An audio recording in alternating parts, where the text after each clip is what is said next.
How's everybody doing? Hopefully everyone's having a good night.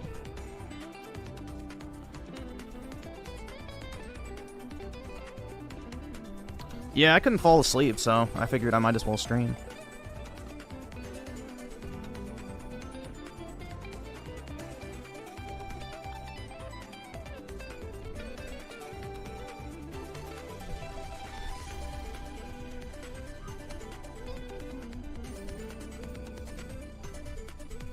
Next time, morning gym, then? What do you mean? I went this morning.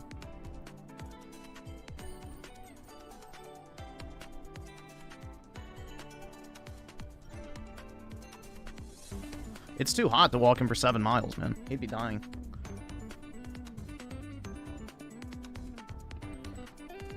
You gotta remember, he's coated in fur, and if it's 94 degrees outside on the pavement, it's not exactly optimal for Leheckin Pupperino to be walking.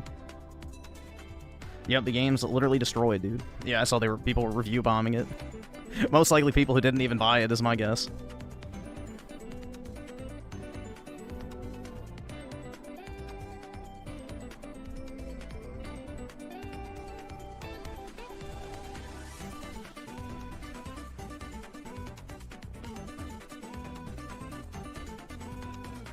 Yeah, it's the update that's making people angry, but I don't really know how making the random mode random is somehow a big deal, but whatever.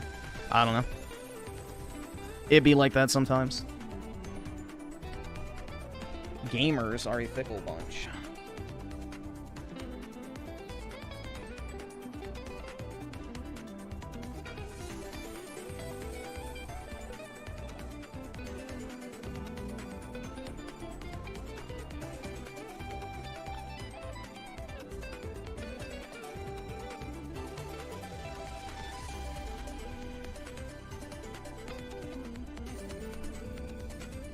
Where is my... Oh, there we go.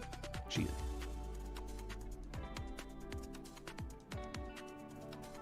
Let's see. I keep getting... I'll just accept everybody. If I recognize the name. I keep getting spam with notifications for this.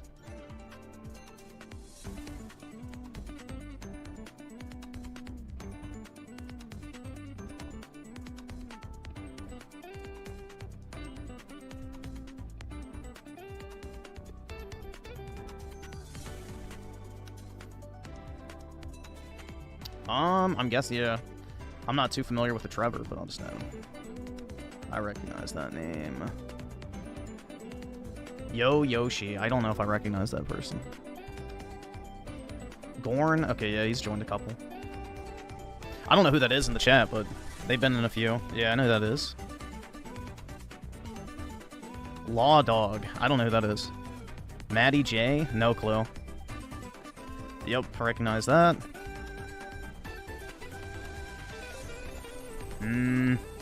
I don't know who that is. Games? I have no idea. Games, yeah, I have no... I mean, they haven't played Mario Kart recently, I guess. Oh, this was back, Oh, in Smash Brothers. Okay, yeah, I have no idea who the fuck that is. Yeah, I mean, if they make themselves known, then maybe I'll add... Oh, I recognize Cameron. Okay. Yeah, that's someone who's in the chat every once in a while. Yeah, I don't know who that is. Not sure who that is. Don't know who that is. Don't know who that is. And don't know who that is. There we go. Is it still spamming me? Oh, someone just... Trent. Who is Trent? I just got it, so...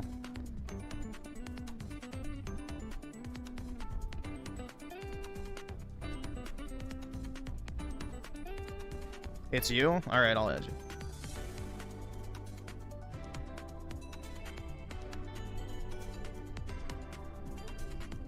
I have no idea what the limit for friends is on Mario... Or, not Mario Kart.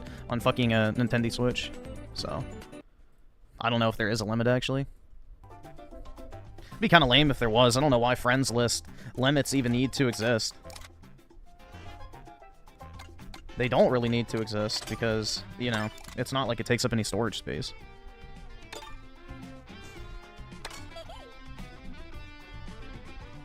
Well, I technically have a bunch of Steam friends, too, but, you know, it don't make no difference. Shit. It's all the same, man. Words on a screen.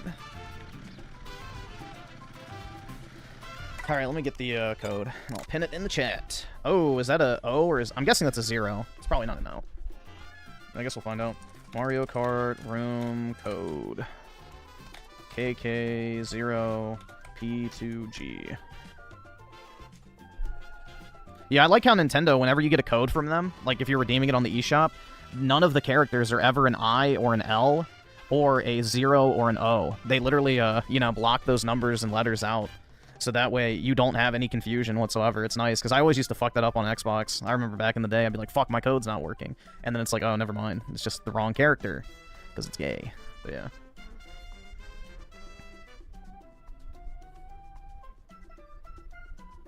No, you can just join from the code. We'll see how many people even join, because I am alive kind of early or today, so...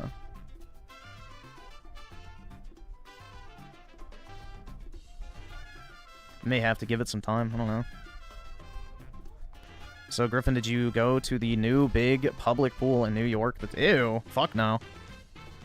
Absolutely not, bro. The fake nails crowd and the unwiped assholes are gonna be in that.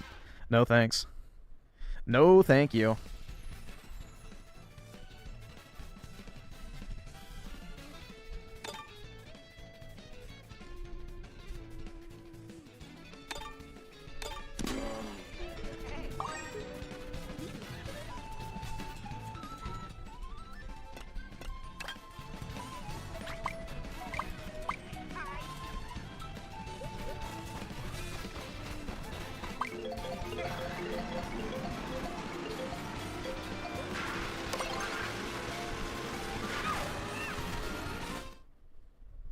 Getting dressed to the 9's trophy in Final Fantasy VII Remake 3 times was funny AF. Nice, man.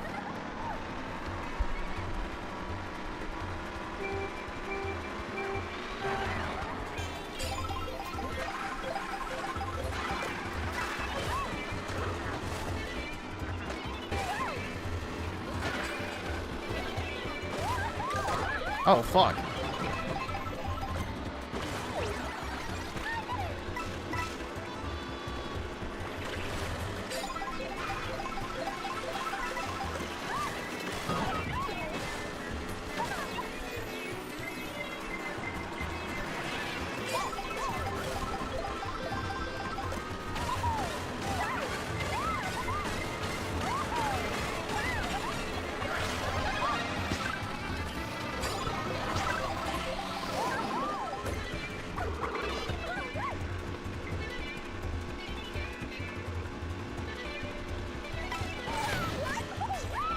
Uh-oh, an upskirt.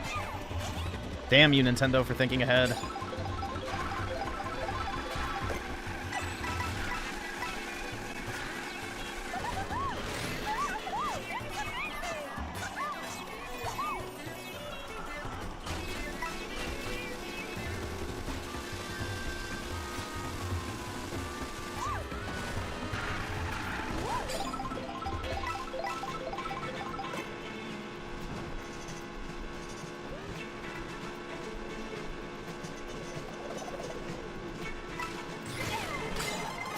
Aw, man.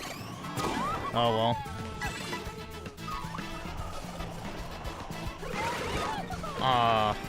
The raping begins.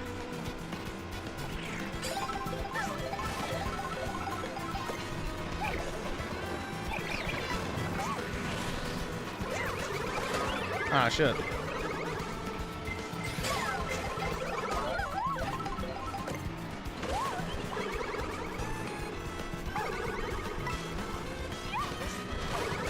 Oh, what the fuck? Okay, we're right into the fucking thwomp or whatever that's called. Unfortunate.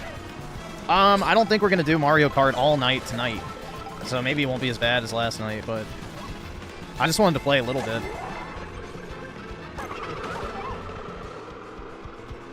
This might be my replacement for, you know, just slot multiplayer fun like Space Marine was. I don't know. I don't know, dude. I yearn for another multiplayer game that I would get really into again, but recently COD's been shit, and there hasn't really been anything else. So this at least is fun, so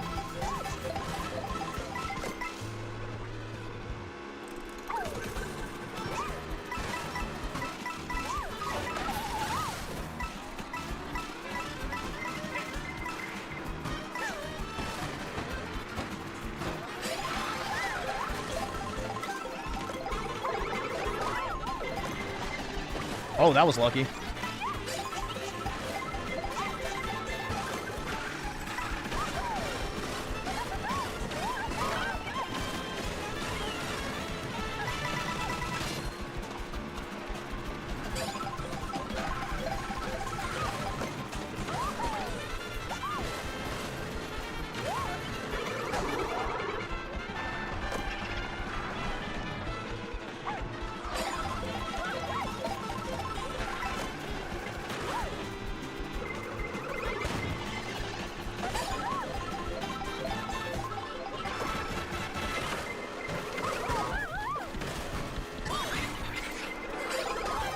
Alright, I made it through.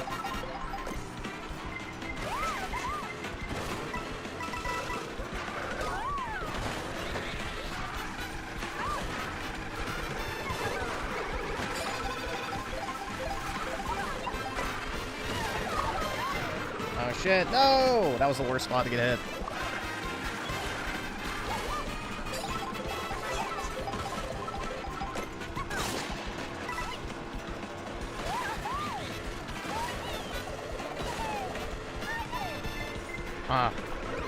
Woo! Alright. It didn't hit me.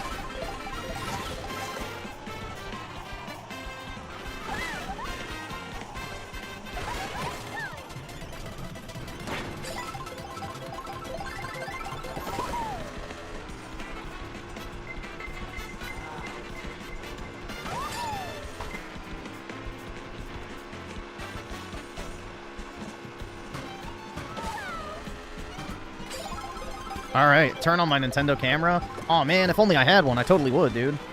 Damn, maybe next time.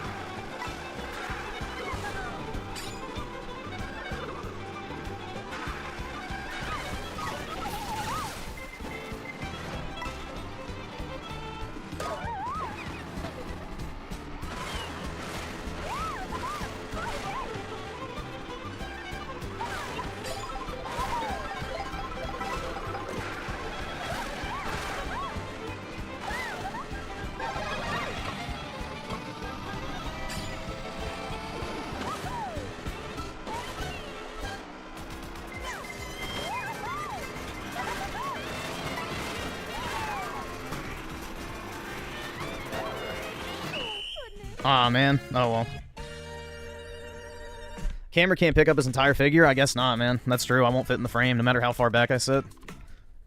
It's the unfortunate reality of being a plus-sized gamer, dude.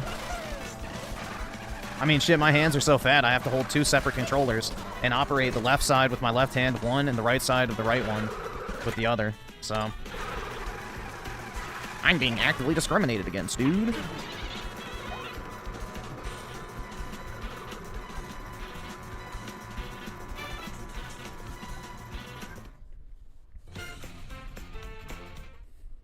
The OG Duke controller? Yeah, I never used... Oh, wait, maybe I did. I don't remember. I never had an original Xbox, so... Damn, we got a lot of people joining. Jeez. Alright. That was like a wave of people.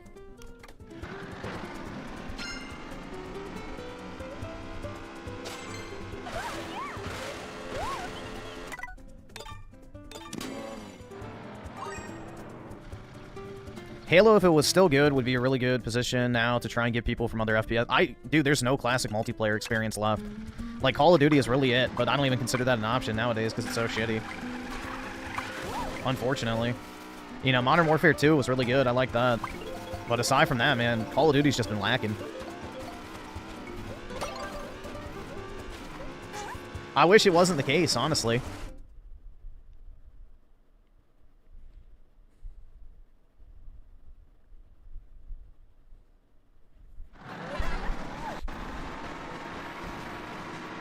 Yeah, dude, honestly, the built-in screen of the Switch, I think, looks really good, personally. I don't have any complaints about it.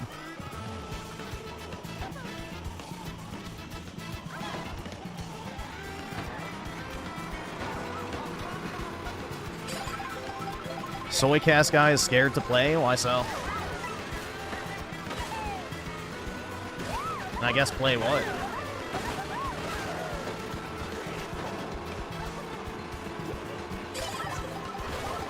Treyarch has not made a good game since Black Ops 2, and I'll die on that hill. Black Ops 3 was utter dog shit, and I'm tired of people coping like it wasn't. I don't know, man. That multiplayer was not it.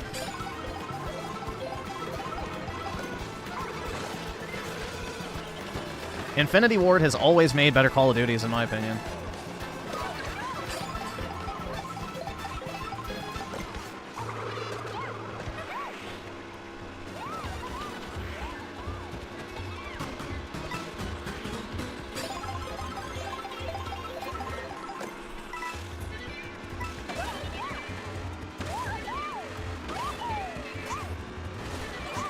Oh, shit.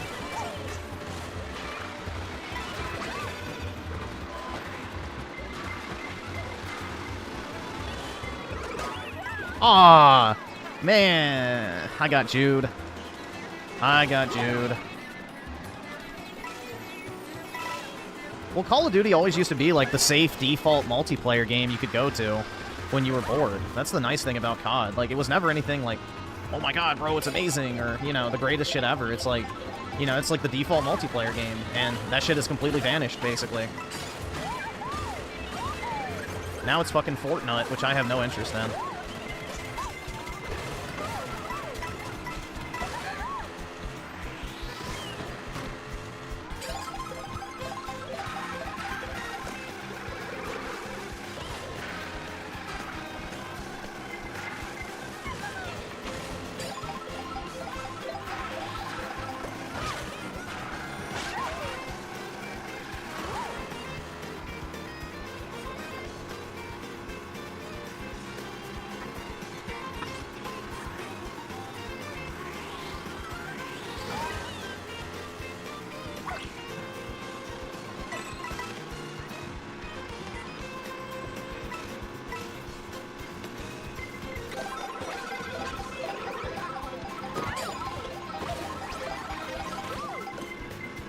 Oh, this is technically the thick skin.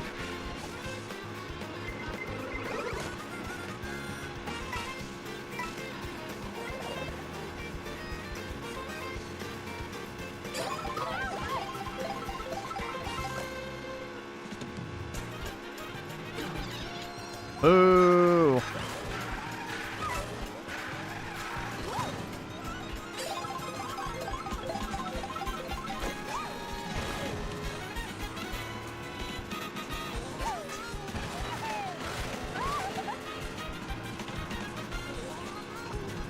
Saints Row 3 is good. That's a very good game. It's the last good Saints Row game, unfortunately. After 3, they kind of went to shit. Like, 4 was okay, but it was more Crackdown than Saints Row. Oh, shit.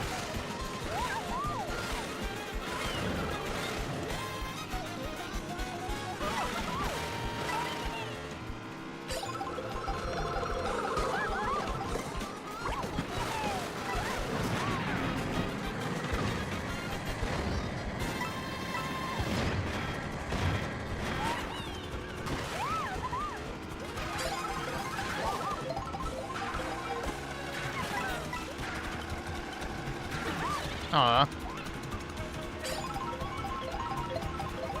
Jew-boo.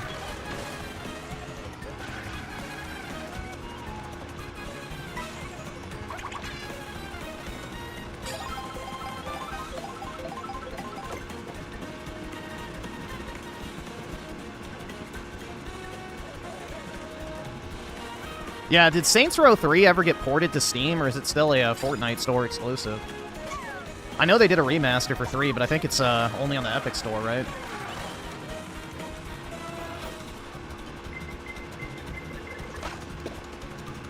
Oh, it's on Steam now? Okay, cool. Yeah, I might buy that. Kind of makes me nostalgic talking about it.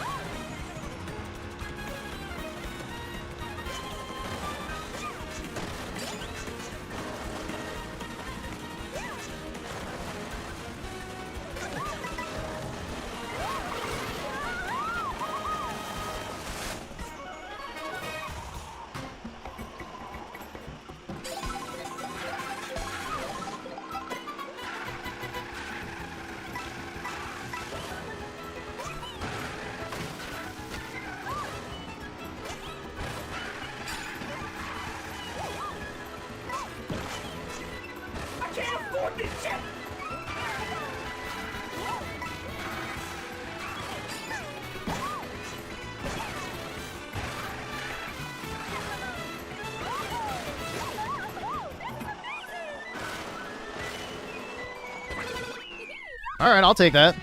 I'll take that. I won't complain about that.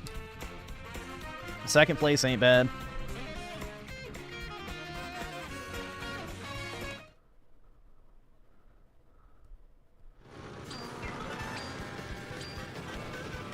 Would I play Metroid Fusion on Nintendo Switch Online for $20 before I sent... I mean, for how long is the question? I mean, I would try it out, I guess. Let me see what it looks like. Oh, it's old. I mean, I guess I could try it. I don't know if I'll beat it. I don't know how long it is, but... I mean, I would try it out. Why not? If it's on Switch Online, then that's fine. I'll hate it. That's probably the reason why.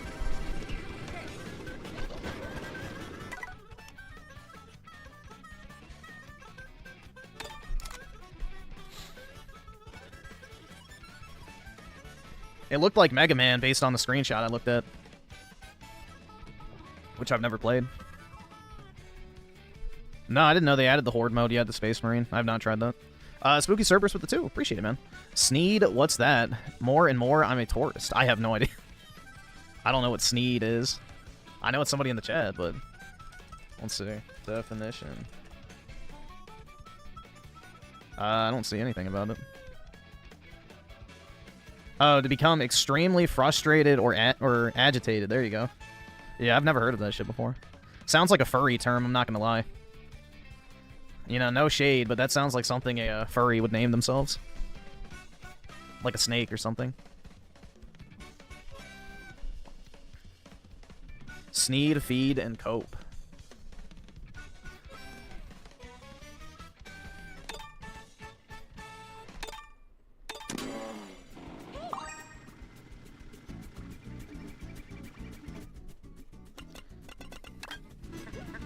Yeah, let me see how much Saints Row Remastered is on Steam. I might buy that if it's on sale. Saints Row... Oh, it's only $5. Yeah, I'm gonna buy that.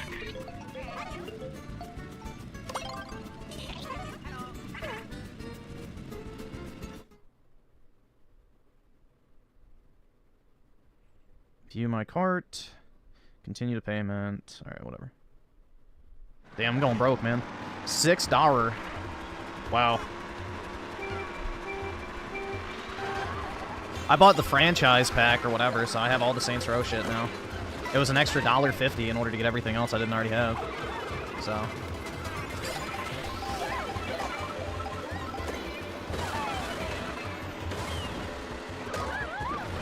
Yeah, I would imagine the remastered version's better. It was a pretty janky 360 game, even by standards back then. It's Jover! No! Oh my god, it really is Jover, dude. 24th? No! I can't afford this shit!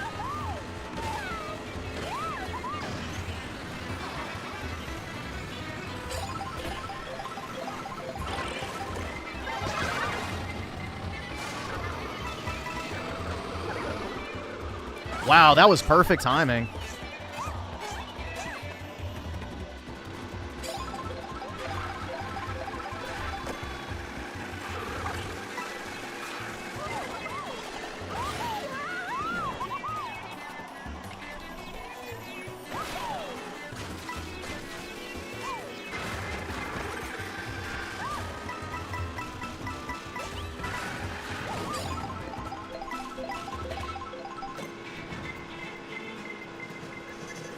Yeah, just go right past me.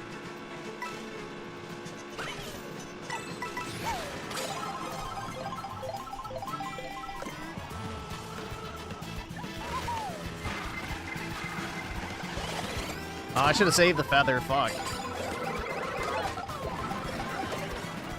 It's Jover.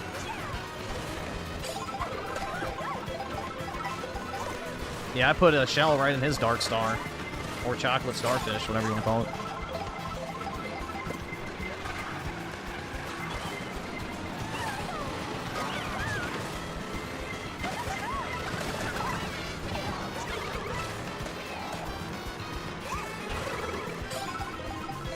That was a beautiful setup for my fireball, too.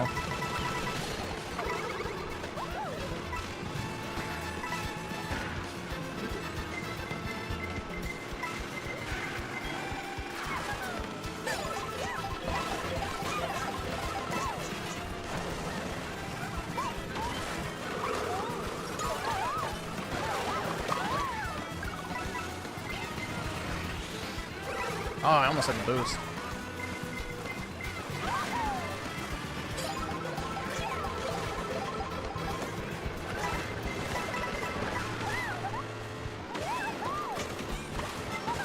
Alright, there we go. I made it. Oh, fuck, no! Don't do it to me. Don't fucking do it! Oh my god, are you fucking shitting me? Bro, 10 fucking feet. 10 feet. God damn, bro. Holy shit, it's already starting. I got the 5th fucking place and get knocked down to 17 in like the last 10 feet. Jeez.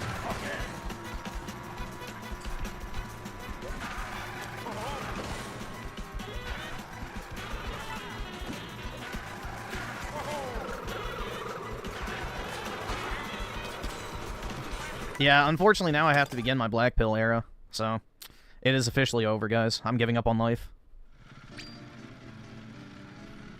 Let's see. So Juan with the 20, Suffa Griffin, Suffa Bish. Now play that game and Suffa and rage like a good Spurg piggy you are. But to be honest, I like how Madden will come to the Nintendo Switch. I used to like playing that in my PSP back in the day. I agree. I think it's weird that college football is not coming. That is a mystery to me, man, because I definitely would buy college football on the Switch. That would be a great game to play handheld.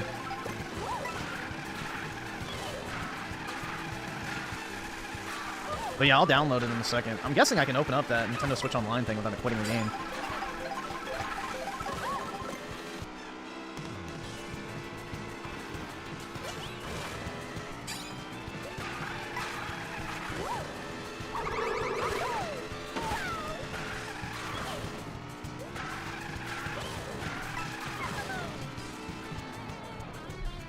And let's see.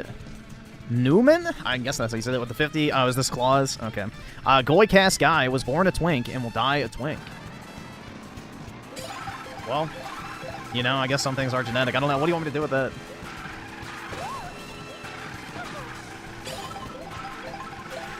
Define a twink.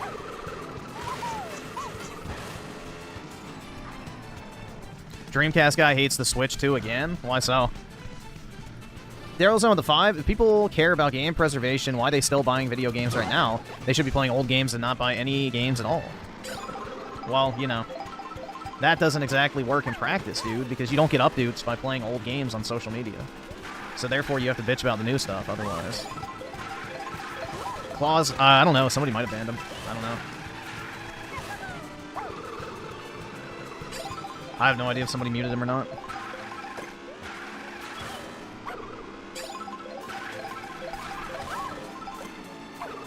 Alright, but let me see real quick. I'm just going to put y'all on here while I do this, just in case something pops up with a Nintendo Switch Online. Let me check. So, what game is it on? Or, I guess consoles. Oh, there we go. Metroid Fusion.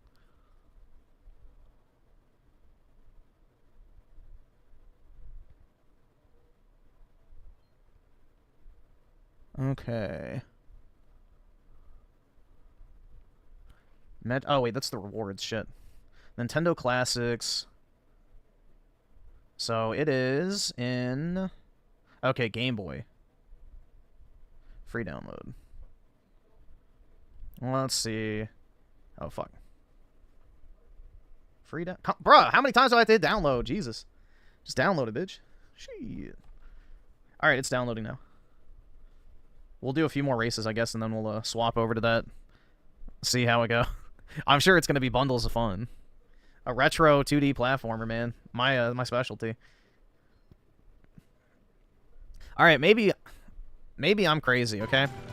But is there something that activates in y'all's mind when you see, like, a girl with, like, exposed legs and, like, slightly large boots? Not the nasty fucking black boots, but, like, in character design for video games. Like, there's some sort of neuron activation, I'm, like, convinced. I'm not talking about in real life. I'm talking just strictly in gaming.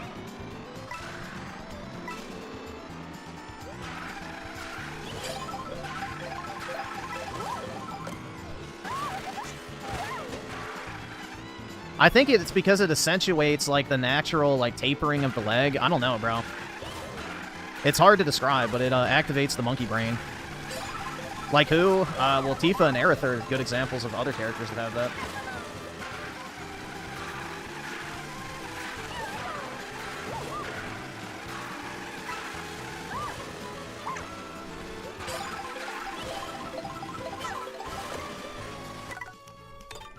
Well, it's not just the skin exposure. Like, if she had on flip-flops, it wouldn't look the same, is what I'm getting at. There's, like, something about there being, like, a kind of chunky boot at the bottom of her leg that, you know, makes it look better. Like, if she was just wearing normal-ass, like, sneakers or something, I don't think it'd look as good.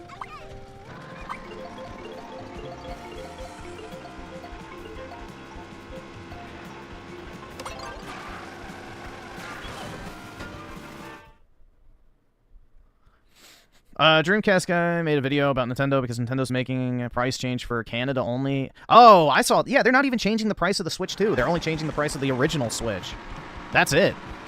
Which up to now has not been adjusted, so blame the Canadian government for lowering the value of their currency. That's what he's angry over? Jesus Christ, let's get offended on a foreign country's behalf.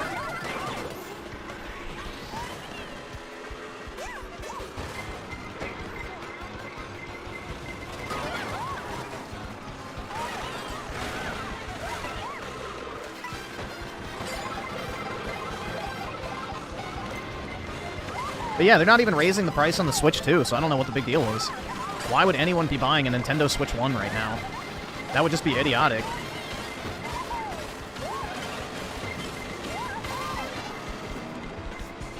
Oh, shit. Don't you fucking dare.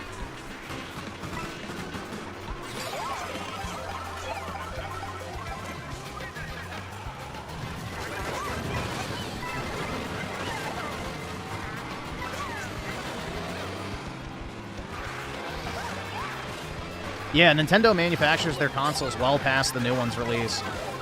Especially if they're successful, so they'll probably manufacture the Switch for the next 2 to 3 years. Obviously, it'll be reduced, but they'll keep manufacturing it. Because there are poorer countries that can't afford, you know, new technology even 10 years after launch. So, places like Indonesia, Vietnam, places like that, if they lower the price of the Switch, then it'll sell well over there still.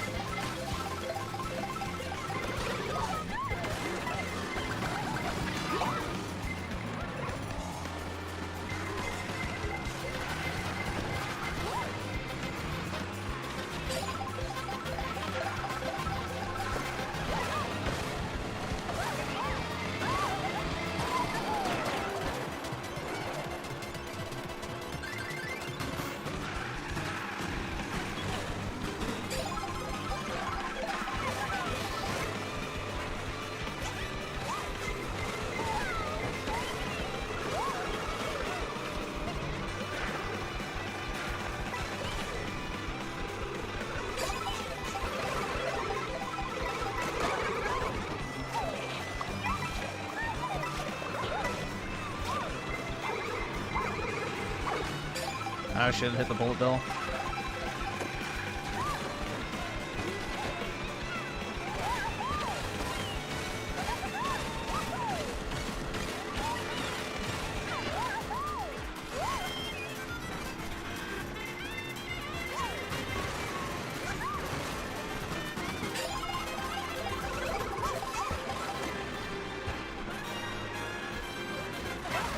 Well, no, games are a lot cheaper in places like Russia, Ukraine, Southeast Asia. Like, there's regional pricing. It's not a one-to-one price.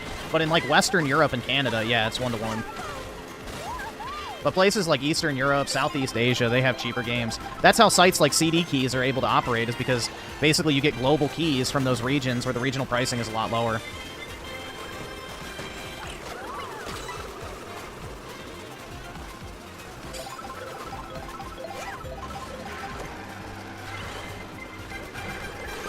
You're shitting me! I was not in the middle of the road.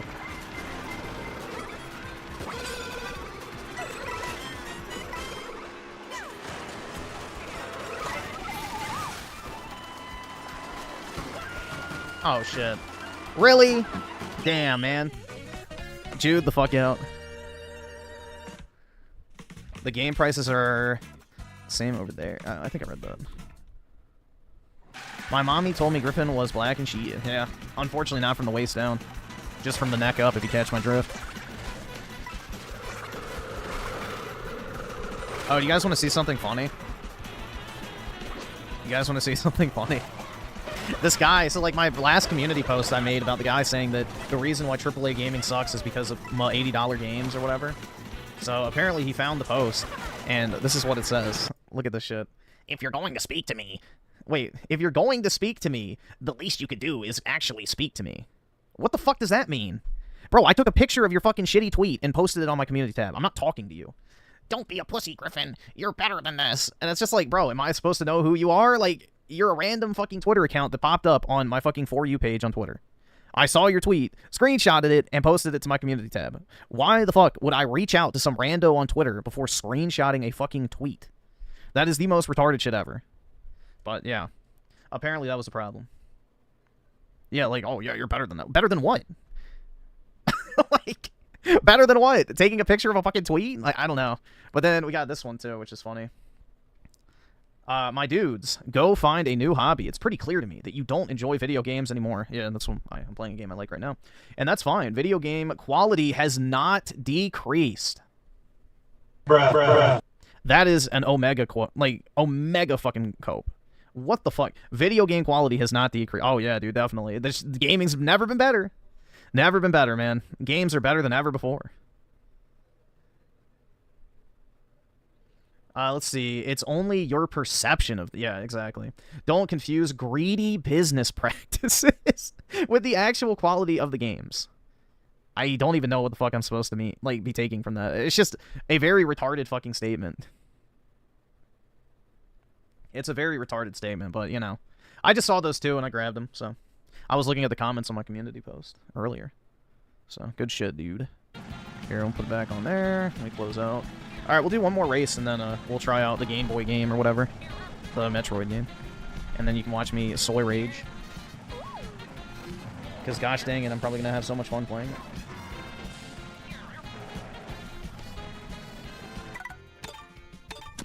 Yeah, enjoy your Souls clone, boy.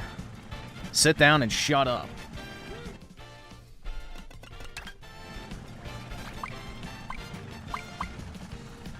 May first burst with the 10. Appreciate it, man. Saw you watch that former Xbox exec lady's video about the current state of Xbox. She's the real deal. She worked with Epic to get gears, and now she has to watch her work get destroyed. Yeah, I wonder what she feels like the current state of their games actually are. Like, you know, her stance on the state of Halo and Gears and all that type of stuff. I imagine it's not very positive, but who knows, man, right?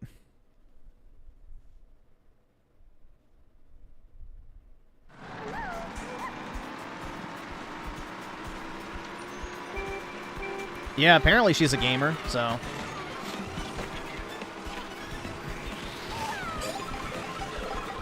You can tell she's the real deal because she worked in gaming in the early 2000s. Right, awesome. She was not just a checklist hire at all. She actually liked the industry, so... That's a green flag.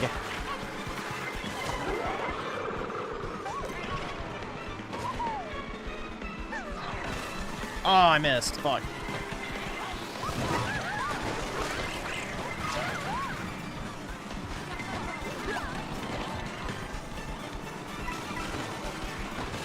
Oh, shit. It's Doom. Yeah, it's Jover, man. It's absolutely Jover. I fucked myself. I was looking at the chat again.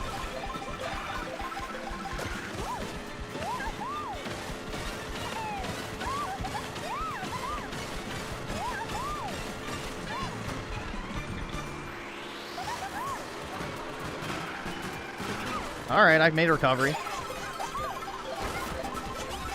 Well, I see the lights of, like, the super chat, and it's like, oh, shit. It catches my attention, which is not optimal, because this is not a game you can split your attention on.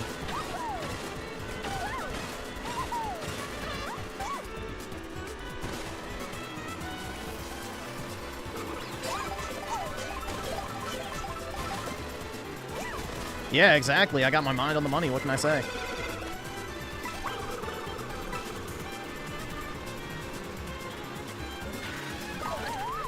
I need that money. I really do. I need that money. God, oh, wait, it is, actually. Shit, I forgot. That wasn't last night. Yeah, tonight's the last night of the month, guys. If you're going to get your positivity in and want to see it reflected in my next YouTube paycheck, make sure to do it tonight. If you were planning on donating this week, make sure to do it tonight so I can get it as soon as possible and help out the content. Meanwhile, any other day, he would bitch if you sent a super chat.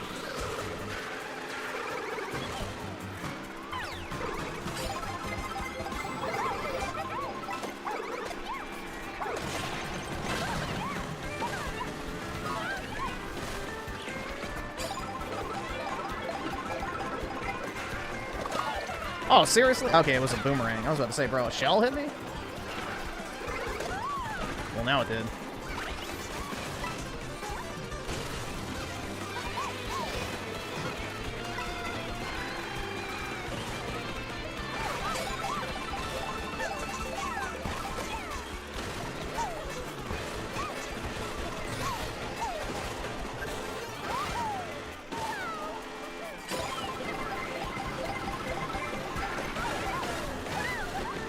Fuck! Yeah, it's over. The end. Had a not so good run.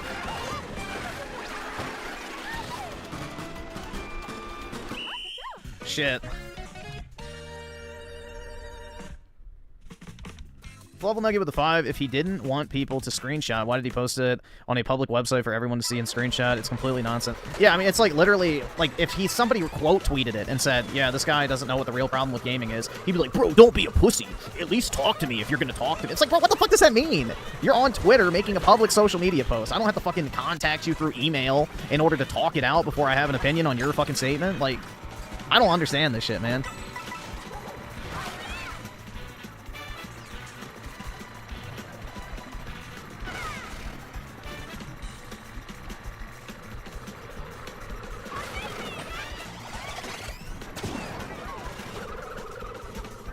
Twitter people be weird. Yeah, this bridge be down, yo. But yeah, I don't fucking know. I finished Alien vs. Child Predator.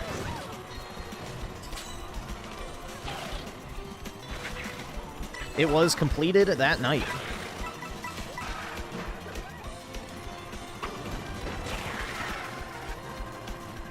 Yeah, I think I am gonna make a Nintendo video. I probably should. I mean, I can always, like, bait it and be like, I regret buying the Nintendo Switch 2.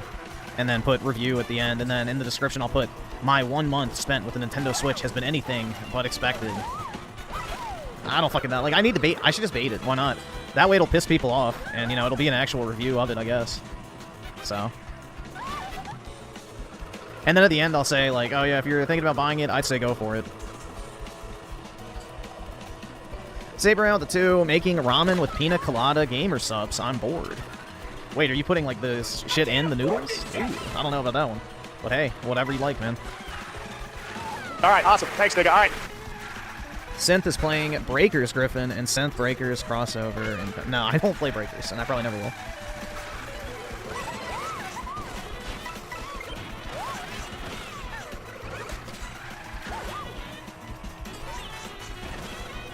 And May 1st burst with a 5. Appreciate it, man. I stopped following DSP troll content after a while. It gets boring. Same shit for 15 years. We need Prime Wings trolling back. Sean Ranklin can save us. Yeah, that's the thing. Is like, I don't know. Like, I don't mind checking in every once in a while, but watching the same shit over and over and over again every single day is tiresome.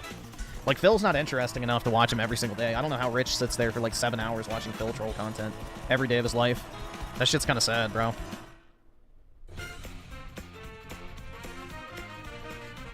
Like, I don't have a big enough interest in DSP to do that. Like, every once in a while, I don't mind checking in, but that's about it.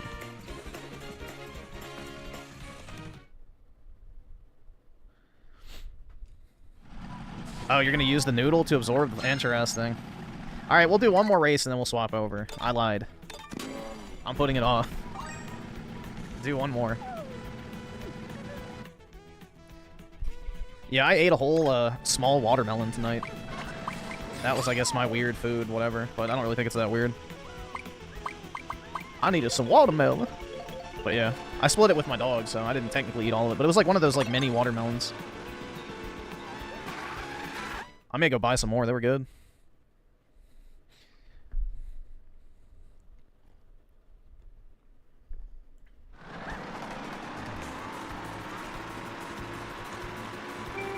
Griffin is black? Yeah, from the neck up. I ain't got shit for a hairline, and I'm dumb as fuck, right? Haha.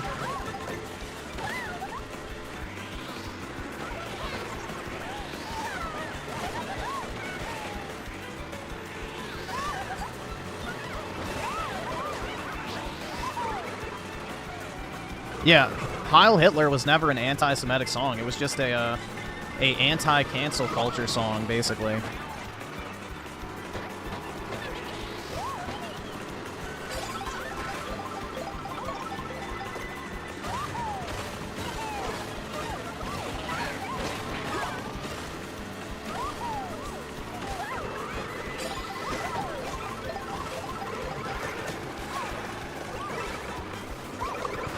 Oh, shit. It took me boomerang. Oh, fuck, dude. This was a mistake. But I'm in too deep.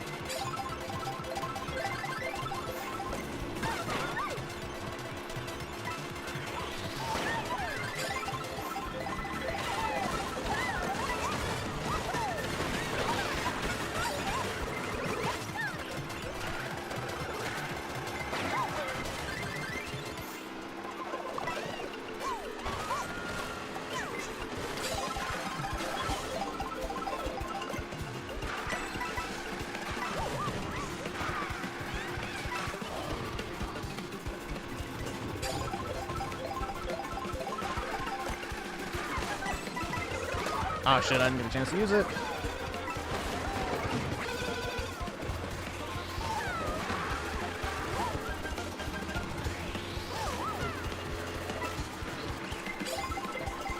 Oh, what the fuck?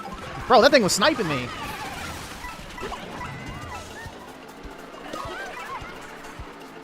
Really?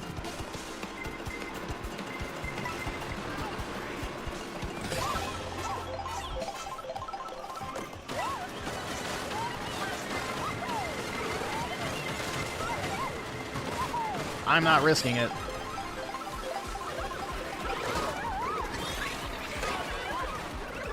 Damn, bruh. Brutalized.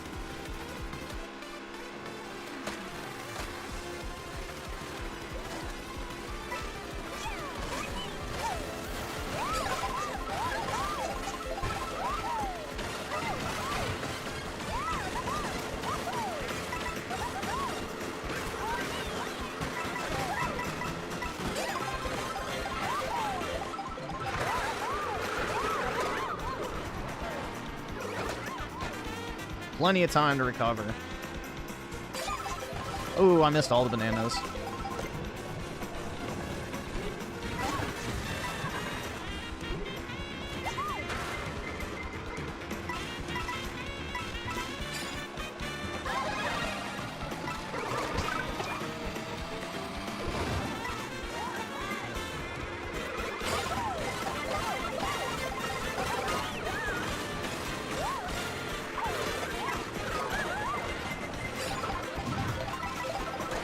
Oh, fuck.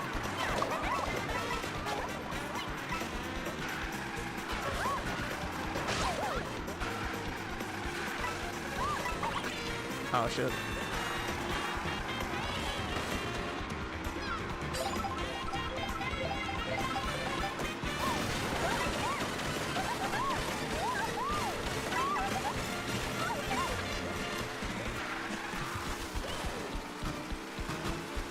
Fuck!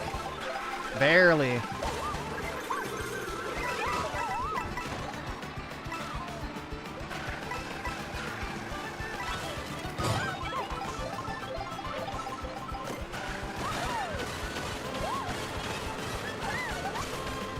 What? Bro, I landed on the other side! Oh my god.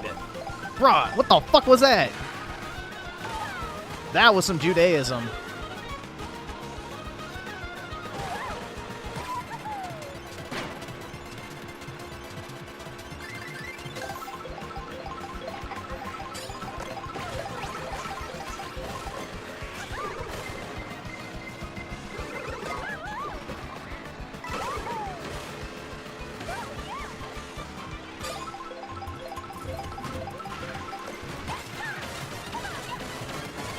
Fuck. God damn it, man. Truly gypped.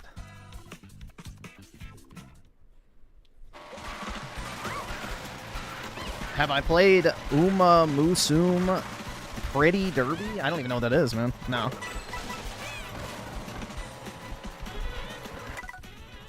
Alright. We'll play the GameCube game now. We'll see how this goes. Maybe we'll go back to Mario Kart. Oh, did it not download? Oh my god, this piece of shit. Alright, I guess we'll look at the friend requests. I guess you were just in there. I don't know. Who is this? You have to identify yourself in the chat. Okay, I see you.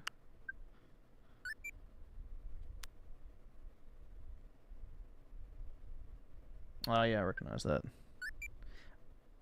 Am I going to play Mecha Break? Should I? Yeah, I don't know who those are. Alright, there you guys go. How many hours do I have in Mario Kart now? 60? Oh my god. Wow. It's the age I'll live to. Wow, that's nostalgic. Just no Pokemon music to follow it up.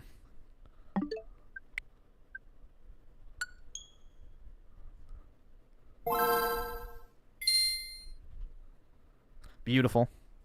Alright, so... Oh, they added Red Rescue Team? Well, I guess it doesn't really matter, because you already have the, whatever, Super version or Deluxe or whatever. But that's cool. I didn't know they added Red Rescue Team. That is a great game. That's a great game. Alright, so I'm looking for Metroid. There we go.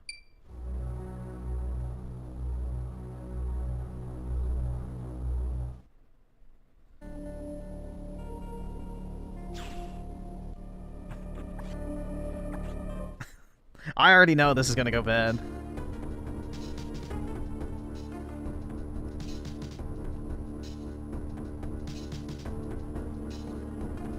I can't afford this shit!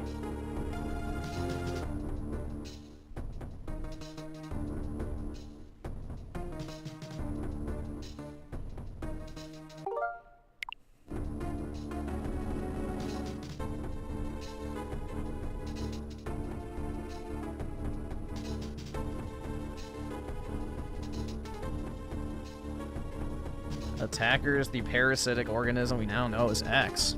Bro, literally Twitter for real. Unaware of my condition, I was returning to the station when disaster struck. A plane hit the towers.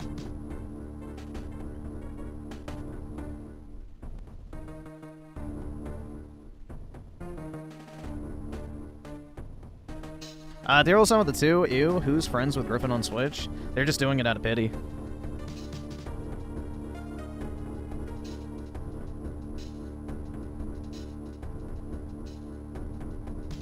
Uh-oh, Samus got goon juice all over her.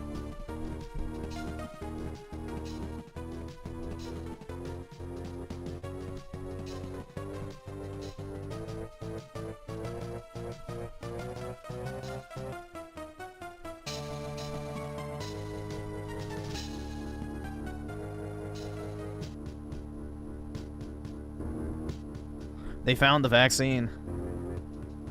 There you go, the vax. Did you guys hear about the thing where it's like the hepatitis B vaccine that they try and force on kids at one day old, like an hour old? They give you a fucking anti-STD vaccine when you're 1 hour old as a baby. But yeah, apparently babies that get that have a 1100% higher chance of getting the aughts. So apparently the CDC had found that out and they've been burying it.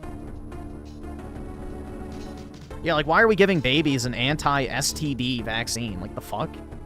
Like, unless your mother's passing it on to you, which would already be known, there's no reason to give a child a fucking anti-STD vaccine unless they're gonna rape your kids.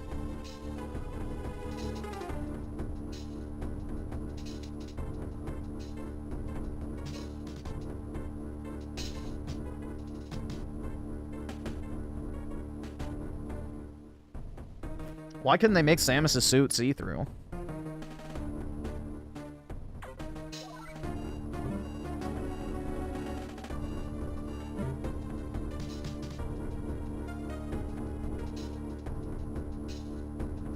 But yeah, that was like an actual study that was done, which is pretty wild.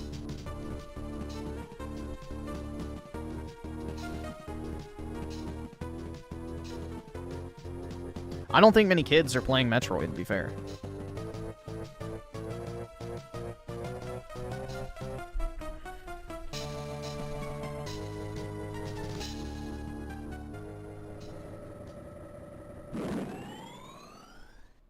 Boom! Yeah, I don't think anybody knew Samus was a woman when they first played Metroid. That was like a big reveal back in the day.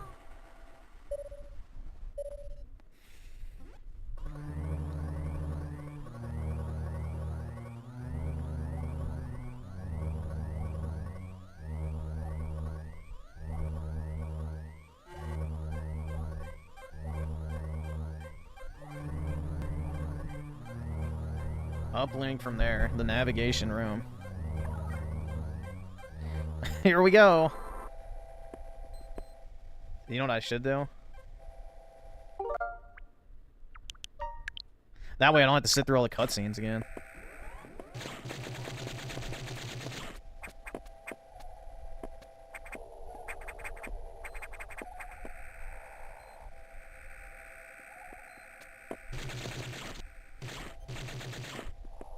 Alright.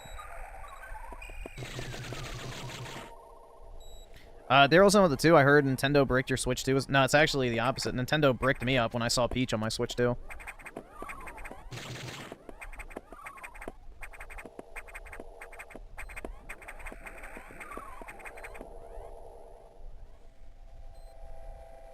No, I didn't get boring. It's just, I got donated to play this game. No, I like Mario Kart. I have 60 hours in it so far, so...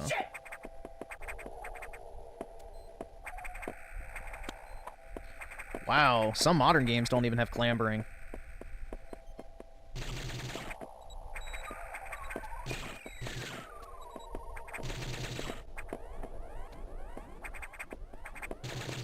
Can you not open these? The hell? Oh, I guess you have to go into the navigation room. Never mind. The N.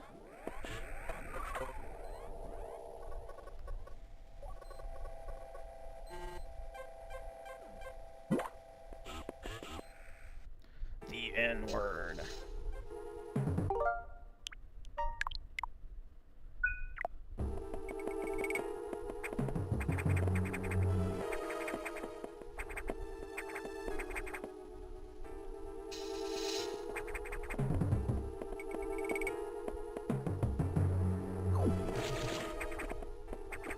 I don't want to be weird, but Rosalina is so pretty, to be honest. I think she mocks Peach. Hey, whatever you like, man.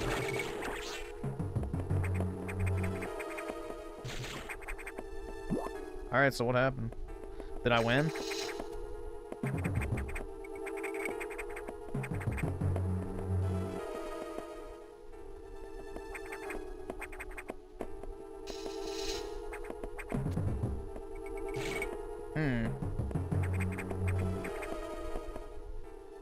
Well, I thought I had to go kill that thing, but I guess not. Alright, I can't go that way.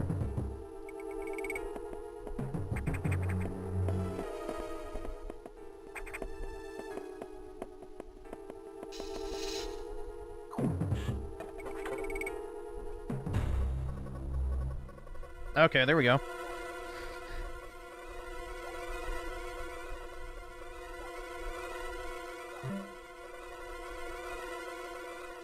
How long until I have to look up a guide? I don't know.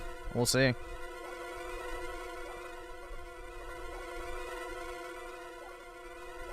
The vaccine saved you guys. Go get your boosties.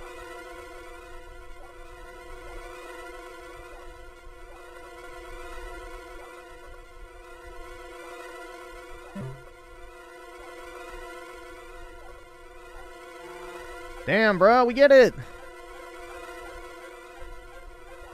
Come on, bro. Yeah, I get it. Go to the big flashing target.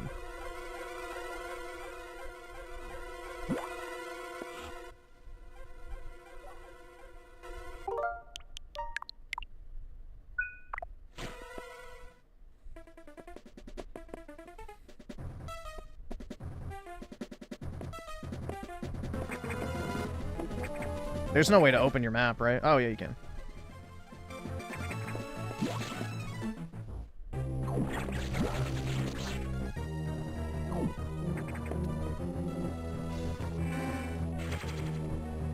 Hell yeah, dude.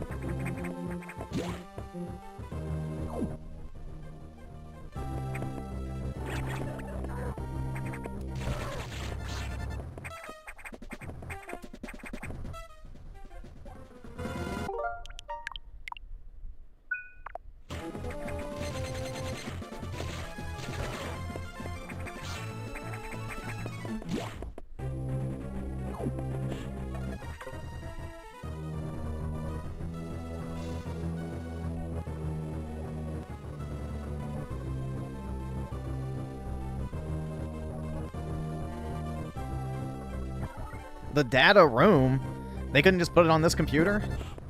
Jeez. I thought this was supposed to be the future, dude.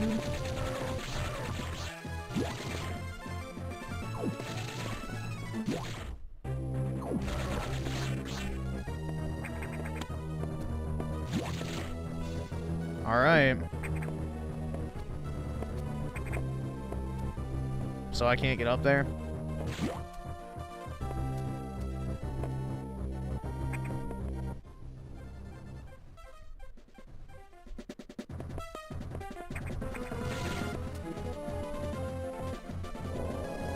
Oh, whoops. I got it.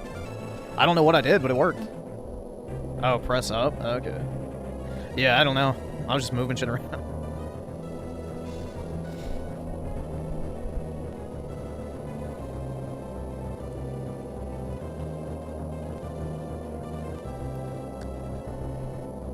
DSP time? Maybe.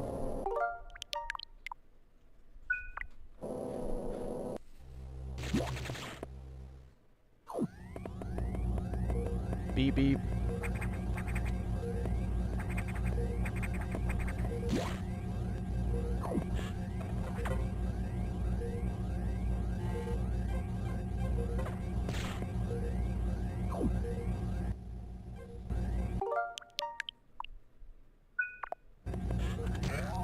Whoa. Wowie zowie, dude.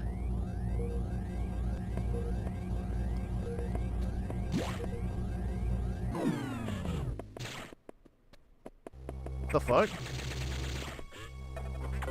Guess I gotta do that again.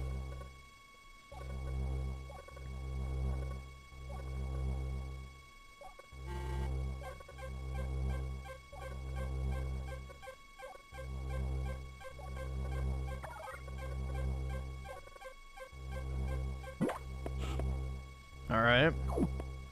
Can I go in this? I don't know what it does, but...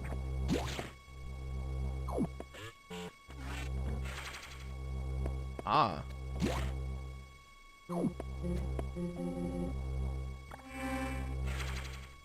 Hard R room? Yeah.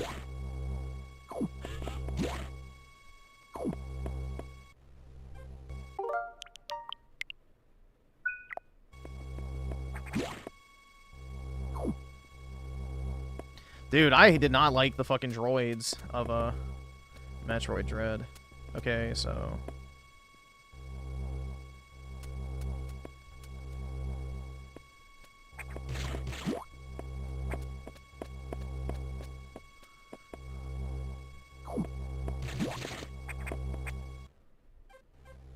Do I have to go up?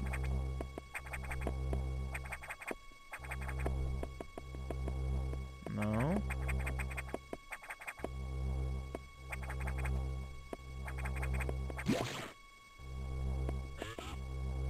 I don't think there was anything in here, yeah. Nothing in here. Blow the red glowing wall. This?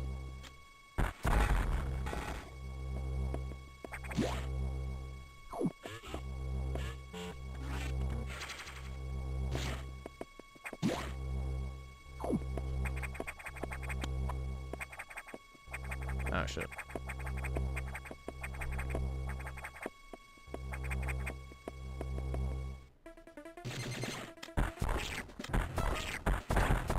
Oops.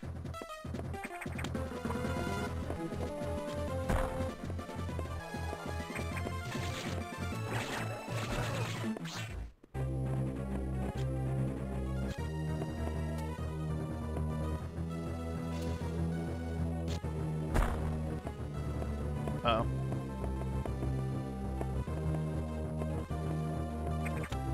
Oh.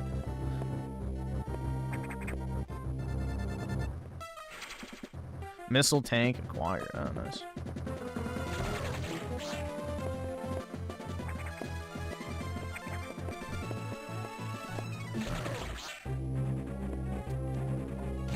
Oh, shit. They can duck. That's not very cash money.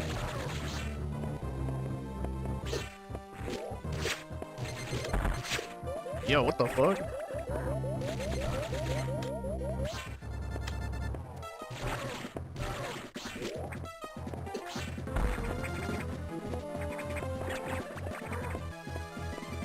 What the hell?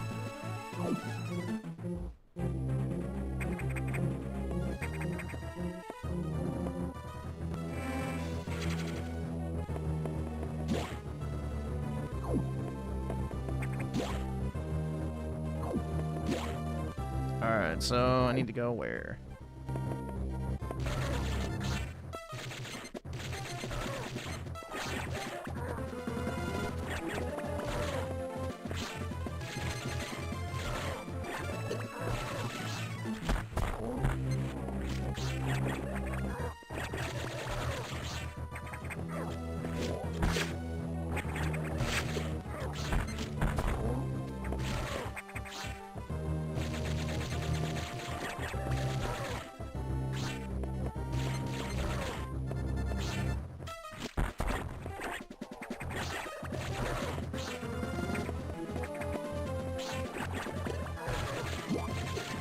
Can you just not kill those things? Guess not.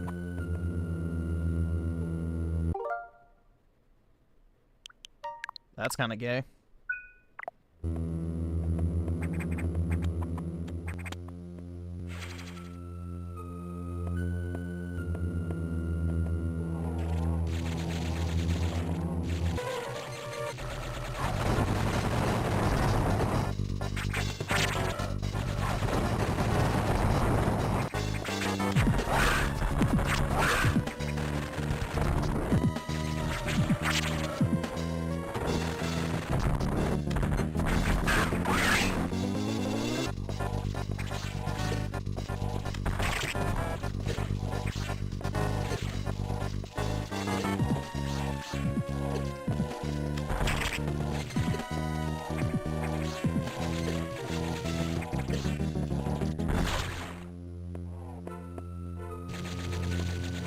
Oh.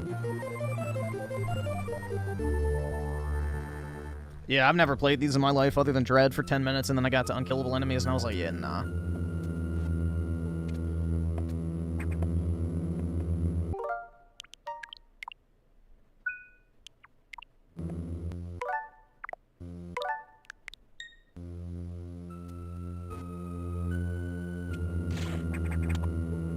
You're a little ball now? I know, dude.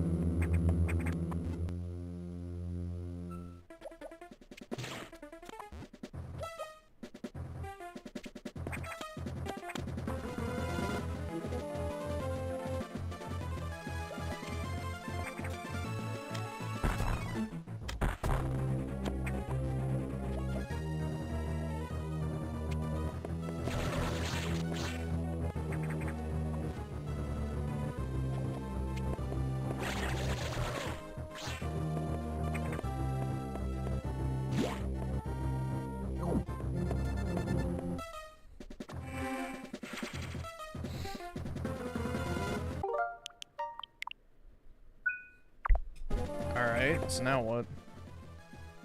I guess I have to go back to the N-word room.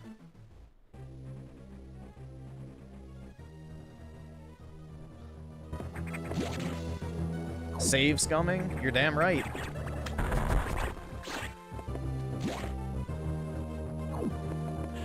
Oh.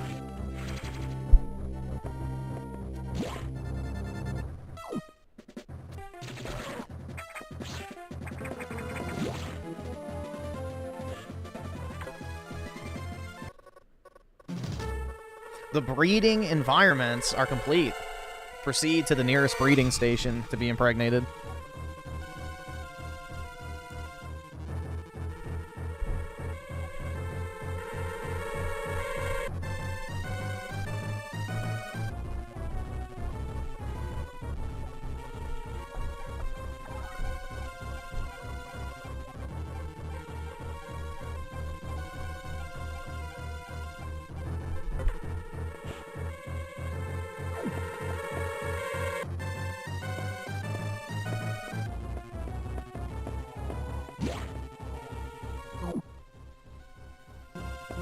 Yeah, she could give you tall blonde babies.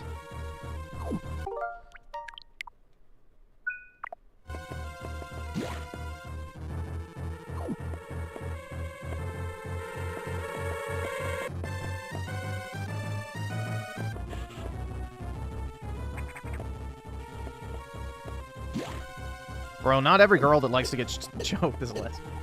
Oh, shit. Not every girl that likes to get choked is a lesbian. Relax. Alright, we will not go in there.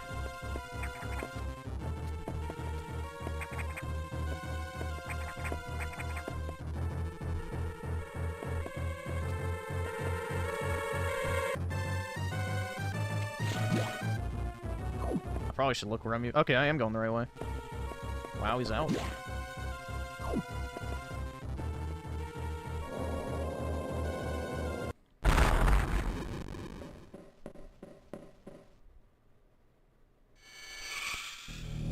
A girl!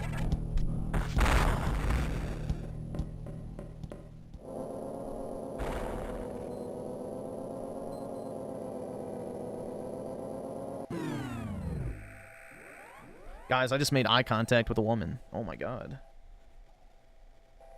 I never thought this day would happen.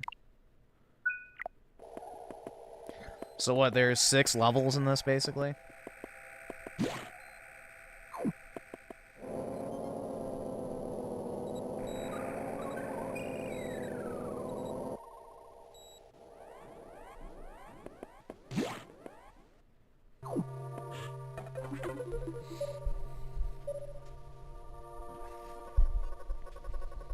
This shit used to scare me as a kid? Shit. It's scaring me right now.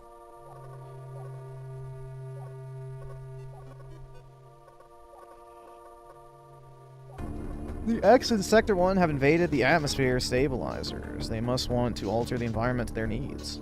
They are already reportedly clear all 5 atmospheric stabilizers to stop them. Yes. Alright. Well, where are they? Mark them on my map.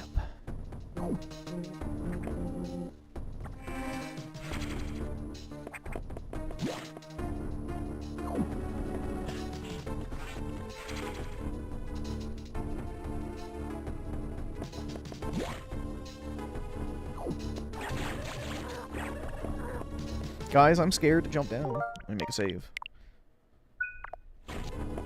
Oh.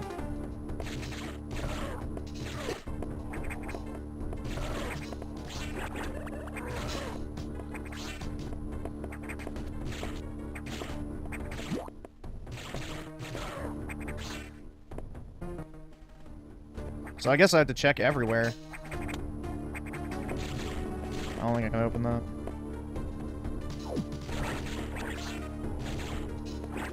Do you see that my dress in Street Fighter 6? God damn. Nope. What about it? Yo, what the fuck?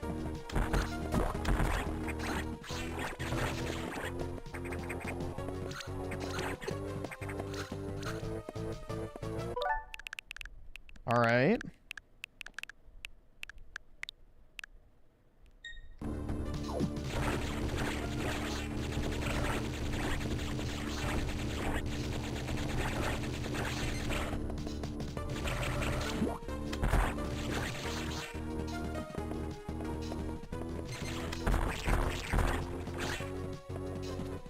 Alright, there we go.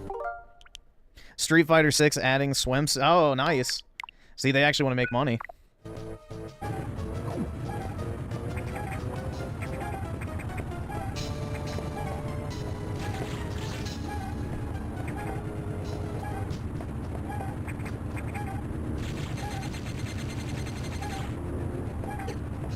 Oh.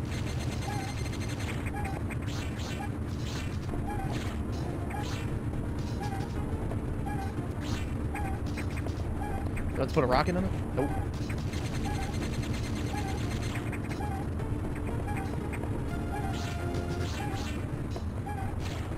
Alright, so what do I do to it?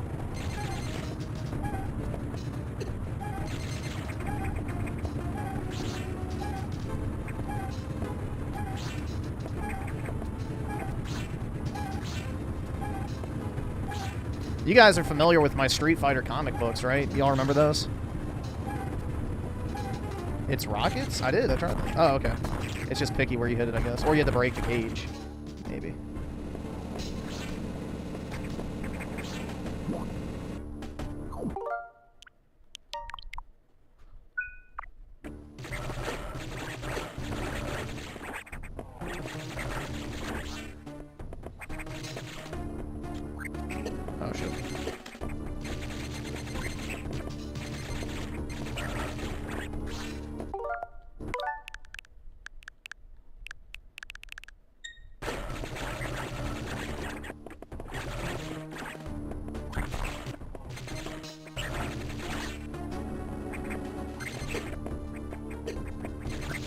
Dude, that is irritating. Such a little hitbox in those rooms.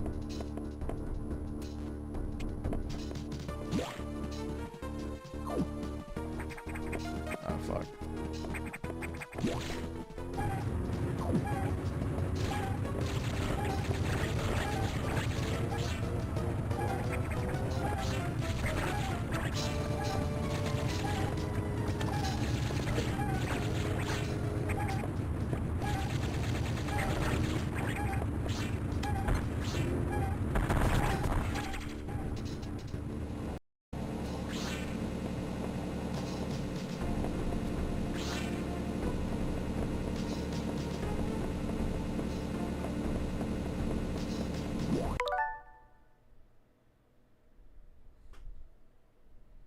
Oh shit. There we go.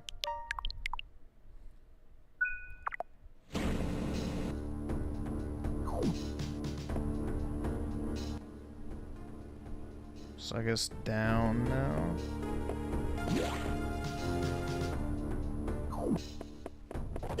Oh shit.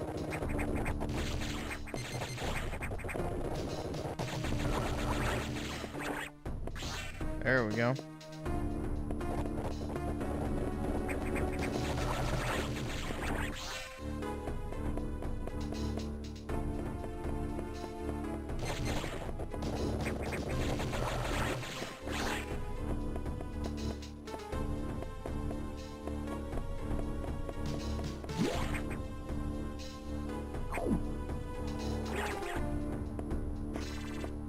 Oh, fuck me.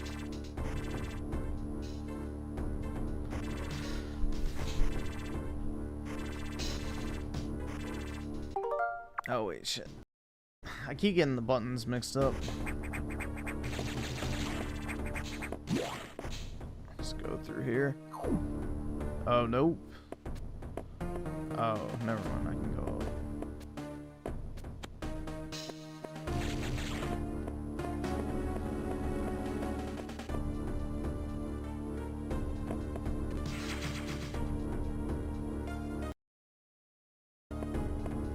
Oh, is that it? I guess so. I gotta lower the lava.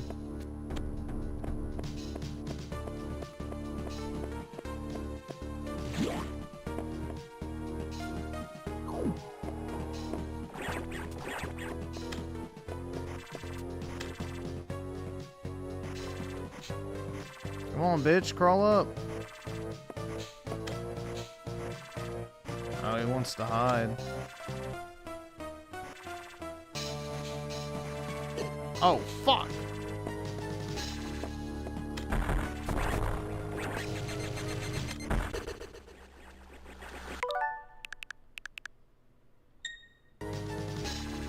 Alright, so only rockets. Good to know.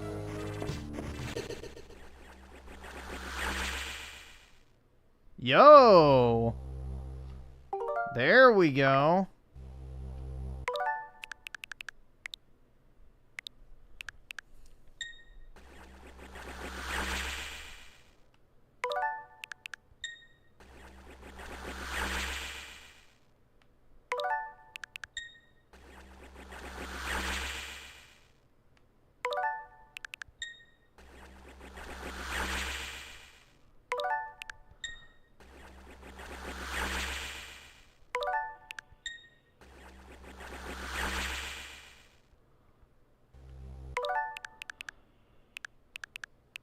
Exactly as planned.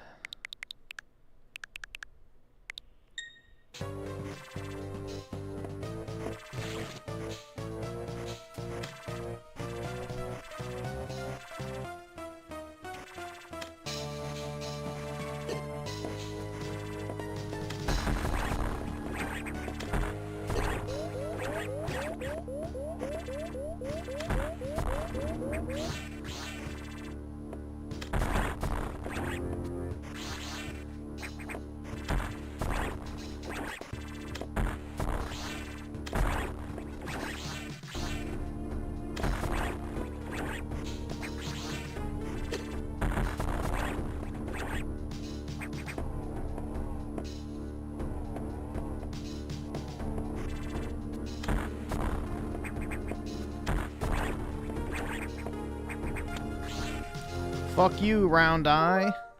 Alright, there we go.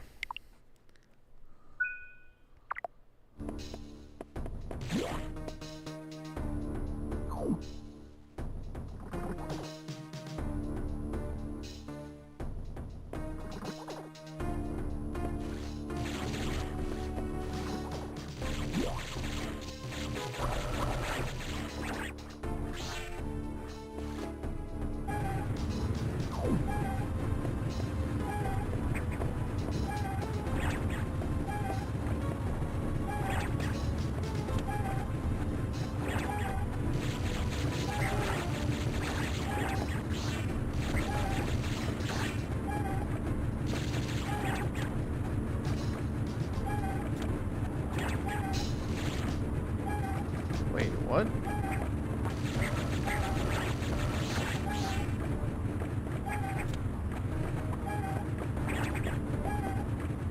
Oh, shit. I guess that's a dead end.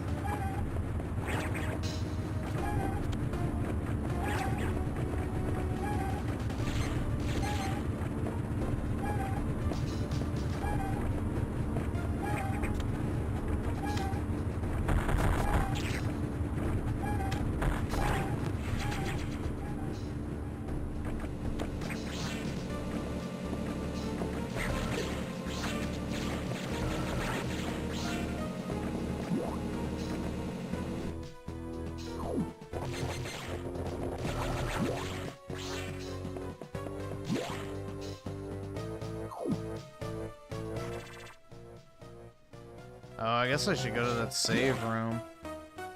Oh, shit.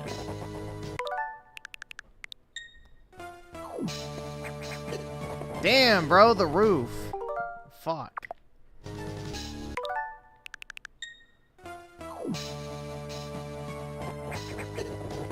Oh my god, that is so irritating. I probably shouldn't lose the health because I'm already low. There we go.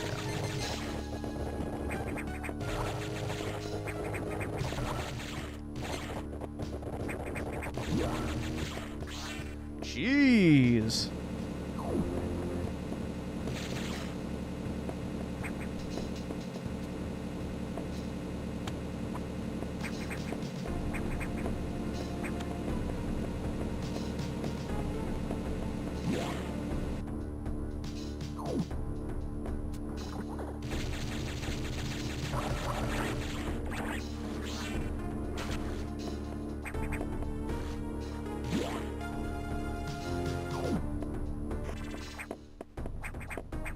Oh, fuck, I'm not dealing with that again. Never mind. Oh, shit.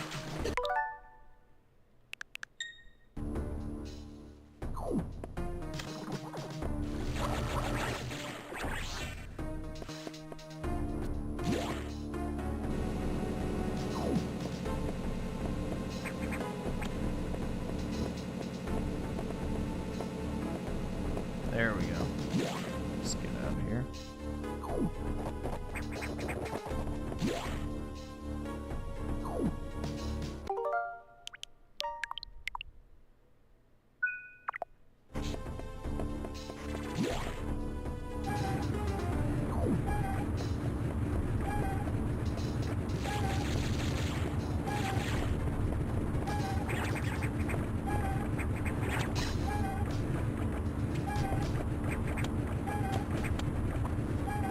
Oh, shit.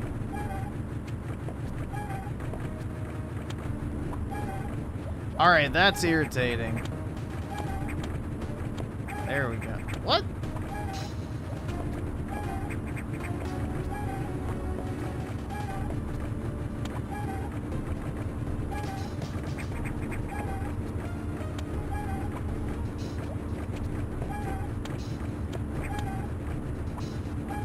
Oh my god.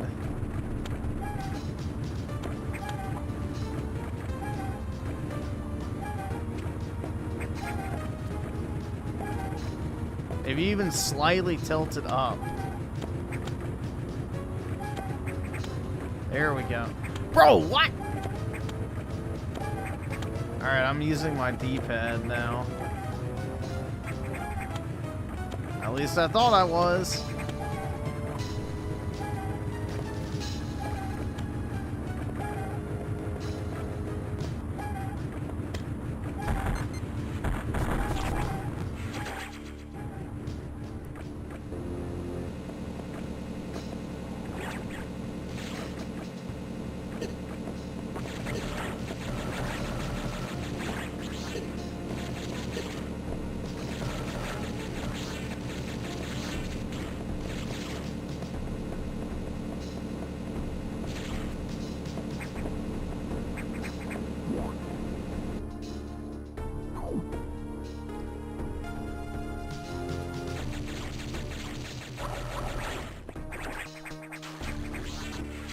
All right.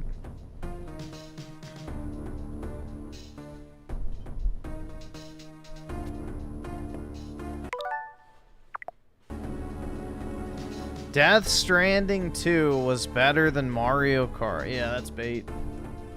That's bait, bro. I'm not biting. I ain't biting.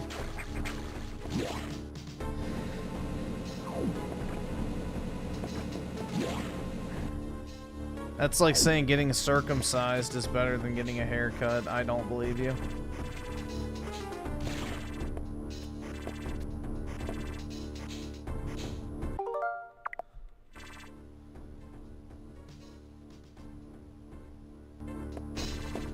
Okay, so how do I move this? Huh. I guess there isn't. Oh, I missed something in there.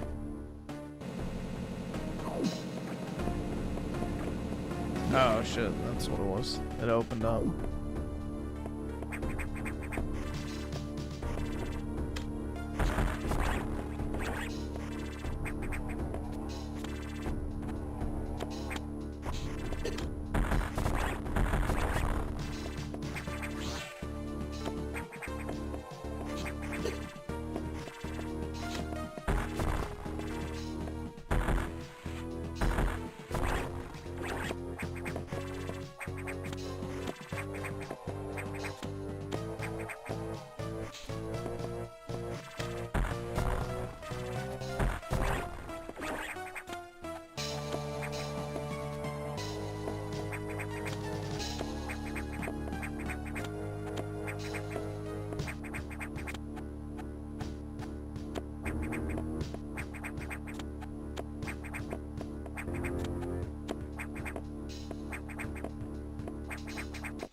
There we go. Shit.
There we go.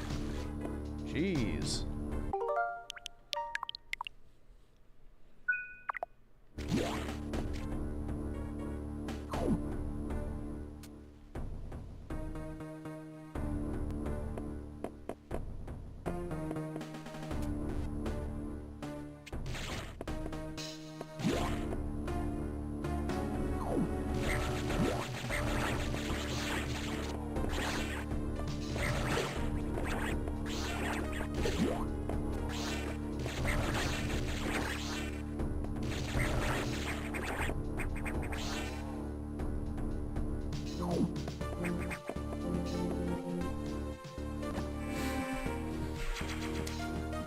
Wow, dude.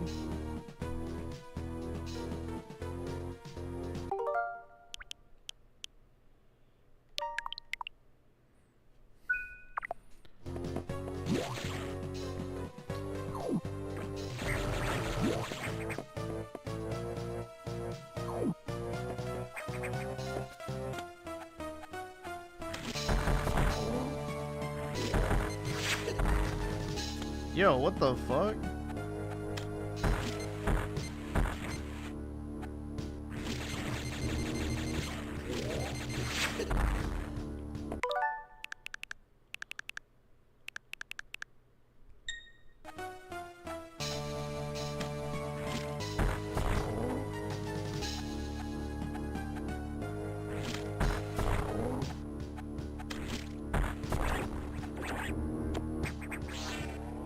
There we go.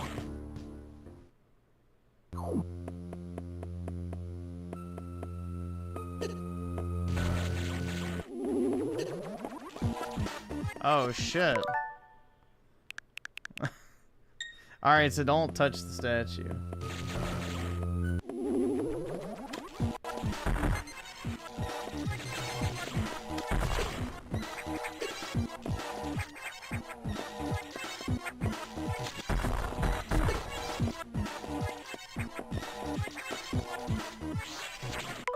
Hold on, let me get a save point.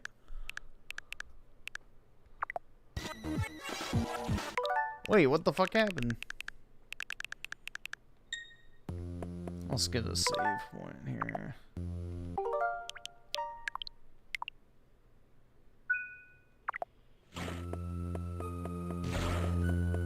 Yeah, delivering packages is such a great game, man.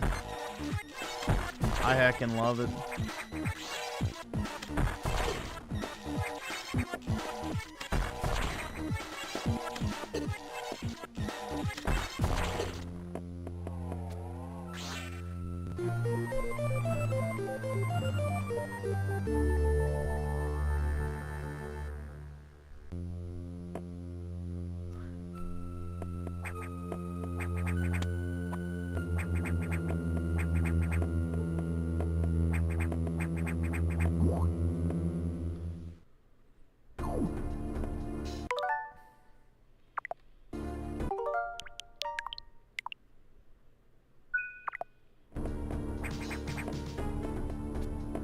Alright, what the fuck?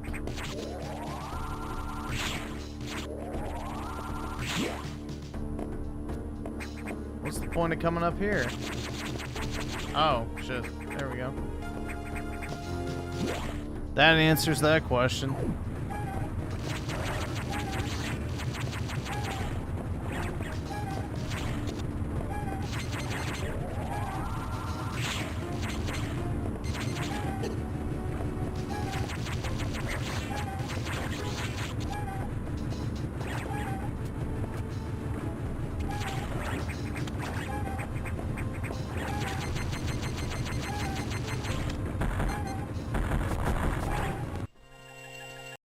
There we go.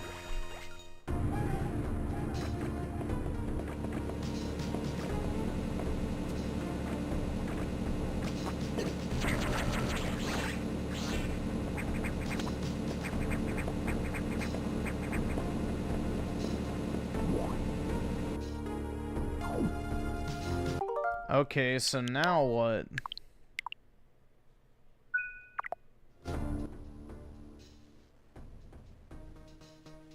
Do I have to go back up?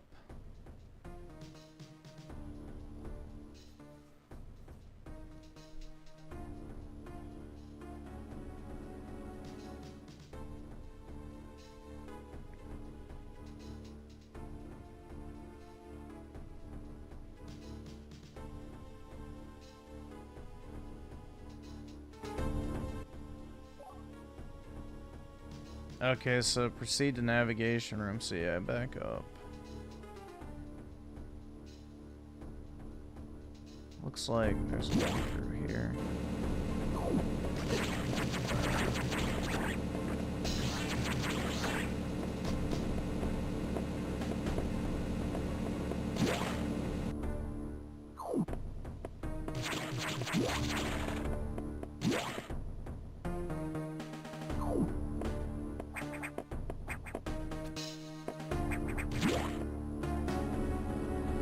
Alright.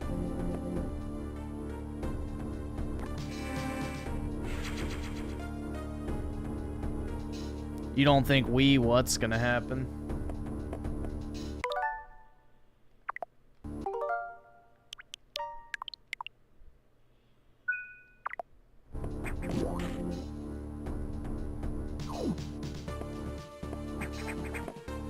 I don't know, they already put Mario Galaxy on, so I guess it would depend on the game. The Wii had GameCube controller functionality, you gotta remember that. Like, it was literally just a overclocked GameCube, so... A lot of games worked with the GameCube controllers.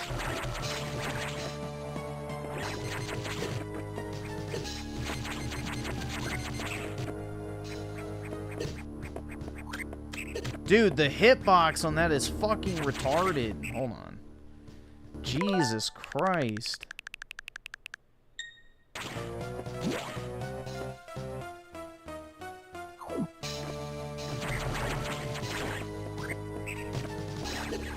I'm just running through. Fuck that.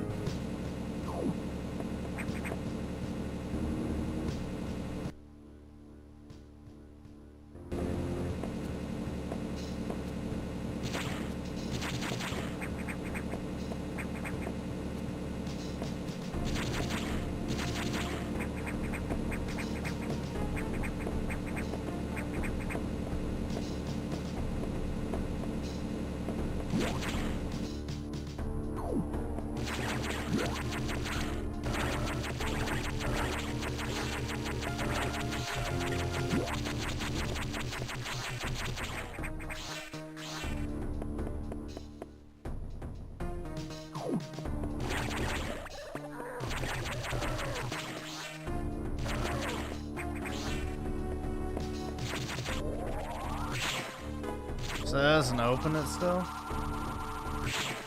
Huh. That's kind of irritating.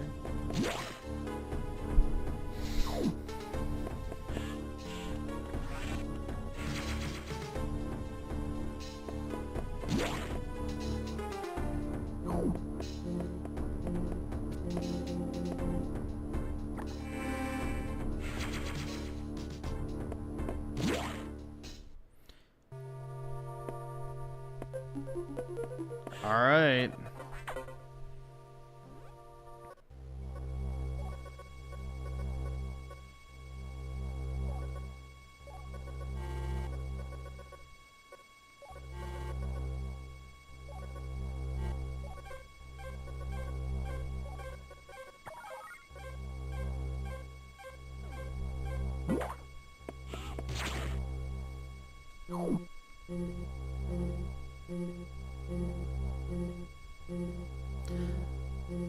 Dude, nobody is impressed by the fact that you're playing a walking simulator, bro. There's nothing challenging, there's nothing difficult, there's nothing gatekeepy about playing a fucking walking simulator. Why are you bragging about playing the lowest common denominator type of game? That's like bragging about getting a fucking D in math class. Nobody cares. You're barely passing. Stop. Nah, at this point he's like spamming shit, so...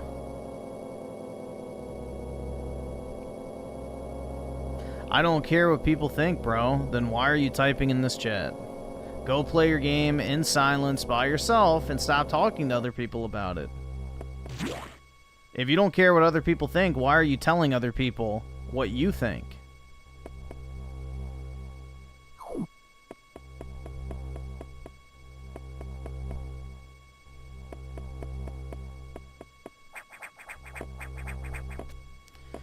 Alright, how long have we been playing this?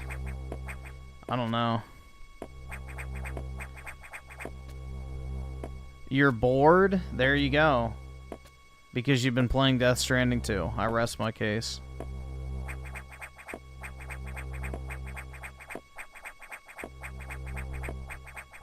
Almost an hour? I feel like we're at a good stopping point. This wasn't that bad, honestly. I mean, I'm sure it probably gets oppressively difficult the longer you play, but so far it's not that bad.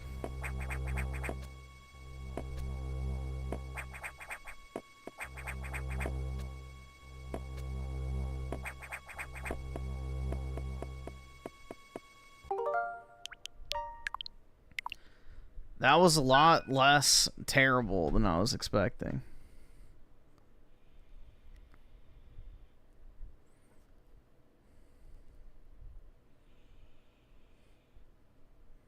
Yeah, personally, I'm glad U-Generation, apparently, he put in the chat a while back that he couldn't do any more game recommendations for the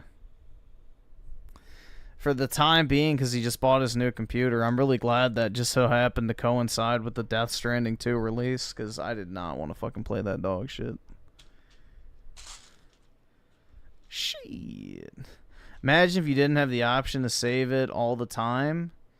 Well, I mean, obviously, as a kid, it wouldn't be as big of a deal, but yeah. I mean, you had pretty decent amount of save points, though, to be fair. It wasn't too bad. It was pretty generous with save points, I must say.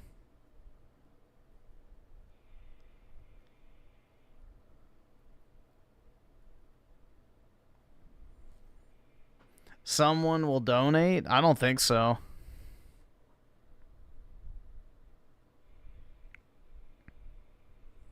What made you want to go to college in Northern Virginia? It's where the graduate program I wanted to do was located, and I got a 90+% scholarship, so.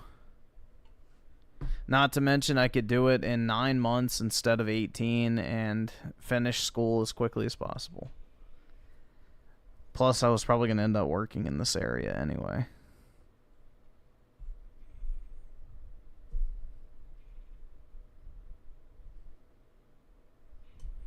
You're going to play it? I don't think so. I think that ship has sailed. Not only because I can't afford that shit, but also because, you know, I don't think anybody cares about it now.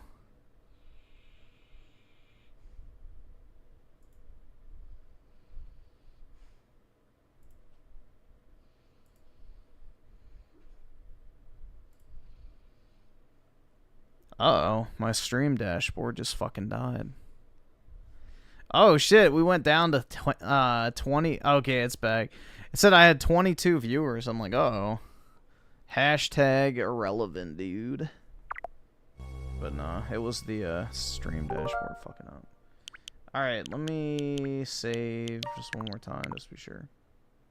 Just in case, for whatever reason, I come back to this. I don't know.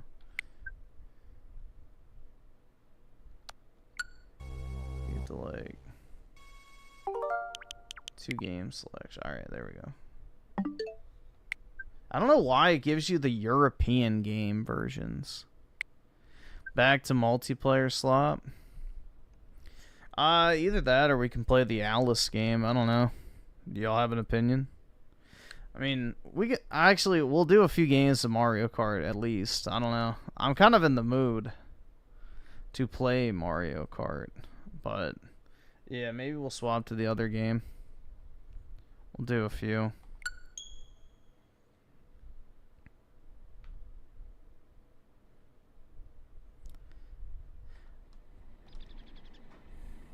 I don't know, call me crazy, but it kind of makes me feel alive when I play it.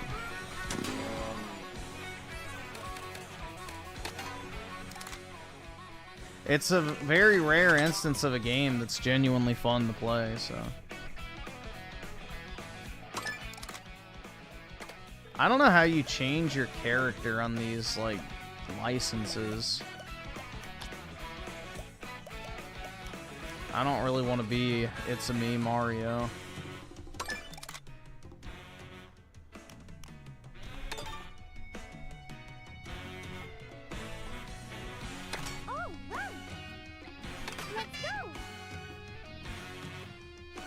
They did ruin it, dude. I can't even enjoy it anymore.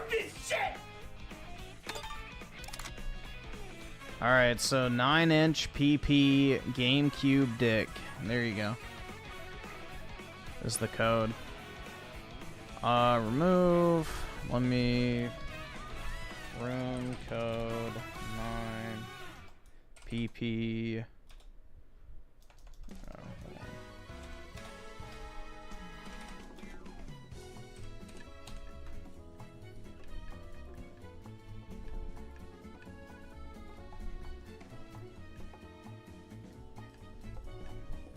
There we go.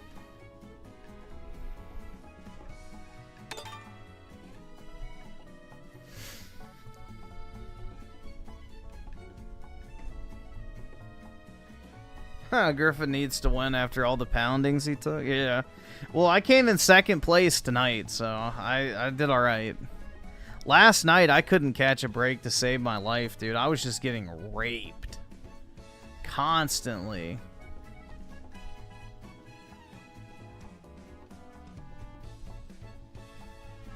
Like, it was brutal, dude. Like, even more brutal than when I was in 5th place tonight and got knocked all the way to 17th in the last 10 feet. Like, that was brutal, but last night was even fucking worse. It was way worse.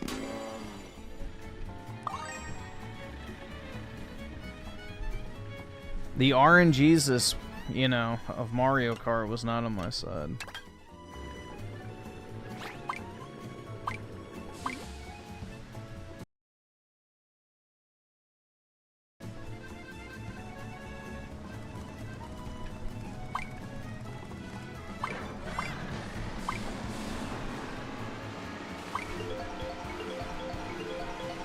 I'm gonna hit that coconut.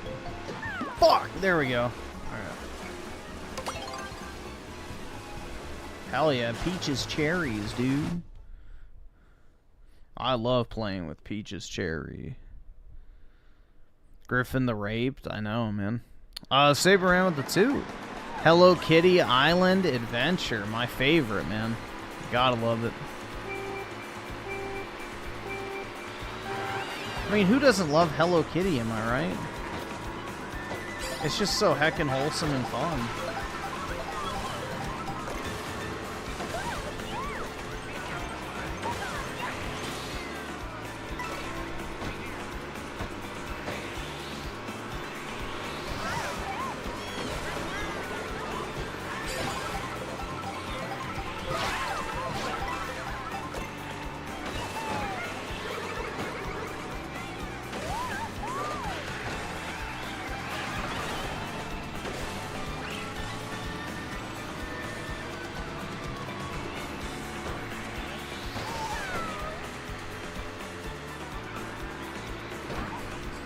Aw, oh, fuck.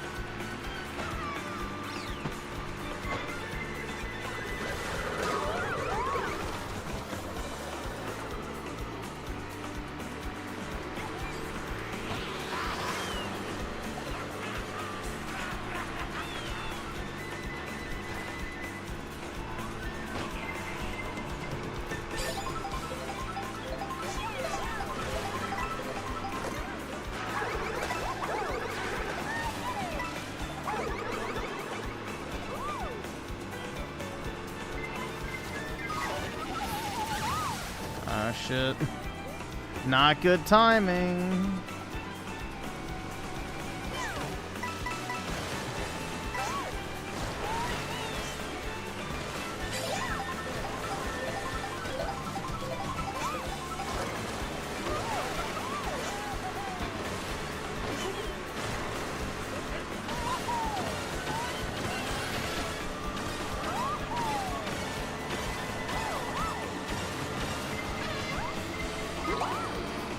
Oh my god, bro.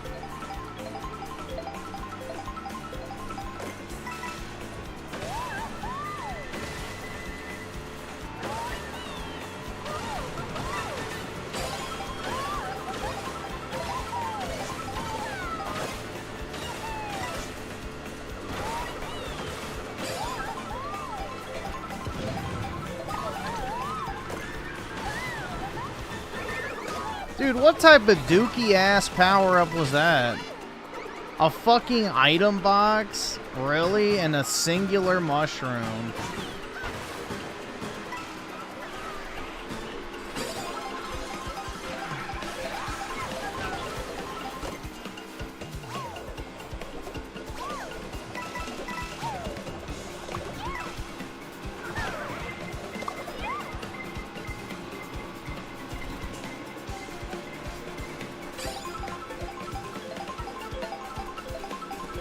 I'll donate a shiv to his prison cell if he wants to kill himself. I don't know. That's all he'll get from me.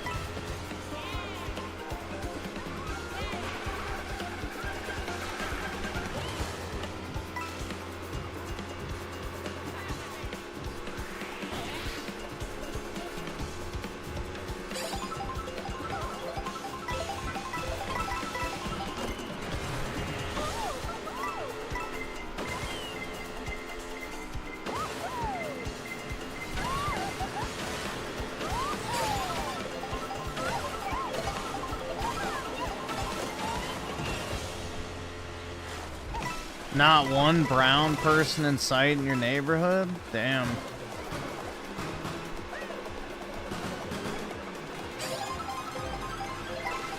You in like, well, I guess not even Oklahoma. You're in like probably like North Dakota or something? I don't know. Where are you? I'm trying to think where that would even be possible. Although I guess if it's your neighborhood, that's a little easier.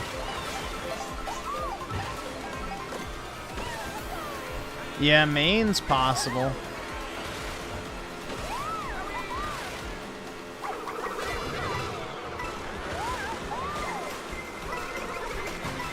I know, that's why U-Generation lives up there.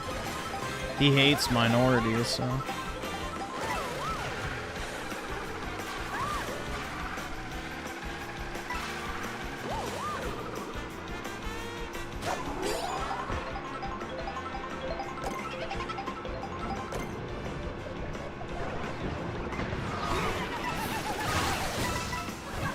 Bro, I got hit by my own fucking banana. Jeez.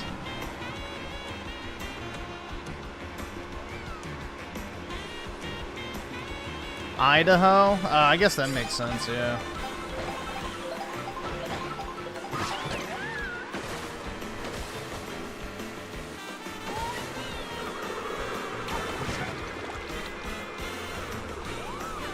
Squirt, squirt.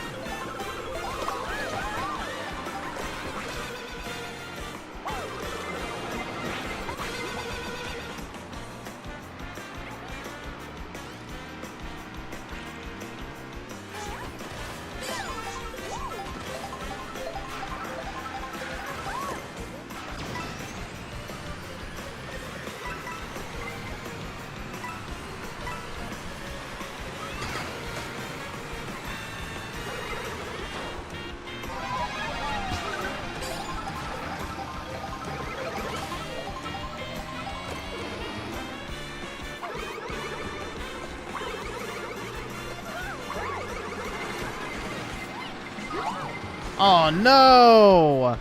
God damn it! Oh well. Shit!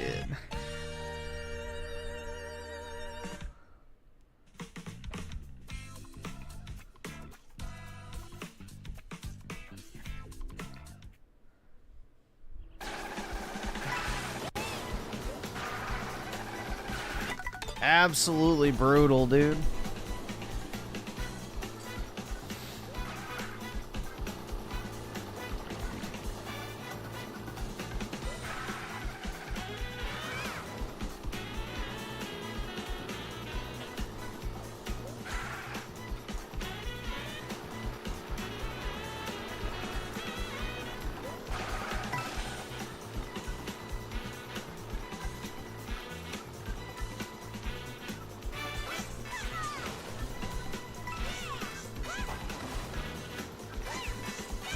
Uh-oh. I'm getting, the fuck? I'm getting a connection warning, so hopefully that doesn't amount to anything.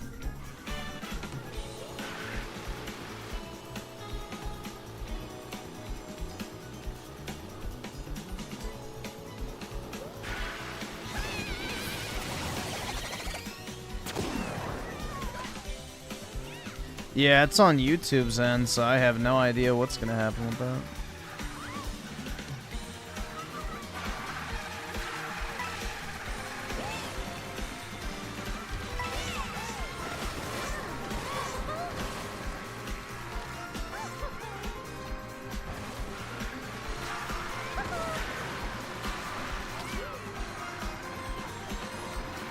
Nintendo slap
Can y'all hear me?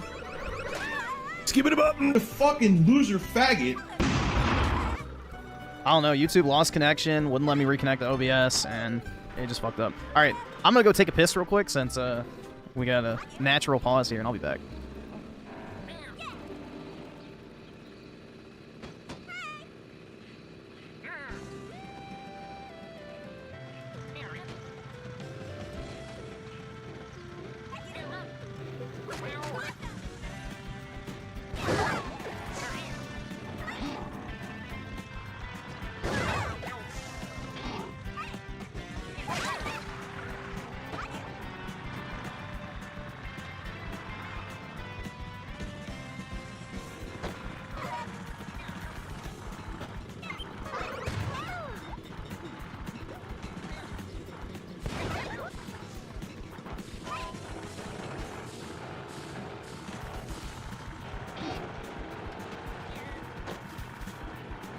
Alright, should be good now.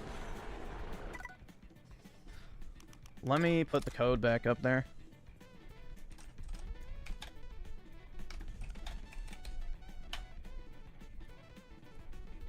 Alright, there we go. Hopefully that doesn't happen again, I don't know. That was weird.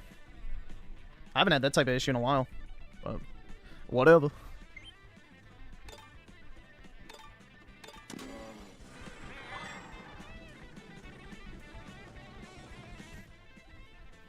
Whatever. Shit. Damn, bro. The tips total is $0 now. No.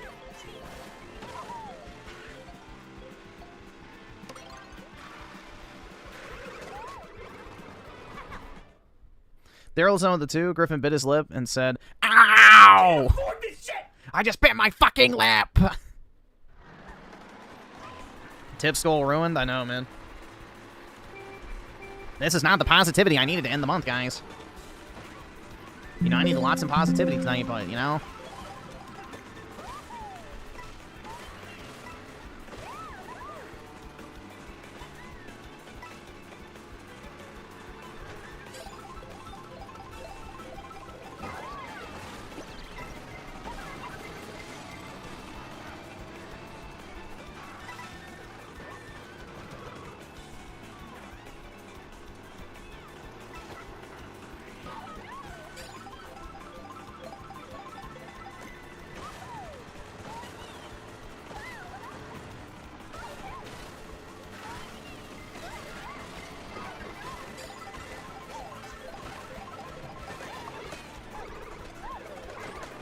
Ah, shit.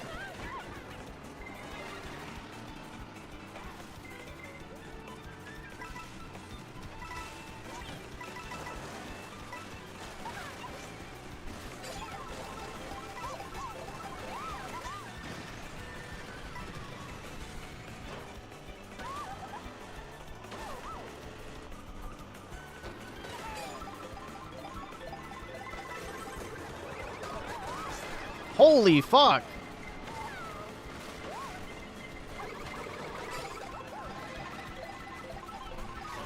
Oh my god.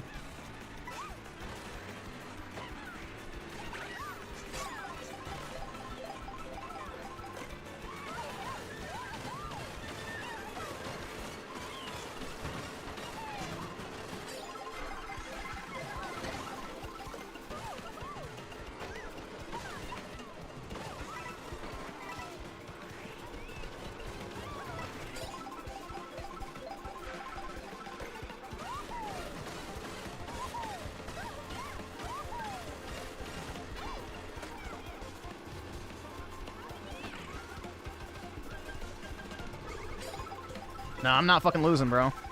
I'm gonna win this thing.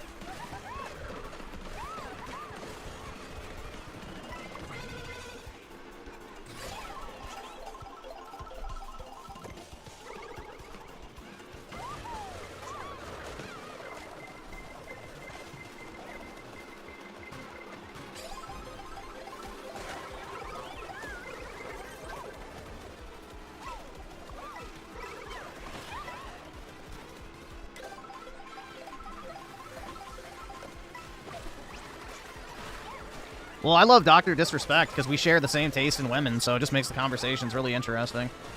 Obviously.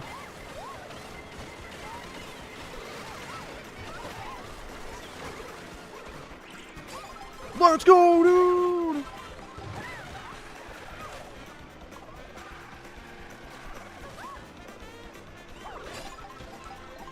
Fuck you, big fat nuts, trying to steal my fucking item box.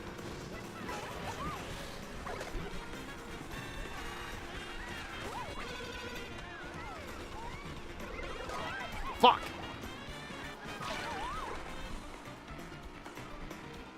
Yeah, I can think of a different letter to replace that fucking T with.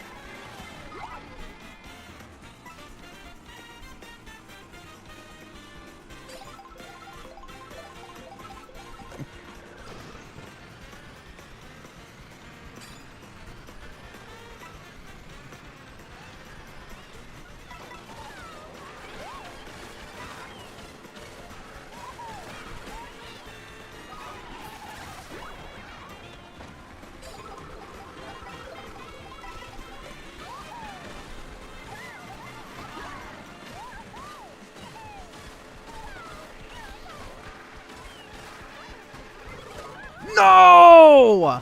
Are you fucking kidding me? Dude, 10 fucking feet away. Holy shit.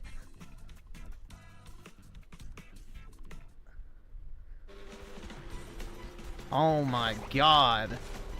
This is like legitimate cyberbullying at this point, man. I'm gonna file a complaint.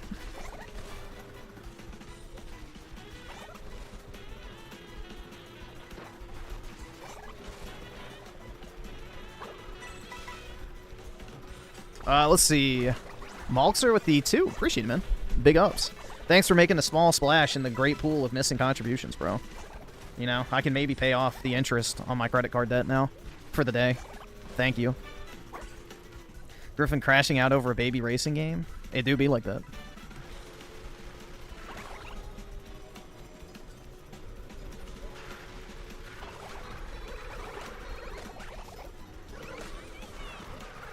Yeah, it's like, what? Well, I don't know how much a Hogan pull costs on WWE, so I can't even equate it to that.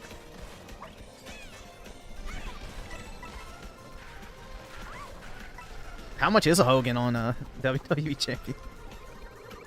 No, Pride Month is over, bro. It's America Month now.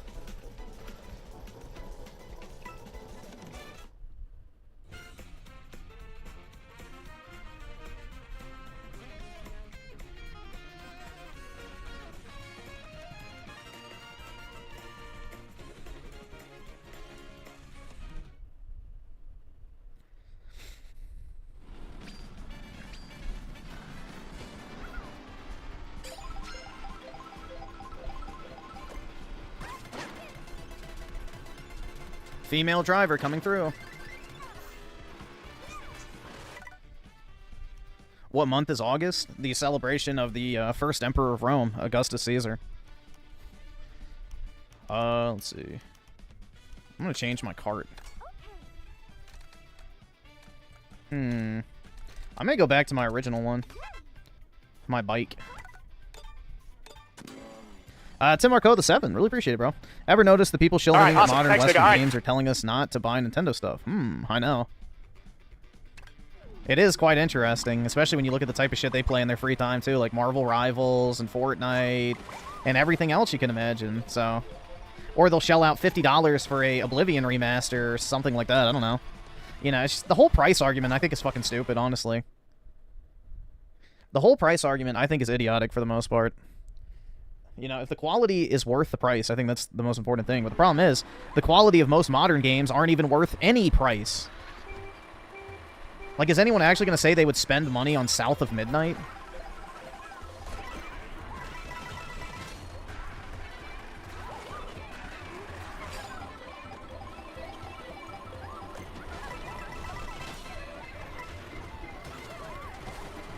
Yeah, they'll spend $30 a month on their, you know, COD cosmetics and all. Oh, yeah, dude, it's...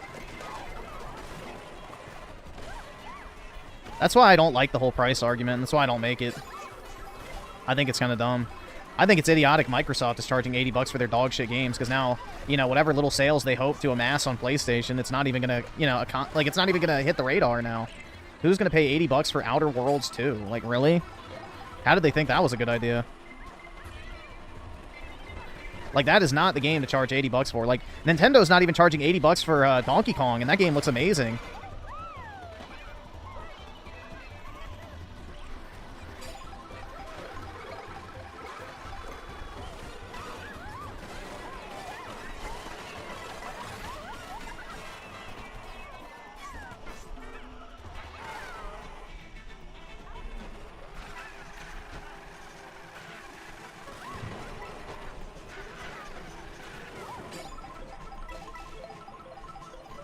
I probably will end up getting... I think somebody said they were going to donate for it. Awesome. I don't know Thanks, if nigga. I'll be getting it on release or not, but... Somebody said they were going to send for me to play that, I think, a long time ago. I don't know how true that is. But I don't know. It's not really on my radar of stuff I want to play. Let's just put it that way.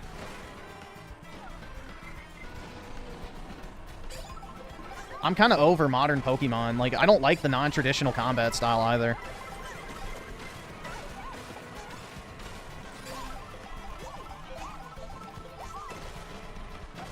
You know, if the devs were actually worth keeping around, then I would say that's fine. I would pay more money to protect jobs. Like, same thing with stuff that's made in the USA. I'll spend extra money if it's like an actual American company making the stuff I'm buying, and it employs people here in the US. But, you know, the type of people whose jobs you're saving with expensive games aren't worth keeping around unless they're from Japan.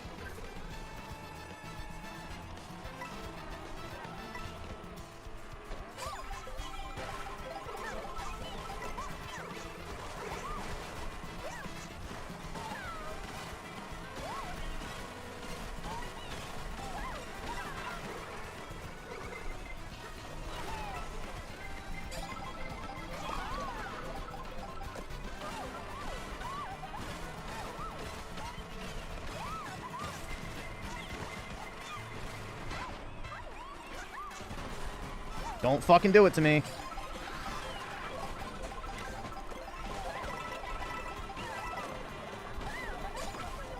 Oh shit, I had the chips. Fuck. Dude, could you imagine the fucking, like, chaos of 200cc on this game? Jeez, bro. If they do ever add it, that shit's gonna be wild.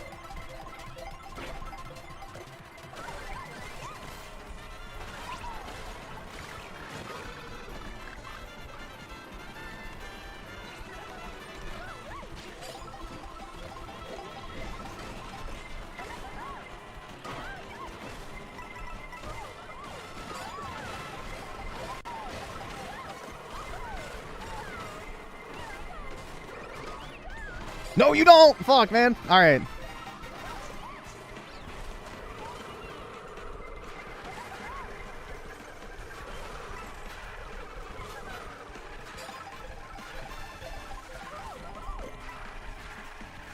Yeah, the handling is so much better on this bike.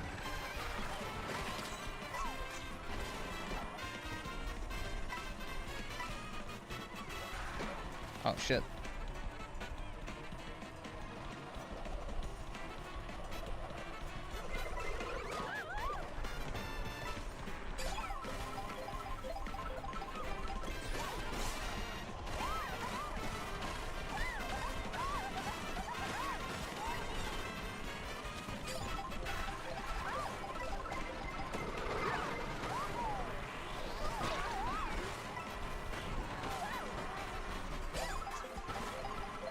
Come on, boost. Fuck, man. Either subscribe, donate, or get the fuck out. Damn it. Bro, come on. Can I just not get raped? I don't get it. Mecha Break should be on PlayStation to start with. I understand Steam, but most Xbox fans... Well, the reason why is because Xbox has early access. That's why. Xbox has an early access program, so they were able to develop it for it way beforehand. And... Malkster with the 5. Appreciate it, bro. Let the small splashes ever be abundant to you, Griff, in the name of the Holy Jesus Christ and Mother Mary. Amen. Well, I appreciate it, man. It's very kind of you. Big ups. Yo, what power-up did they just use to kill the blue shell? I wasn't paying attention, but I just noticed that. It didn't look like a boombox, but maybe it was. Oh, mushroom. Okay, interesting. I didn't know that. And let's see, EB7 with the 7 months. I think Mistwalker should be... Or wait, should make a Pokemon game with Sakaguchi's leadership. It would have a ton of potential, not just for gameplay, but also the story. Yeah, I mean, I would love to see Pokemon get out of Game Freak's hands, too, personally. They're lazy as shit, and they don't know how to make new Pokemon either, so... Yeah, it would be nice to see, like, an actual, you know, a passionate dev team make it.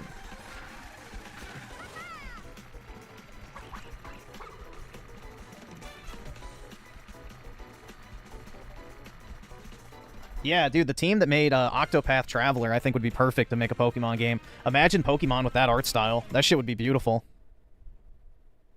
Yeah, I lost because of the lightning, but not as much that. I think I got hit by something else right after it.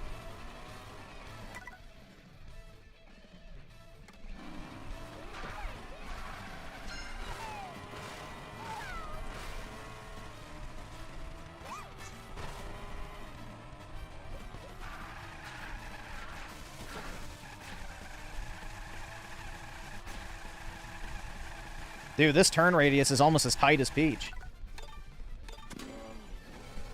Yeah, the fucking stream crashed, and it wouldn't let me reconnect OBS, so I just made a new stream.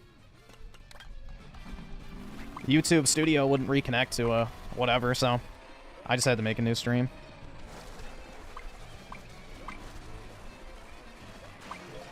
Yeah, they really butchered something on the studio side of things, like, probably about 7 or 8 months ago, and they've never fixed it.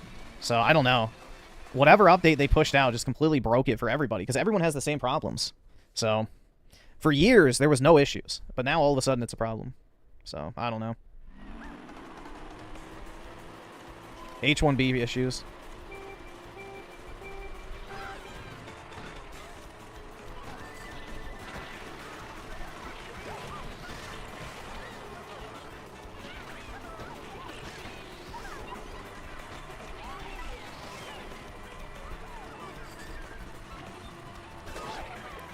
Damn, bro, I remember why I stopped using this bike. It's hard to pay attention to the road.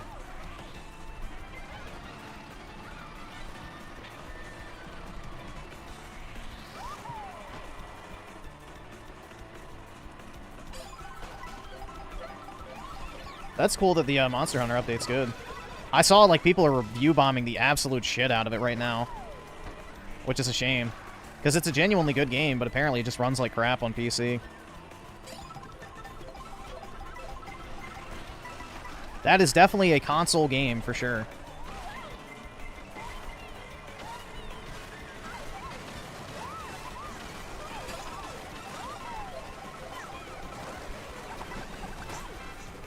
Oh my god, I got slowed down.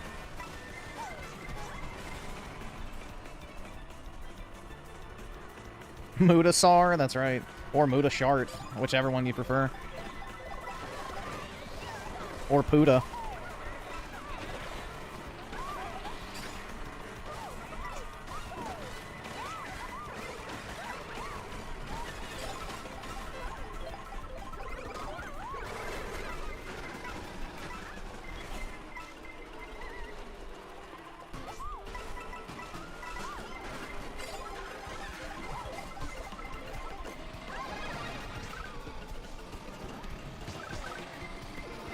Fuck all y'all.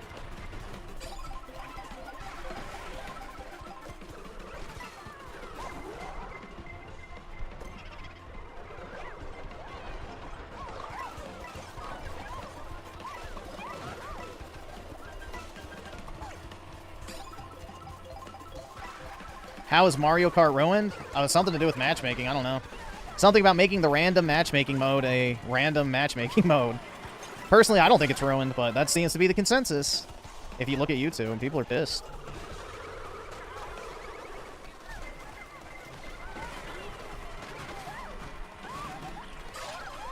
Aw, silly me, I slipped on a banana.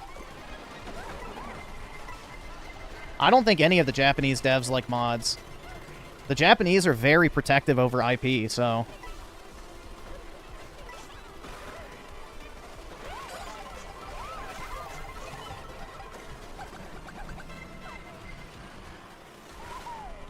Damn, I should have saved my flower.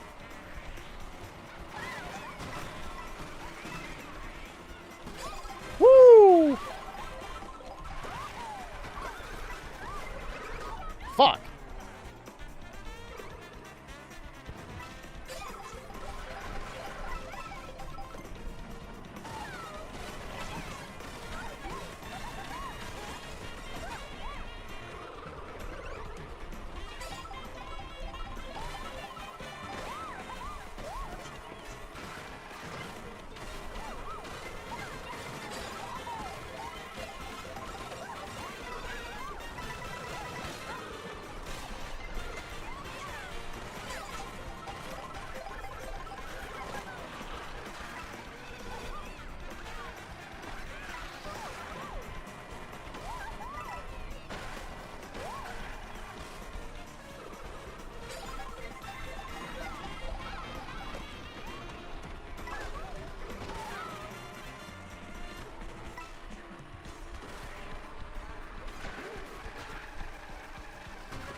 Come on, bitch! Thank God. Holy shit, it's like I broke a generational curse on that.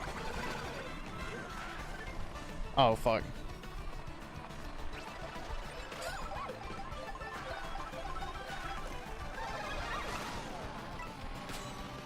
Fuck all y'all.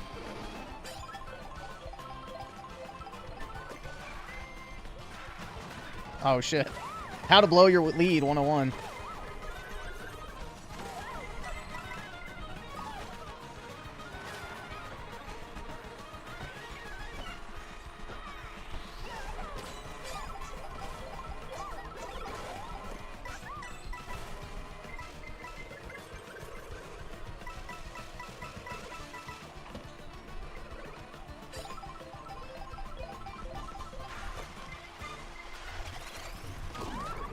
And it's Jover. Oh, man. I was doing so good.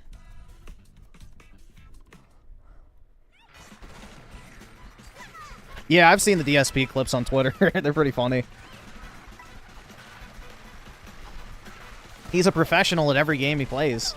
It could never be his fault.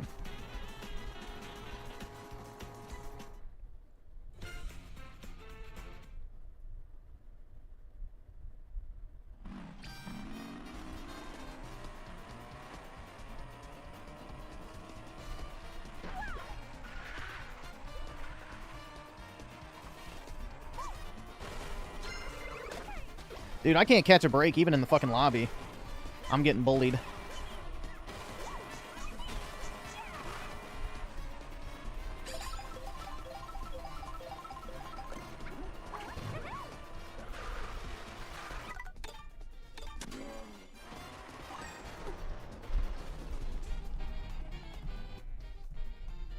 What do I think about Nintendo raising the price of the Switch, the Lite, and the OLED along with it? It's only in Canada, and it's for a currency adjustment, apparently. It's only in Canada, so... I mean, unless you're trying to, you know, buy a Nintendo Switch 1 in current year, which I don't know why you'd want to do anyway, it's not really a big deal at all. Yeah, I'm pretty sure Switches are region-free anyway, so yeah, you could order it from Japan.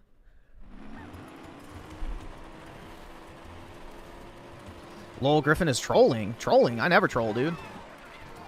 I'm the most dead-ass, serious motherfucker on the face of the earth.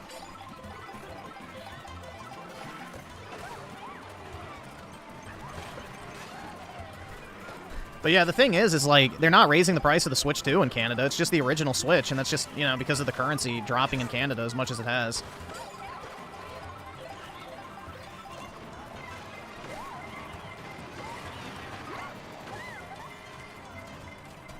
Unfortunately, the Canadian government has not done a good job at, you know, serving its citizens. Instead, they import SARS from all over New Delhi and give them, you know, tens of thousands of free money from the government.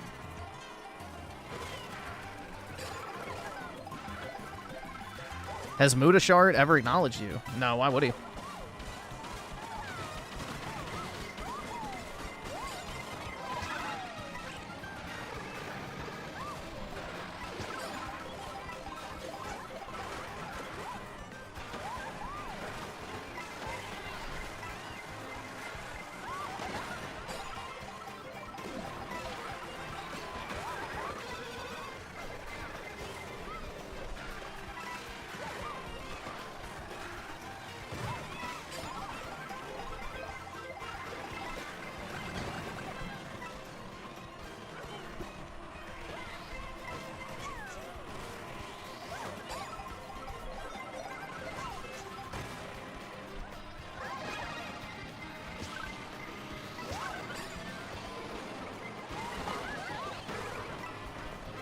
Oh, shit. I didn't realize I used 2. Fuck. Oh, no. Shit. Come on, give me gold, gold, gold, gold, gold. Yes! Alright. Thank God.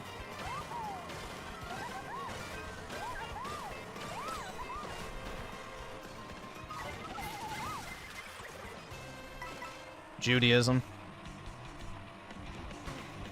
Did I ever get that promotion? No, so my company has been negatively impacted by global whatever the fuck, so they're telling everybody the promotions are going to be rare, but I got put in for the half-year promotion, and so I think the year-end promotions are coming up, so maybe.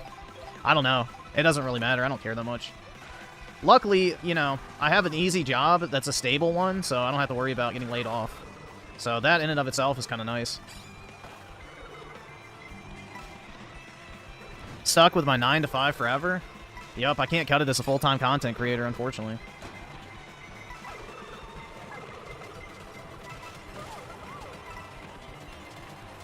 You know, the dream is dead, dude.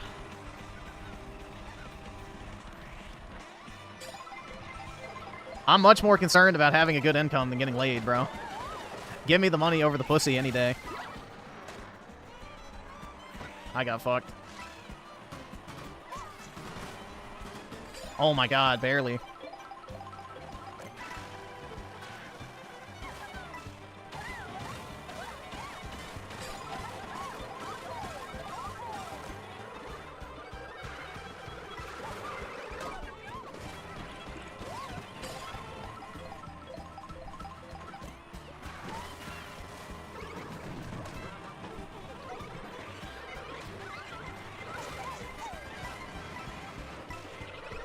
Oh my God. Seriously? I get fucking raped with a red shell and I miss the item. And I get hit with a fucking football! Oh my God.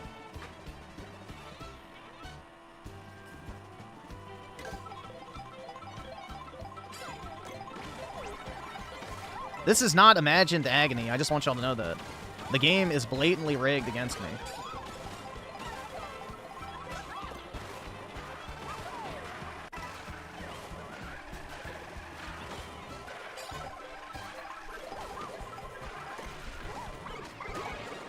Oh my God. I screwed that up so bad. Shit. I forgot we're not on the other one and the muscle memory clicked in. Fuck.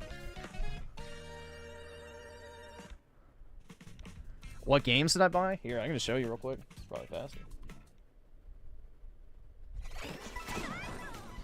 Let's see. So I bought, I guess, Saints Row the Third now. I bought Alien vs. Predator, this Haste game, Galcon, Bullet Witch, Final Fantasy IX, Final Fantasy Lightning Returns, Terminator Resistance, Alice Madness Returns, Bolt Gun, Scarlet Nexus, and The Witness.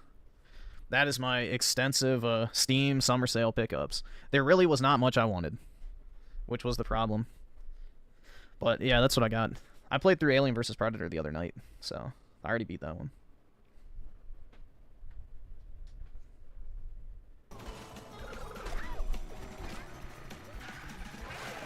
Will I ever play them? That's the question, right?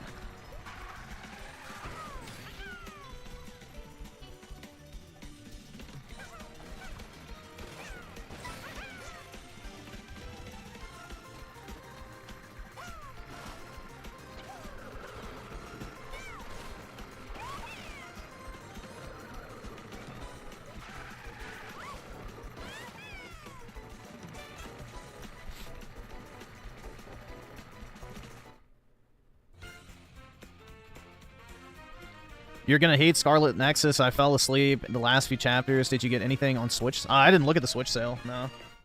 I didn't even look at it. No, I haven't played 90% of my library, so that's how it usually goes, though.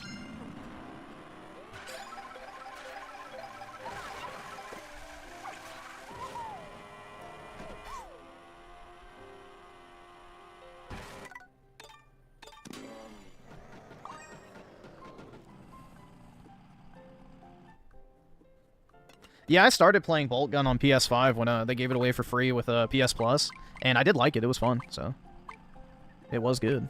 I just sucked at the controller, so I'll definitely play with keyboard and mouse this time.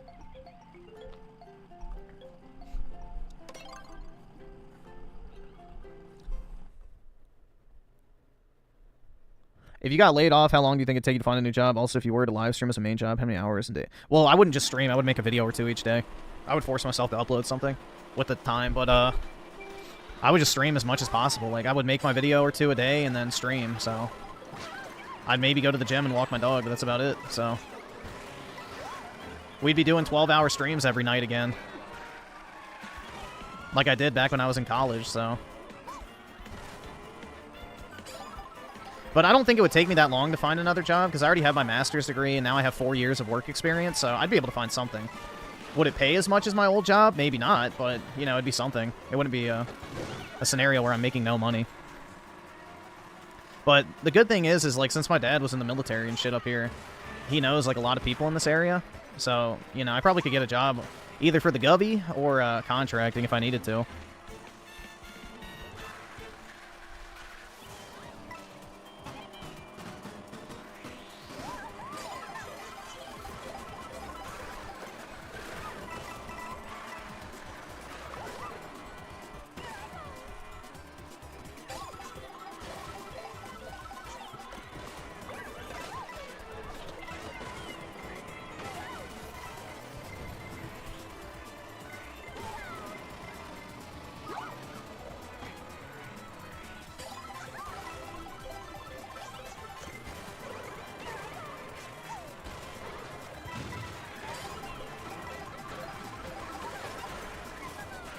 A singular shroom.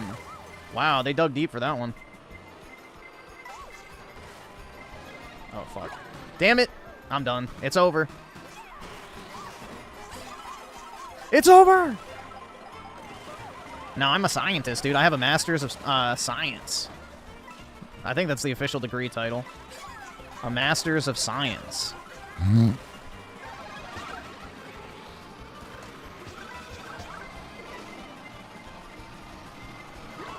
Oh, you fucking bitch.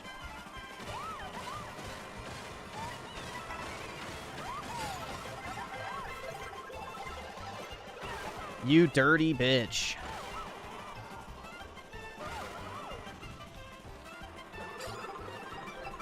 But yeah, worst comes to worst, I would just go do like some sort of like basic-ass wagey job too if I needed to. Like, I wouldn't be opposed to go working for like Walmart or something if I needed to, just to make some extra money while I find another job.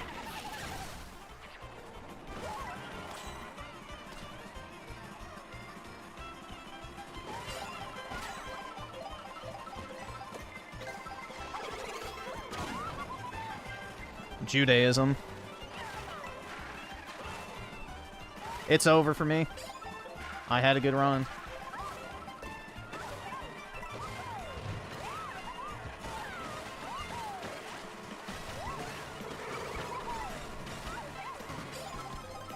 Oh, I made it.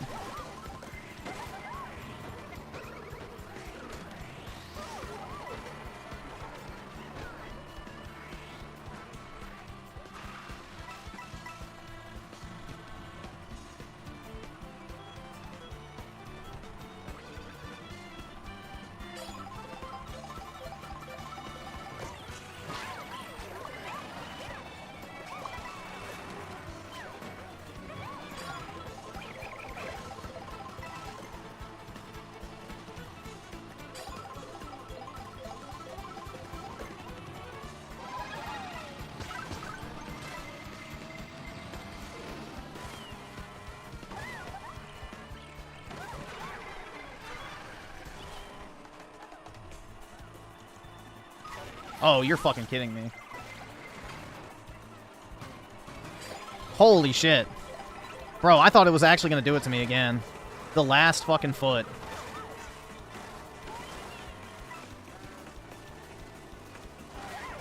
Yeah, domed by Massive Peach. A dream or a nightmare? Where's Juan? I don't know. Maybe his mom told him it's bedtime.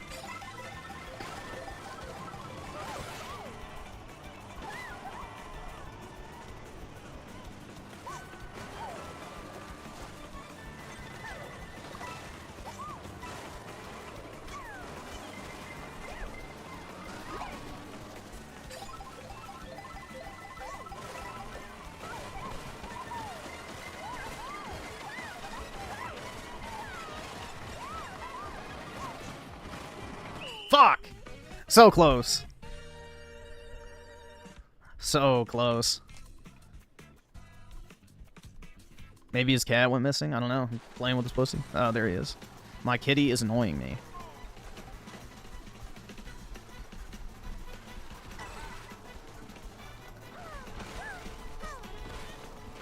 Ooh.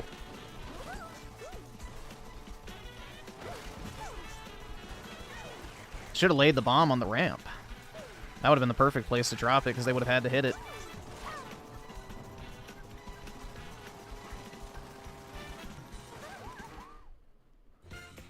When will Ronald get deported? I don't know.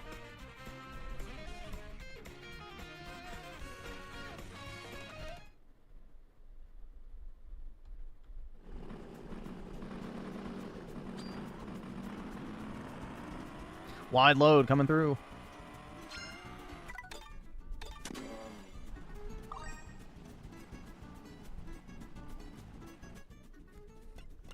I've already got over 60 hours in this game, which is actually kind of crazy to think about.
Holy shit, I'm getting raped!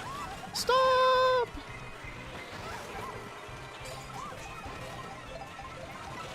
Yeah, there is an open world mode. This is just racing, so...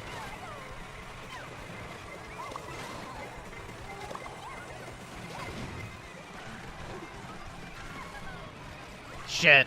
It's over. Yep, there it goes. I'm done.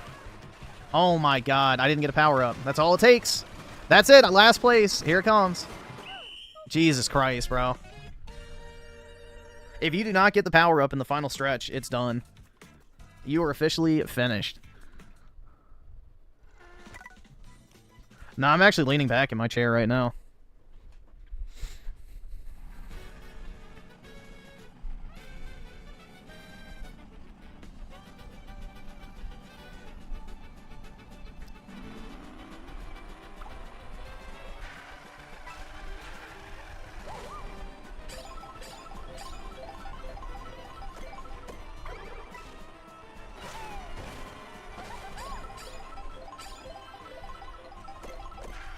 Yeah, I just wanted to play a good game, have a good time, have a good stream. I just can't do it. I can't take this shit no more, man.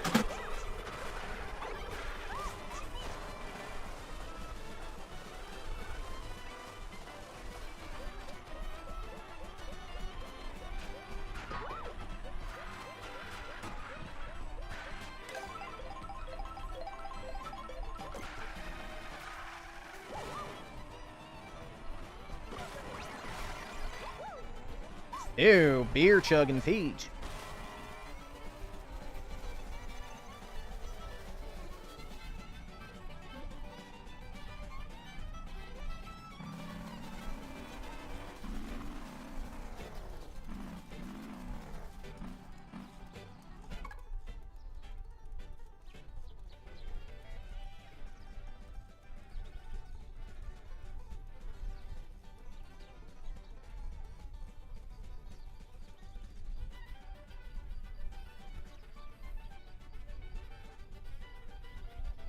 I need a background for my thumbnail. That might be good. And, of course, dumbass. Nika, you... Have to come and ruin the view.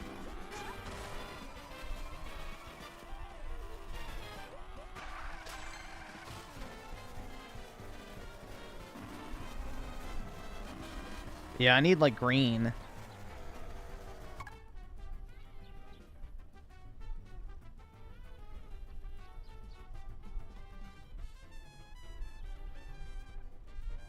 That's good.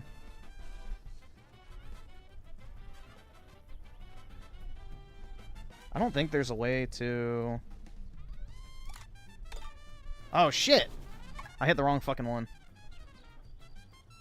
I hit Xbox A, not... fucking...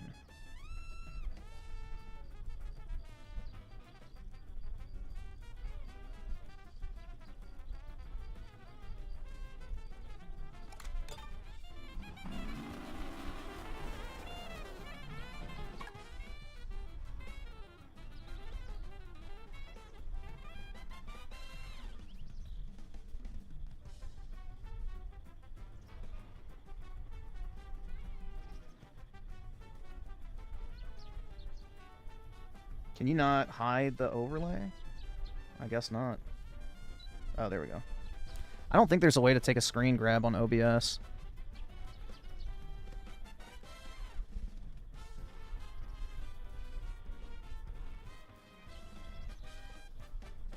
Oh, shit. The weather changed. Alright, I think I got it. But I don't know where it saves on OBS. Maybe in documents. No. Pictures. No. Hold on, let's see. Try it again. Videos. Ew, why was it in my videos folder?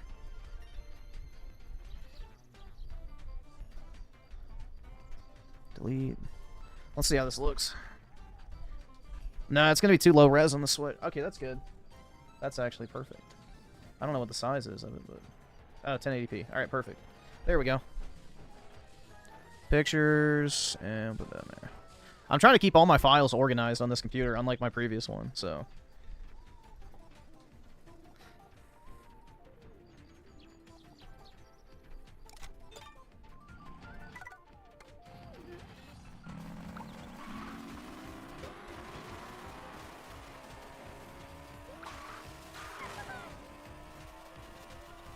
Me shekels.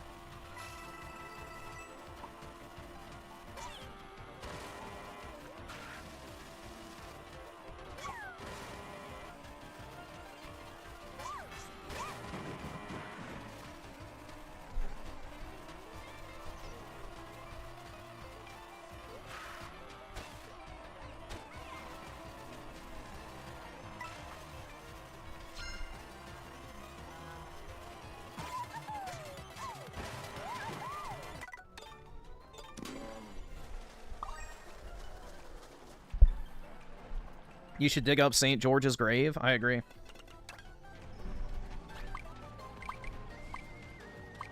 That way you can better worship him.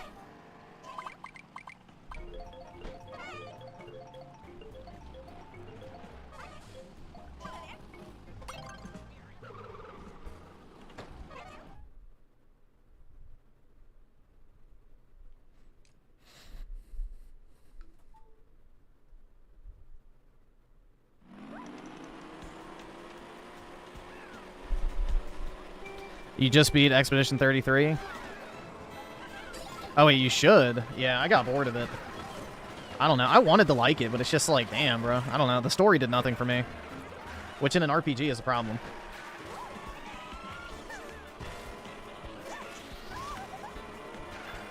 Oh, fuck. Not off to a good start here.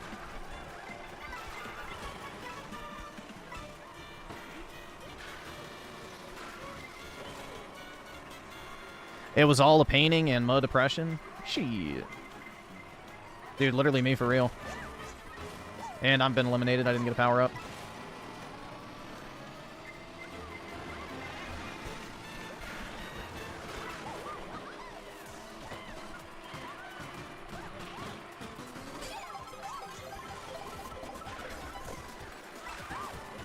Yeah, if I had a... So, that's one of those games I wish I would have gotten on PC, because I would download an auto parry mod, and it would probably make the game a lot more fun. But the fucking constant parrying was so annoying. I hated the real-time inputs.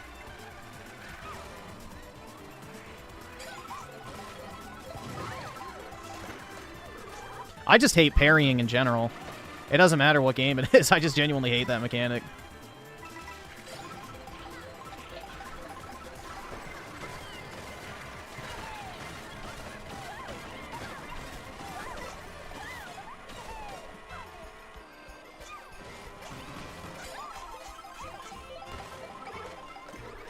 Yeah, apparently the main dev of Expedition 33 is a Sekiro speedrunner.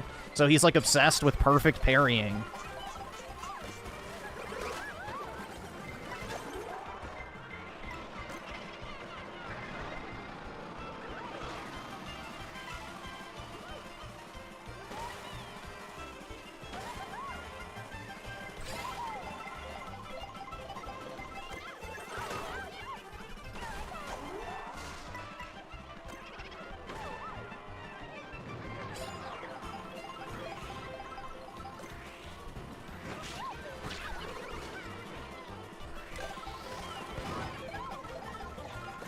Oh, I forgot to change my skin. Shit.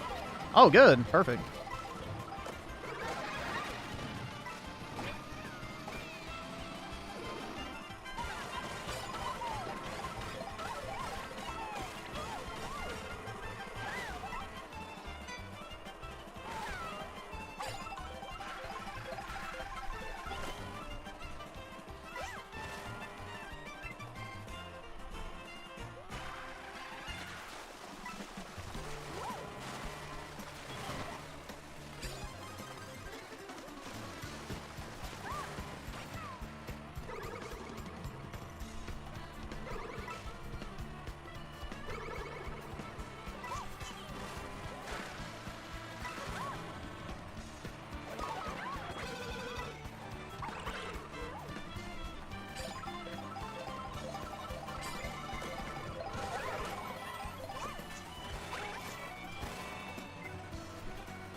There we go.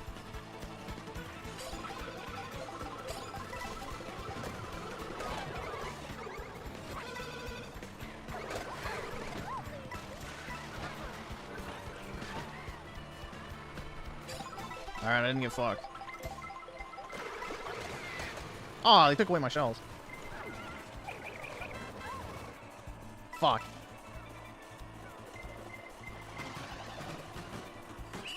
Damn.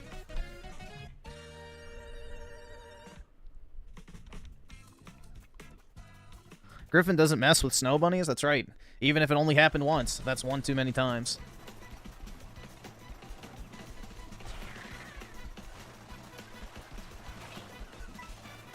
Thoughts on plus-size models? They're easier to hit with your car. I don't know. Tesla stock is tanking right now because Elon's tweeting again? Yeah, he's an idiot, bro. He doesn't learn his lesson.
Yeah, he's a dumbass, bro. Like, he made up with Trump. He needs to just, you know, accept the fact he lost. Like, unfortunately, for better or for worse, Congress are the fuckers that get to, you know, set the budget. So it's out of Trump's control what Congress passes, and it's just retarded to, like, burn down your entire reputation first with the fucking shit libs, and now you're burning it down with the Trump voters. It's just retarded. Like, you picked a side, stick to it. This, oh, I don't get everything I want, so I'm gonna rage like a child shit is just stupid. Yeah, dude, he's an idiot. The fucking America party. Yeah, third parties work so well. It's just retarded. It's a stupid crash out. He's upset over a budget that doesn't even exist in the first place. Like, our money is make-believe. I don't understand what the obsession is with the federal budget. Our money doesn't exist. Literally. It's fucking magic paper, basically. No, Elon is smart. He's just a spurg, bro. He's a spurg. He needs to get over it. It's like his autistic obsession right now, for whatever reason.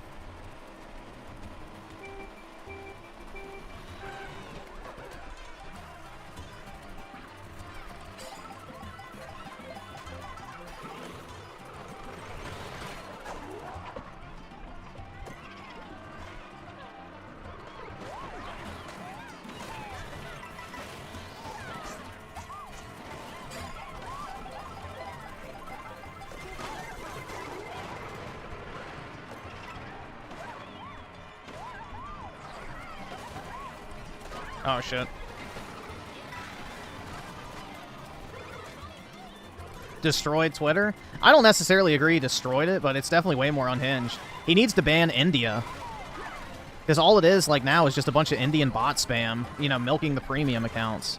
If he would just get rid of that, you know, the site would immediately be better.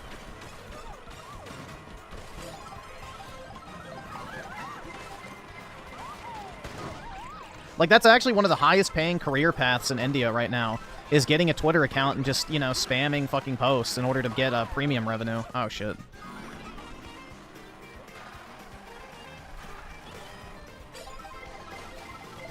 Oh, fuck me.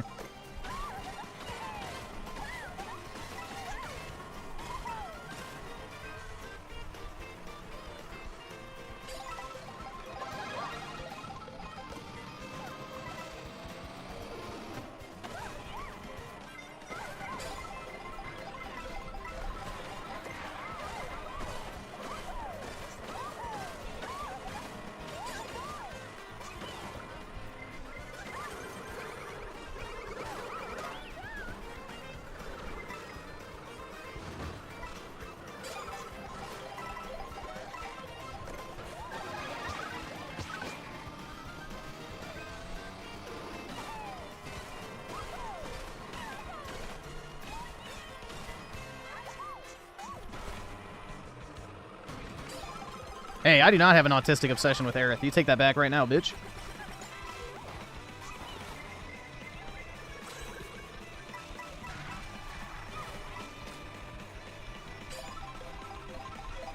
I do not have the aughts. Thank you very much.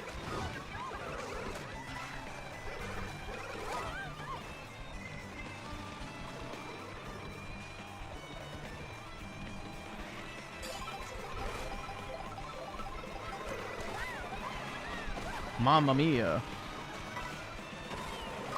Fuck mia.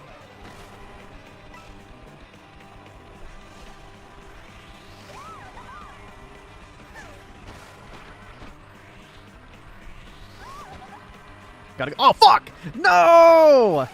God damn it, it's over. It's over, man. That's it. I'm just gonna stop here. I'm not gonna make it. That's it. I'm not even gonna try. It's done. I didn't get an item box, so...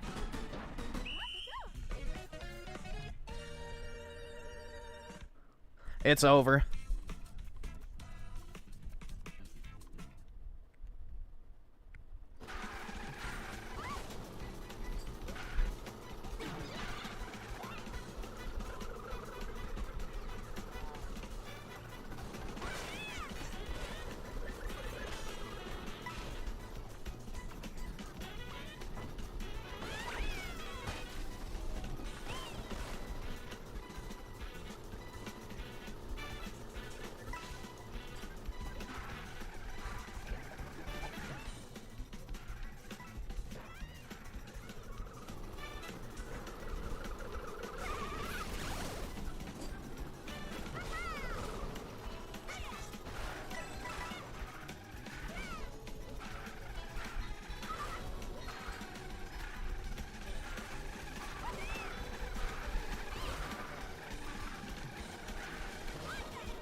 Yeah, the wall ride is janky.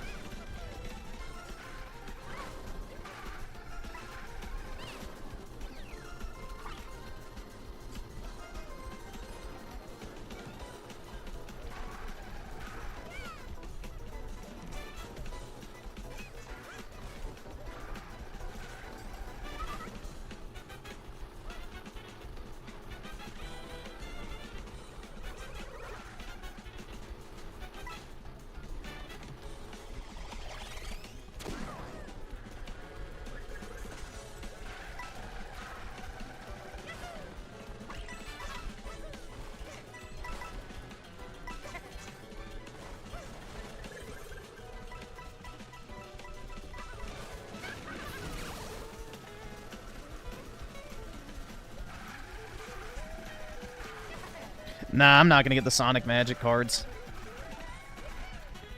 No, I didn't mute my mic. I was just checking my phone for some shit. Yeah, Elon's burnt all of his bridges with his lefties and now the right wing. It's just retarded.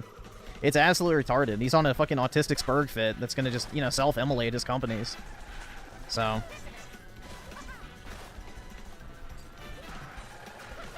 Dude, we don't need Elon to get to Mars. That's the thing, is it's his scientists. So the scientists are the ones who will make the technology, not him. He's not a rocket scientist.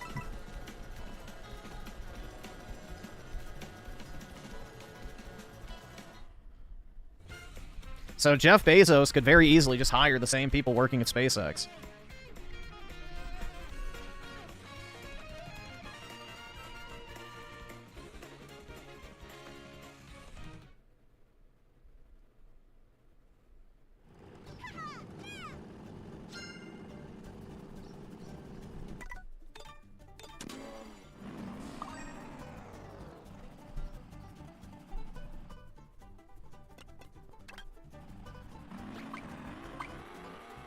Well, the problem is Elon didn't keep his views to himself, but now he wants to fucking jump ship and backstab. It's like, bro, you picked your fucking horse in the race, now you fucking back it.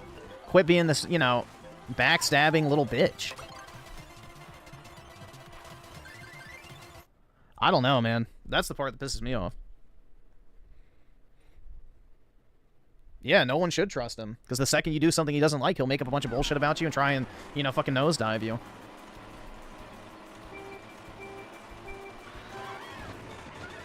Yeah, he's ass-blasted over a make-believe budget.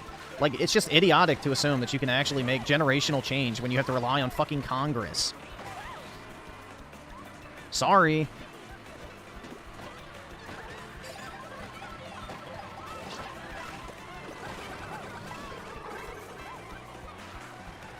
You know, make Trump the God Emperor, and then we can actually get shit done. But until then, you know, we're at the mercy of the legislature.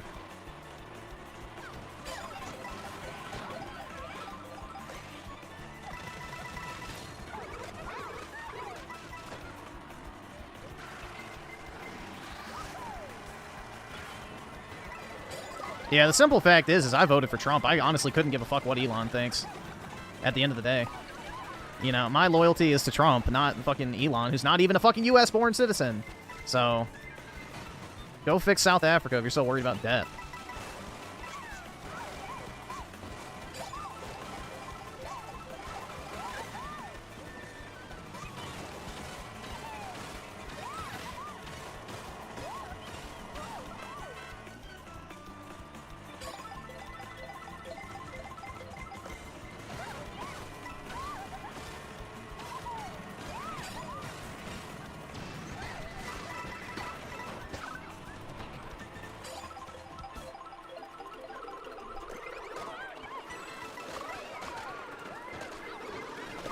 Oh, no.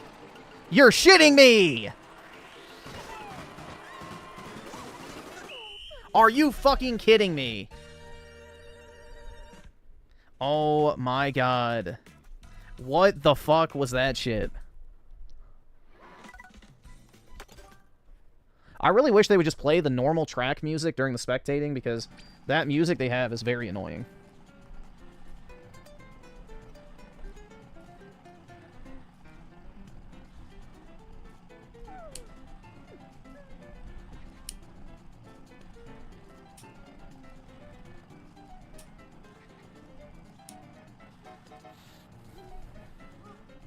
Yeah, it's a full lobby.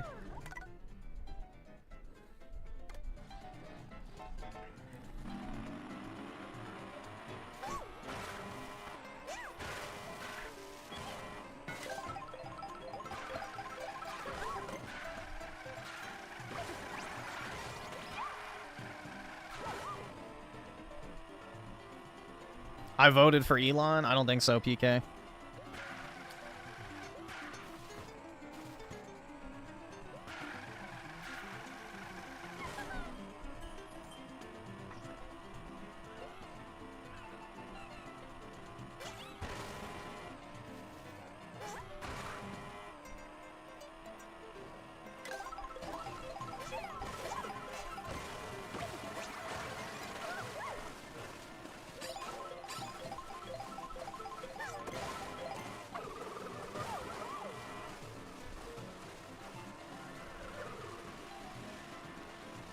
Yo, it's raining.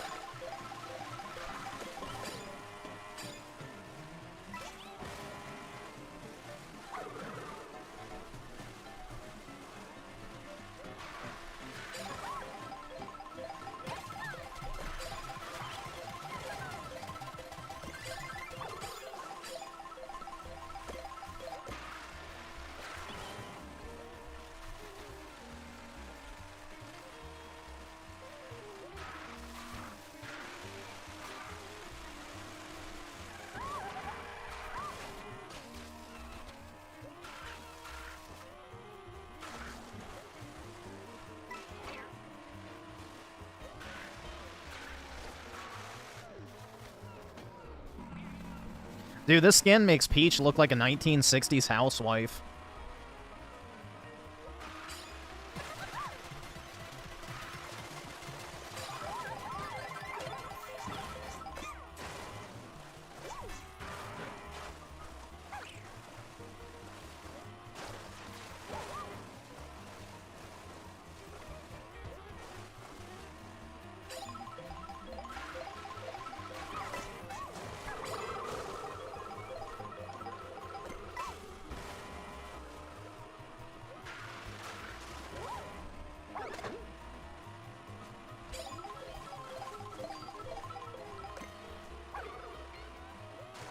A heckin' wholesome trad wife? That's right.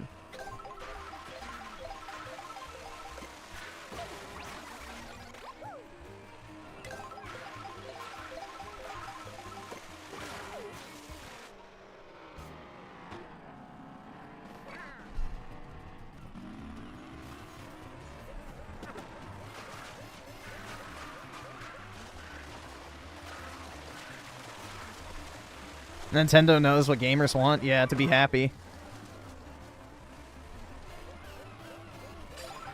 Unlike what Rage sells on YouTube want, which is to fuck.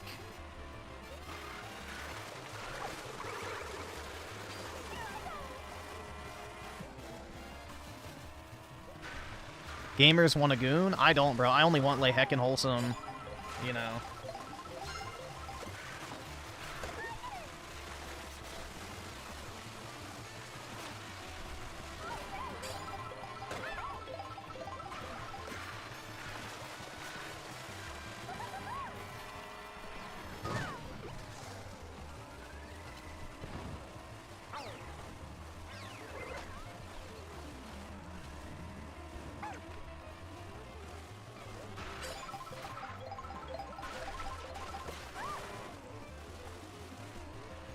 Griffin wants to be a pretty girl. That's right, dude. Then I'd be a millionaire.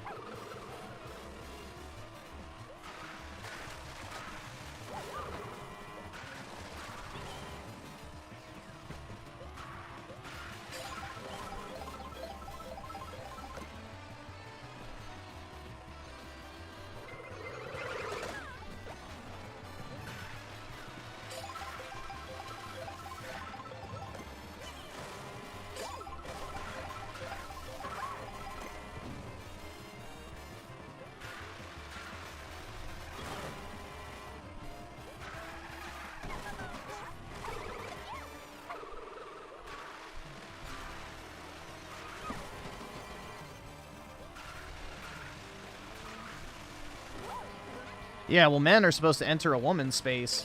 Not a woman entering a man's space, if you know what I mean. Griffin was a rich girl. What the fuck?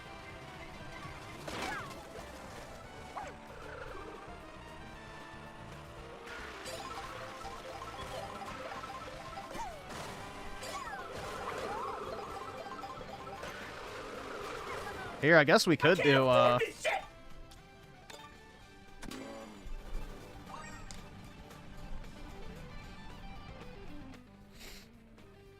Oski Woski with the 2. Yo, Griffin, go to Daisy's Castle, the Shy Guy map. Like, can you fast travel on the map or something?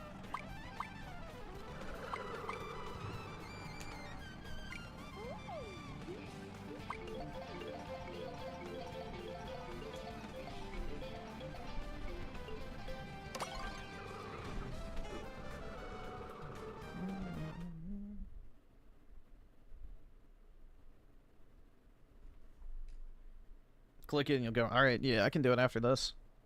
Sure.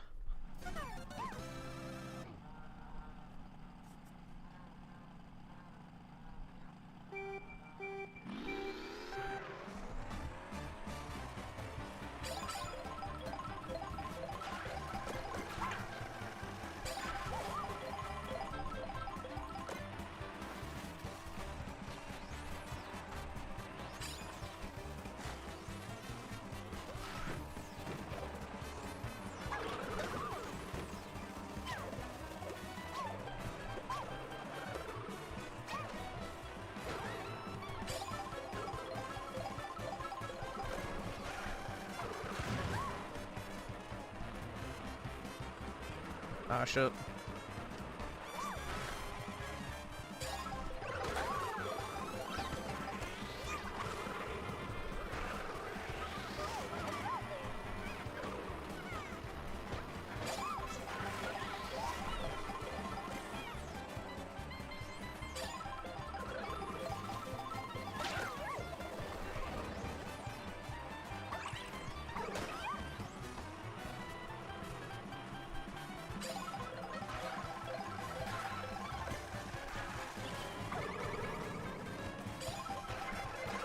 Ah, shit.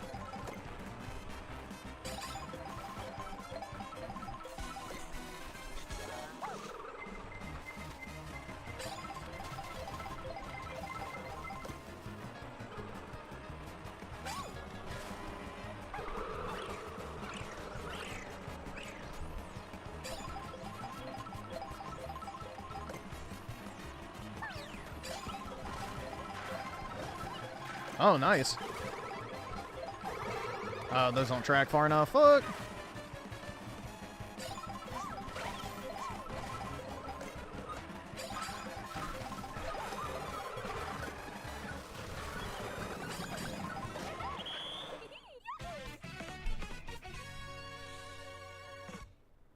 All right.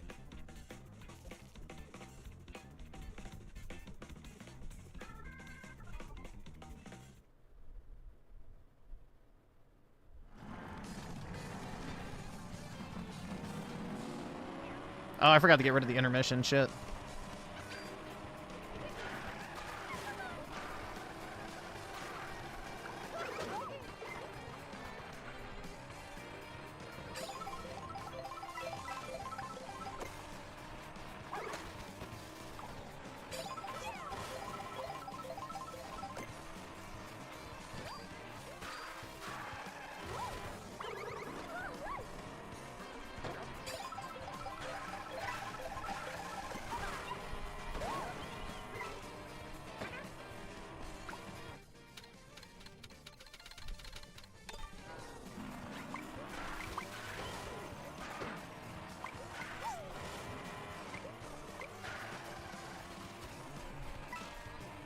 Griffin reminds me of Hank.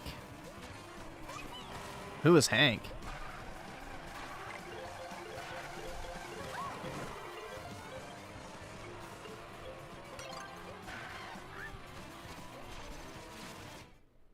Hank from King. Okay. Just my soulless voice.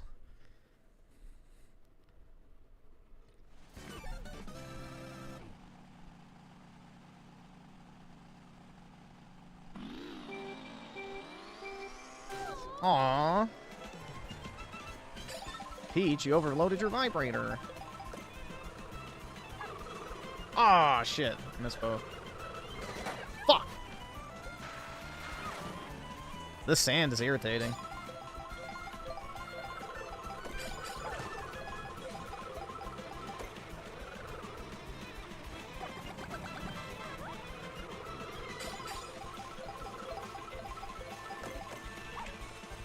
Why is it giving me a mushroom in battle mode?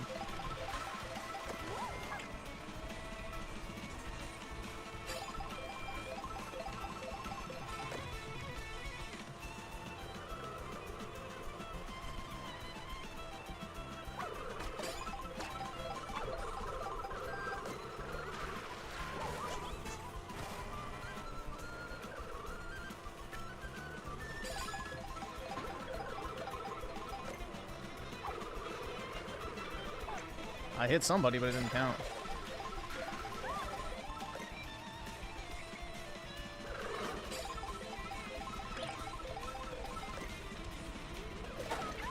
Shit.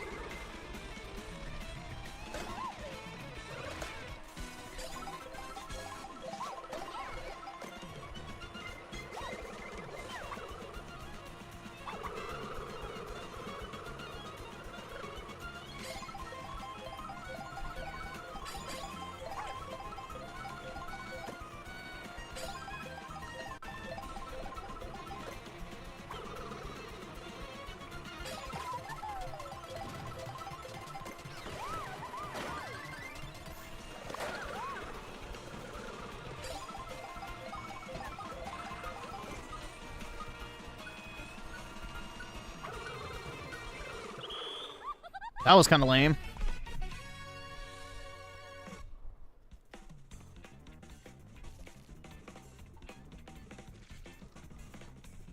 I'm not a fan of that map.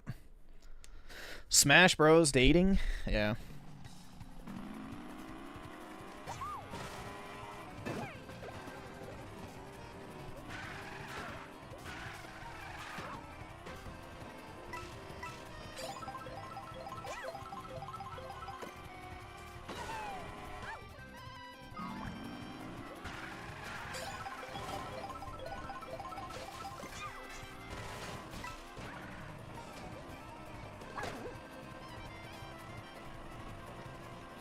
Yeah, Peach is used to things big and black on the face.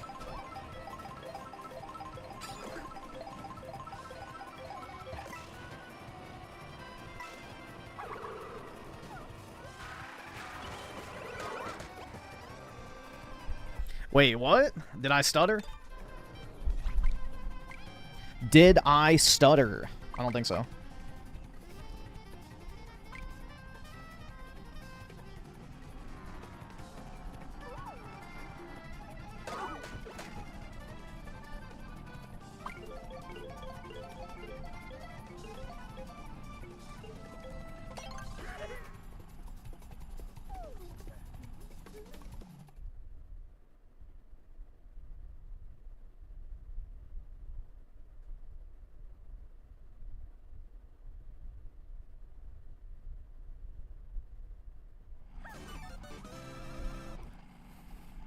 You think I'm Asian? Why is that, PK?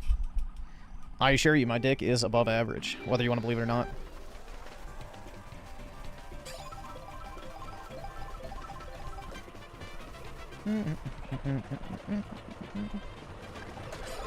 This is from Double Dash, but I don't remember what song it is.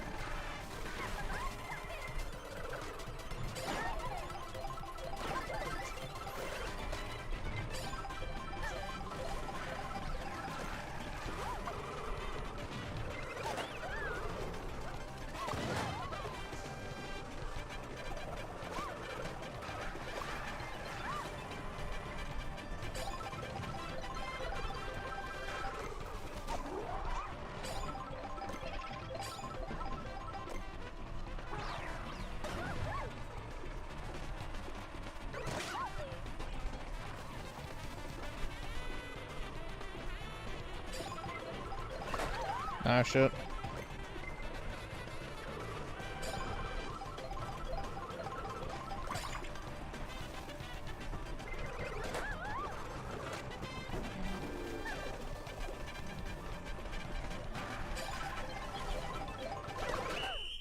Fuck!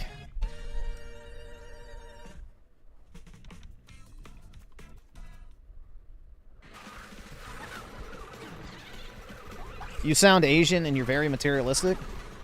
What can I say, PK? Hurrah! Maybe that's my new nationality, I don't know.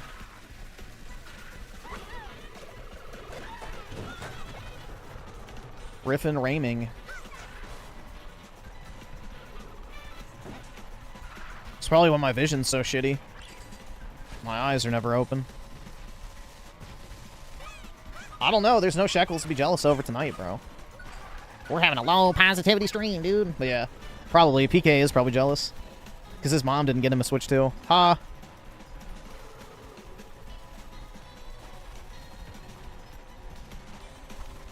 Where's the tip skull? I'll set it, but we're not going to hit it. It'll just be another reason in my 13 reasons why.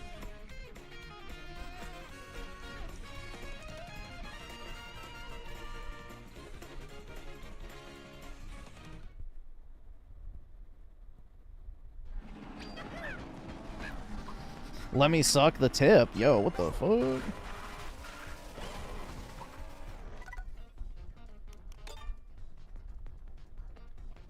If I hit my tip skull, I'll switch to videos. Yep. If we hit the tip skull, then I'll switch to videos for the rest of the night. Until like 6 o'clock.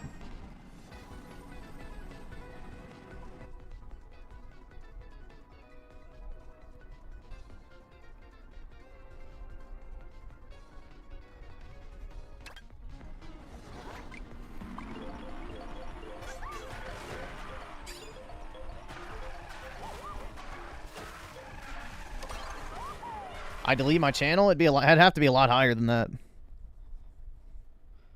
It'd have to be a lot higher than that for me to delete my channel. Come on now.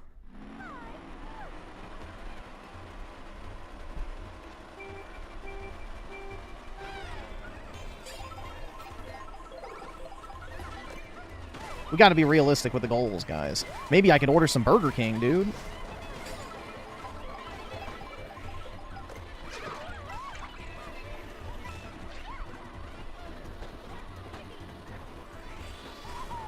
Again, I'm gonna need more money for that if you want me to get a hooker, bro. Because I'm not getting some nasty-ass crack whore.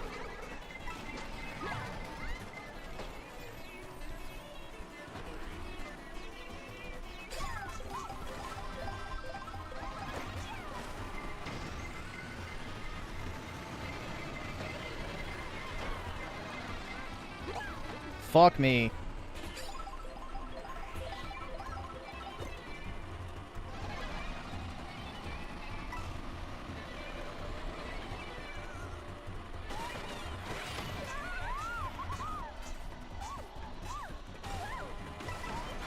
Oh shit. It's over. It's over!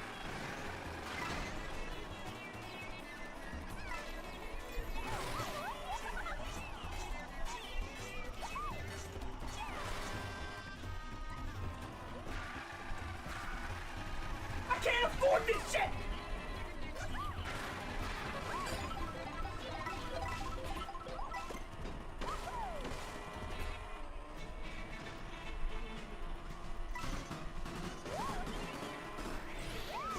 Bruh, literally 20th. Jeez. It couldn't be more over, dude. It couldn't be more over.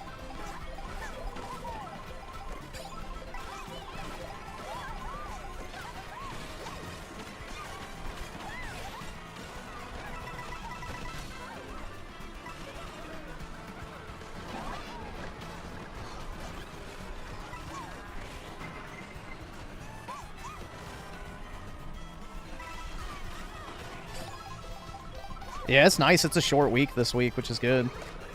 Since it's the 4th of July.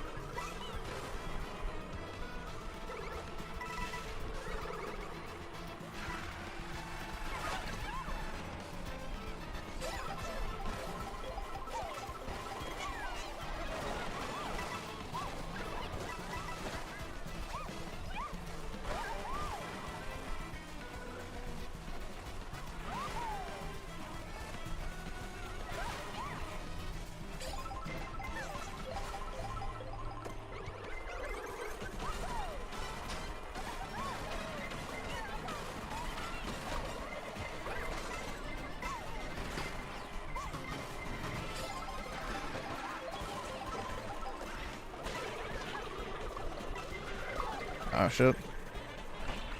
No!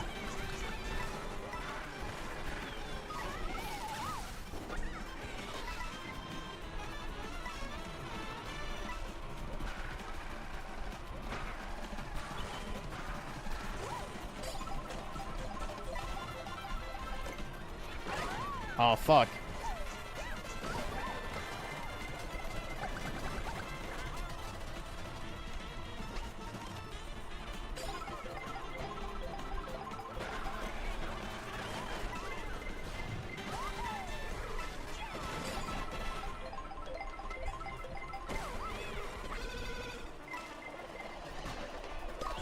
Oh, don't you fuck- Are you shitting me? What the fuck? Bro, there's no way. There's no fucking way. Holy shit. I was on the finish line. Oh my god.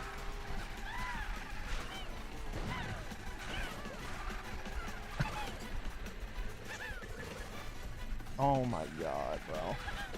I don't even know. I don't even know what to say.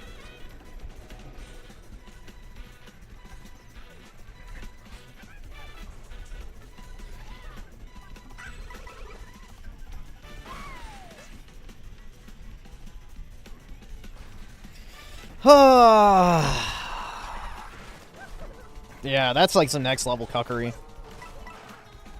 I wonder what happened. I lost my will to live.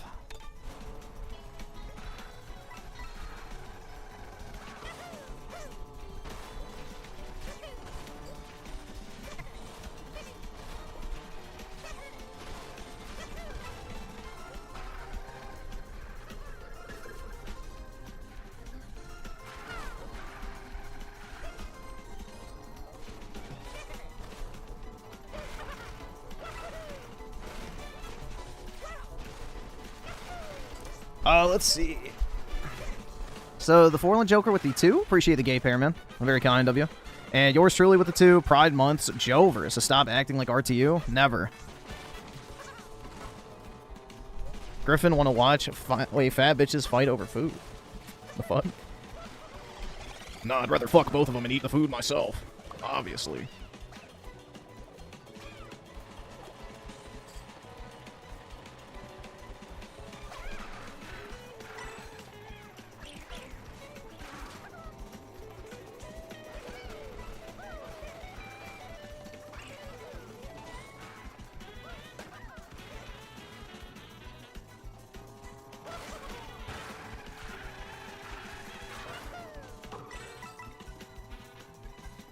You should have just given me the $100 instead, PK.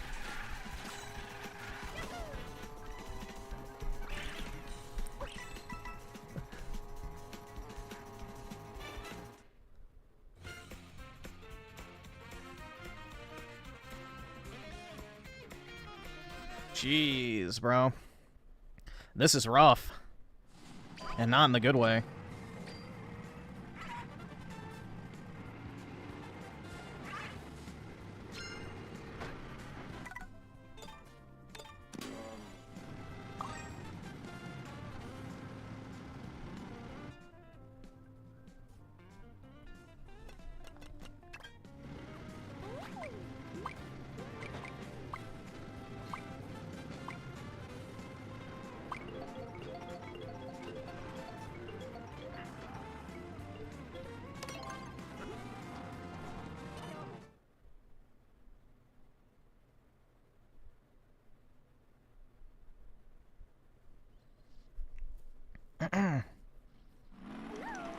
Damn, bro, my throat's actually kind of getting sore. Not good. Not good.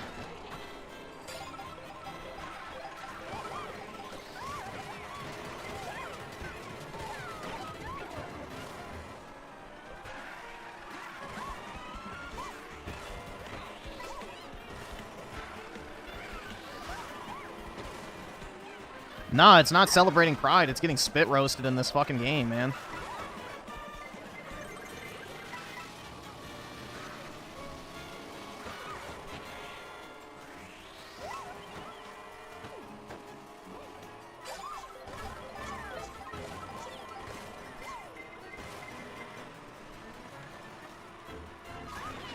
Oh, shit. That's it. Oh, good. People fell off.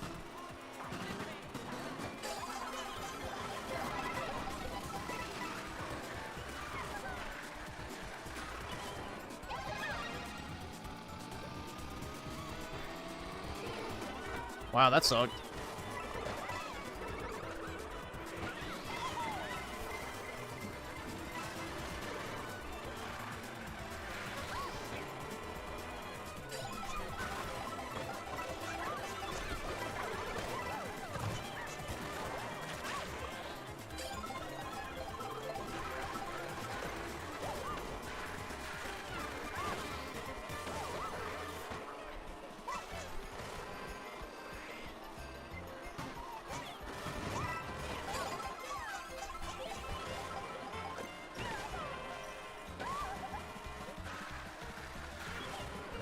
Ah, shit. Damn. Yeah, the game's fine, man.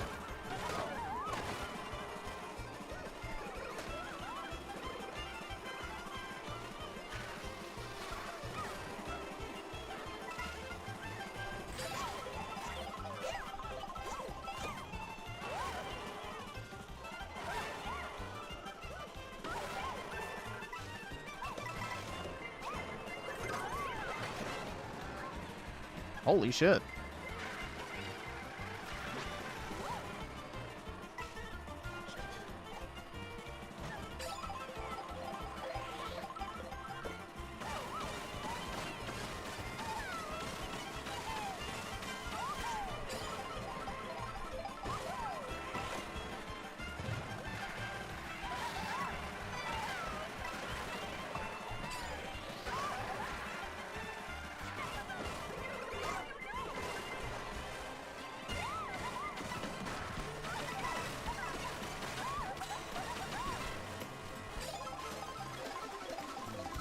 There we go.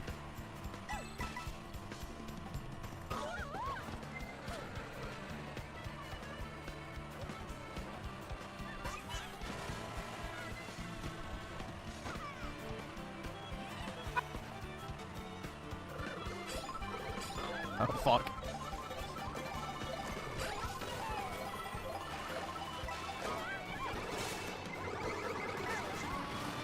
Oh my god, dude, I can't catch a break. Genuinely.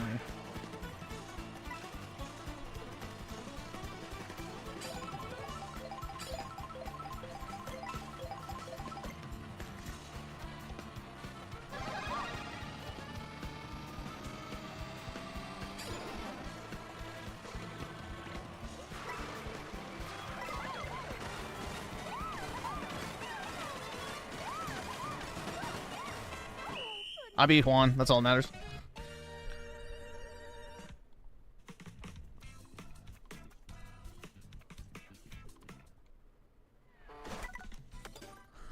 This shit's brutal, man. Absolutely brutal. Tim Marco, the 279 Mario Kart World didn't just die. It was murdered. I feel like I'm being murdered right now. Jesus, man. This shit is rough. I feel like I'm being murdered.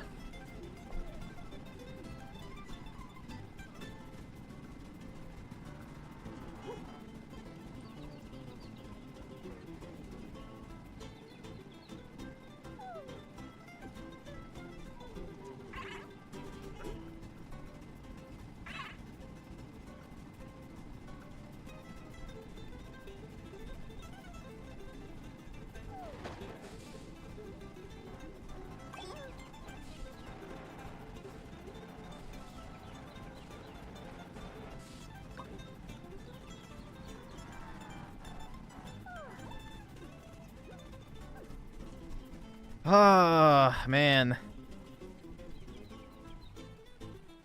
I feel like the life has been drained out of me, dude. I just want to go curl up on my bed and die. My passion is gone, dude. Never to return.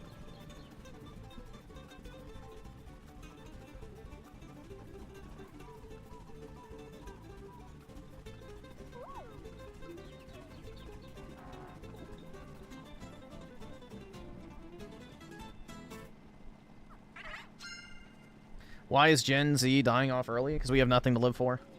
That's the facts, bro. When shit like this keeps happening, I understand why. Can't own a home, have a shitty job, can't get a date, you know, can barely pay your bills, can't even get a fucking win in Mario Kart. It's over, man. Movies suck, TV sucks, video game sucks, fucking everything sucks. Our existence is misery. I can't even have a simple win in Mario Kart. Maybe reincarnation exists. I want to do it. I know, for real. It's not worth it.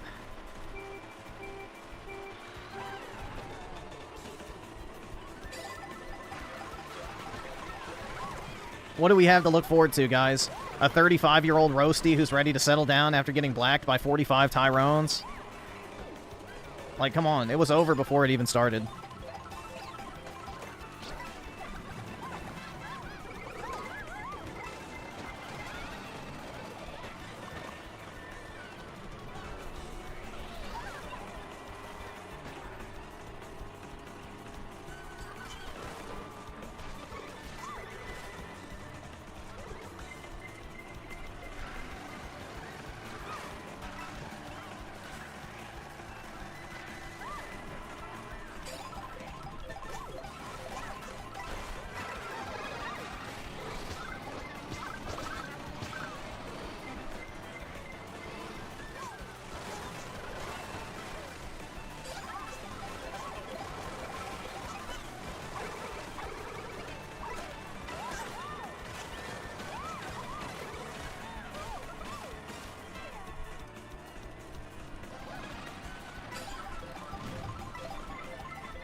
You want to get with Melanie Mac? Well, she's ready to settle down, man.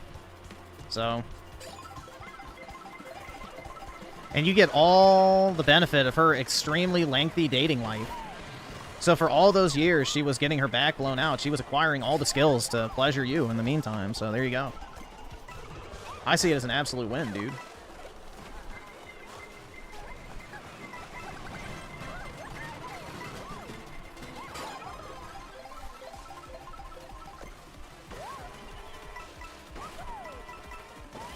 I mean, why would you want to date a girl that doesn't know how to suck dick, am I right?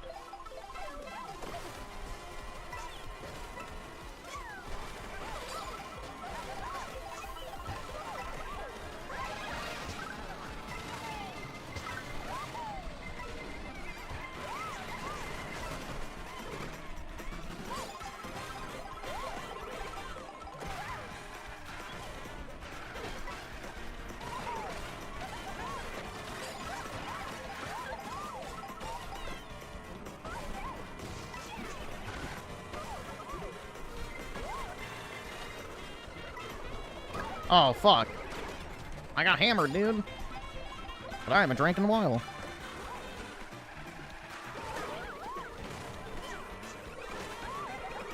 Fuck, man.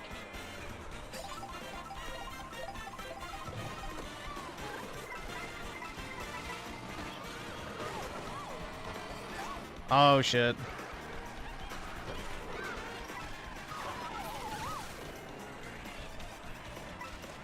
Fuck. Yeah, it's over! It's over! Oh, no. It doesn't matter. I'm in last. Jesus, man. I don't even know why I'm trying. It's not gonna happen.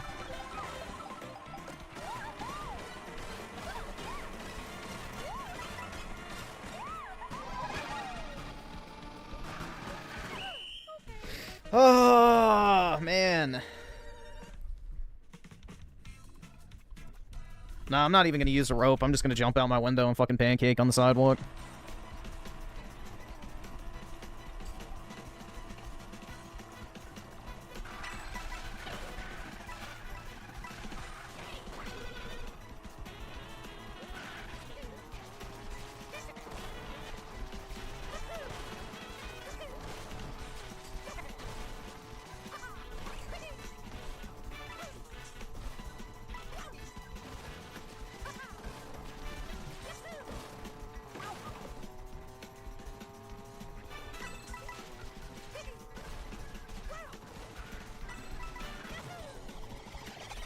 This game is bad for me. I know, dude.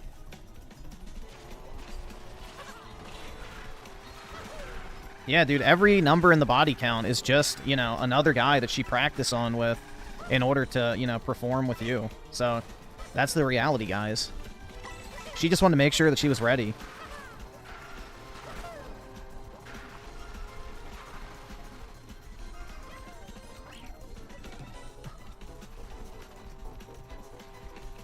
Fluffle Nugget with the 5, get good.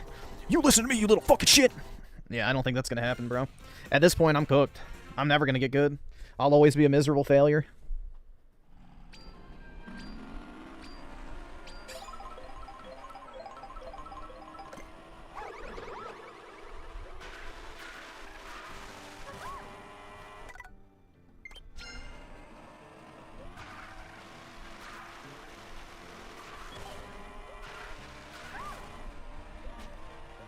I have no idea what the max points are for online.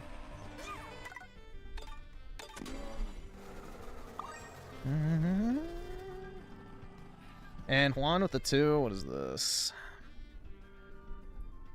Denims. I recognize the woman. That ugly bitch with the fat thighs. But yeah, we'll take a look at it, man.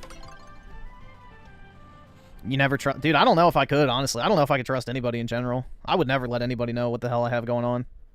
I can't afford this I don't know shit. if I would actually be capable of doing such.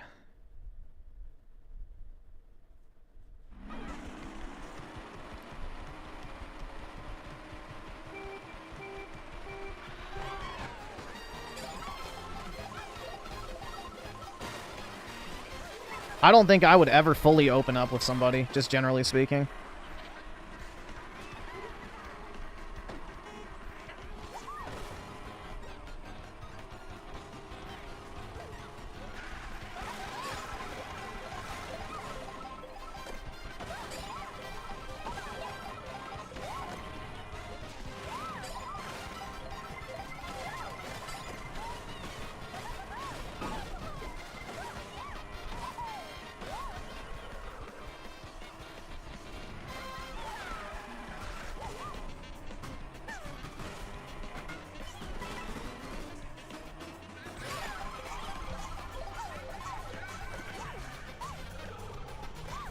For a $10,000 PC, can I just have the money instead?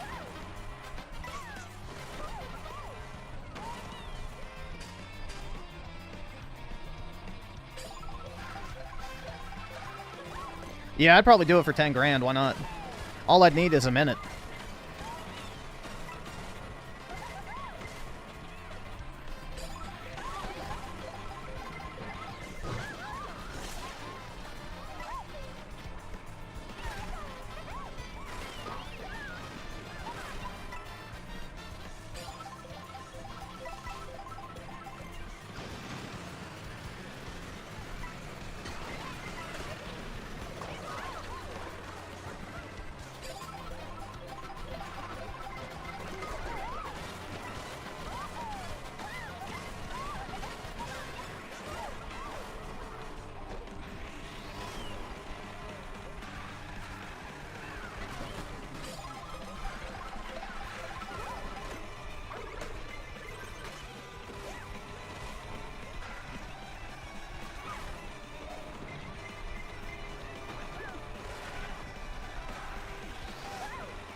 Ah, shit.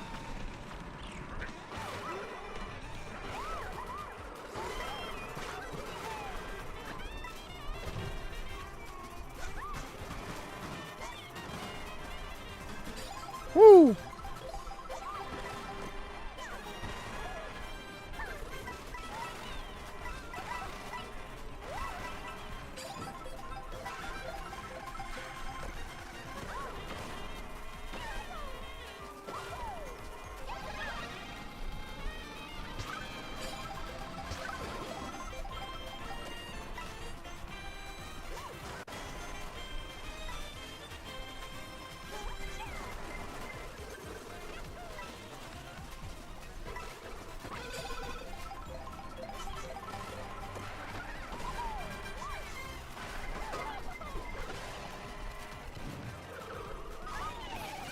Woo!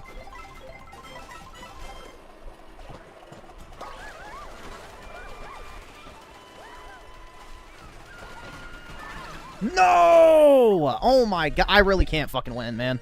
I really fucking can't win. It gave me 3 fucking bananas and a singular boost. Holy fuck, man.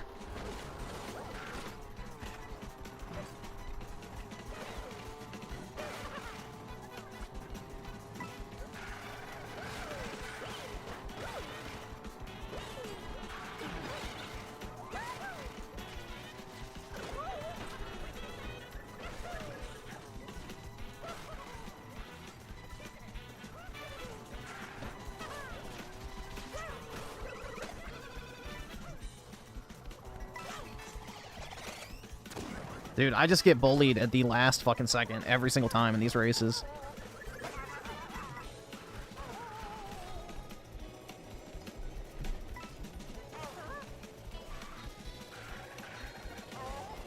Bro, what the fuck?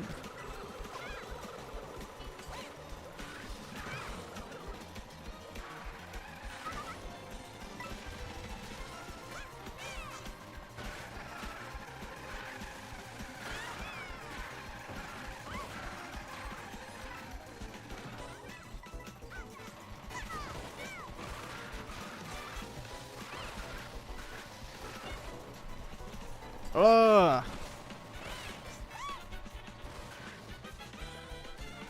Absolutely brutal, dude. Alright, we'll do one more, and then I guess we'll do videos and shit. Holy fuck, man. I've won 2 races since I've started doing these open lobbies. I don't even care about winning. I just want to be in, like, the top 8. That's it. That's all I care about, but I literally keep getting cocked at the fucking 11th hour on the fucking finish line, like every single time, without a doubt. Like, it's not even that I'm doing bad, it's that I just get hit with like 4 fucking power-ups in a row.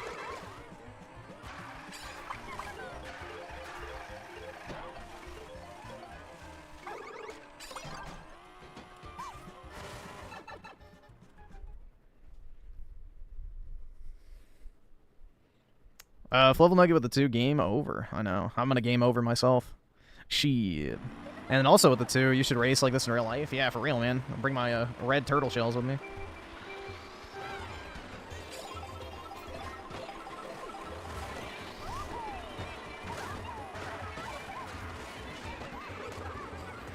Nope, I didn't get a power-up.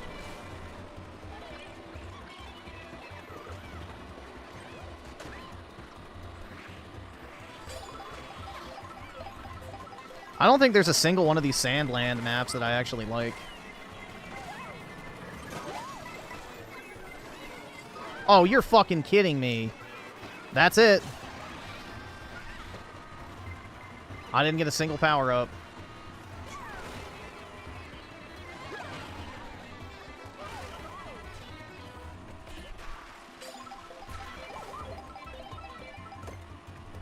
A fucking mushroom. Give me a bullet bill, you fucking piece of shit.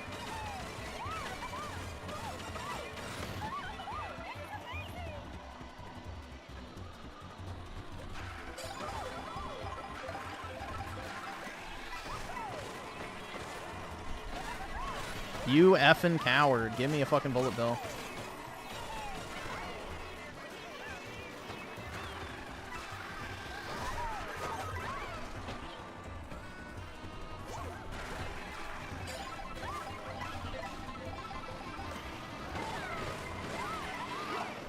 That's it! Oh my god.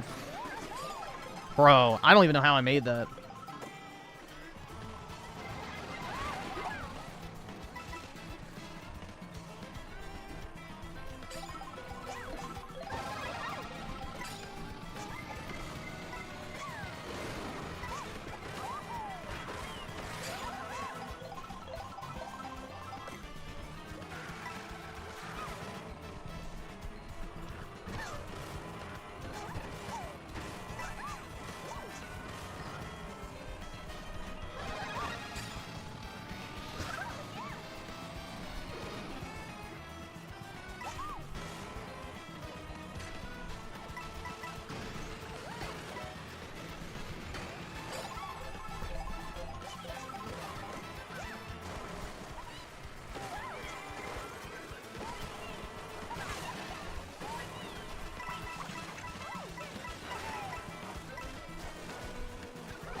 Bruh.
Wow, I'm actually shocked that didn't hit me.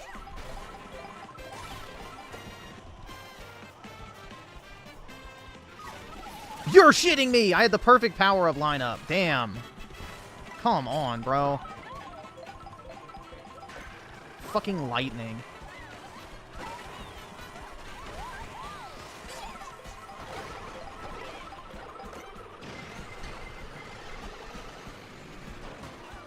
Finally.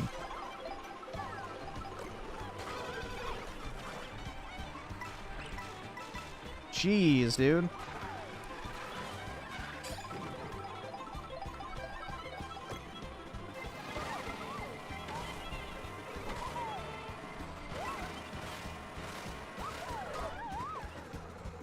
Of course.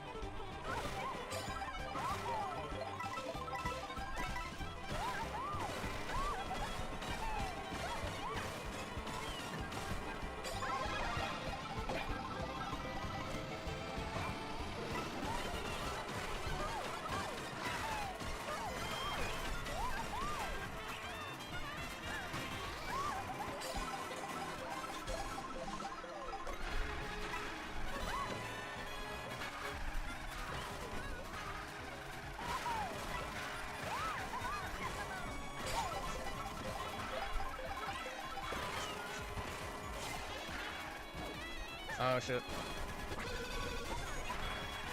Nope, fuck. I screwed up.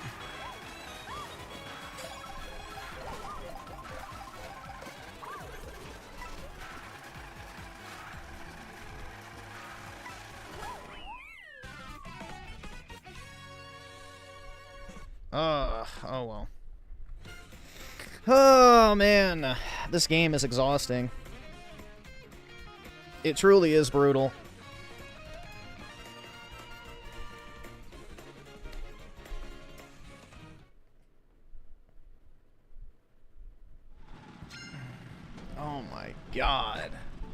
Yeah, gaming month is officially over, dude. Alright. Jeez, bro. That shit is actually exhausting. I don't know why. Like, mentally exhausting to play. Holy fuck.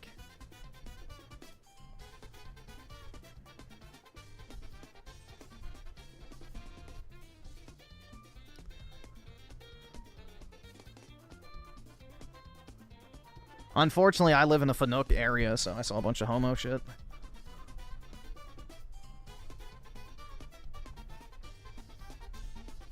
Oh my god, bro. I need to lay down. Holy shit.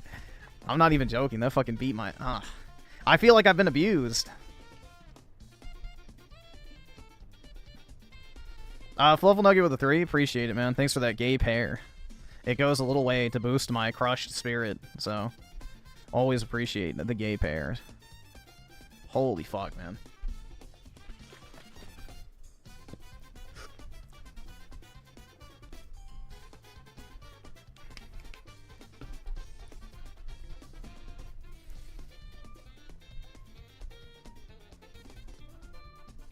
Nah, just title the video, I fucking hate Mario Kart World.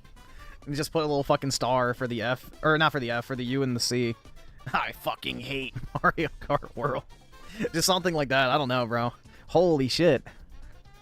I feel like this is not the type of game you're supposed to play for like 6 hours straight, though. So, to its credit, I'm not really playing it as intended. You're only supposed to play this for like, you know, a few hours at most.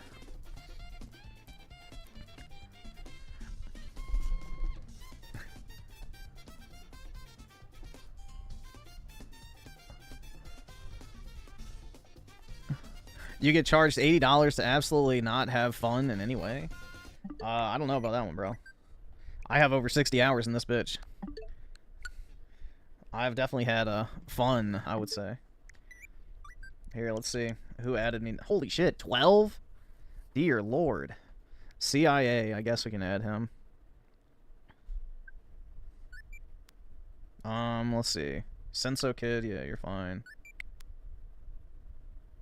Big fat nuts. You have to identify yourself in the chat if I don't recognize your name.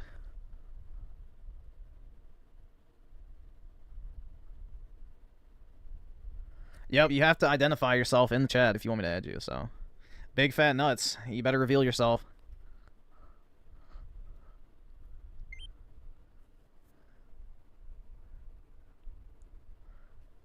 Alright, there he is. Alright, I'll add you. Alright, JD. Okay, that's you. Alright.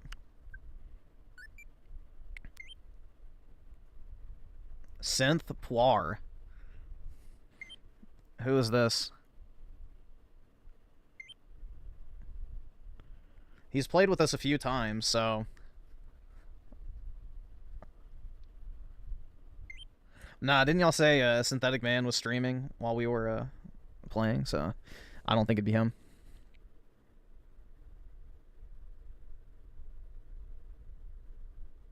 Alright, well, nobody's claiming it, so... Jorp? Do you even have a, Do you even have a Switch? I don't know, I feel like that's just a burner. Somebody's just trying to add me on a random account. Alright, Oyster, I recognize your name enough. You've played several times, so I'll add you.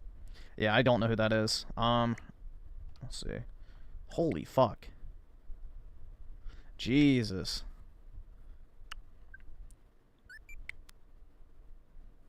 Joe? Who's Joe? Me? Okay. Wahoo. Alright, after this batch, I'm not adding anybody else. We'll do it on a different night. You're Wahoo? Okay. 1,300 hours in Smash. Goddamn. Tringus. Who's Tringus?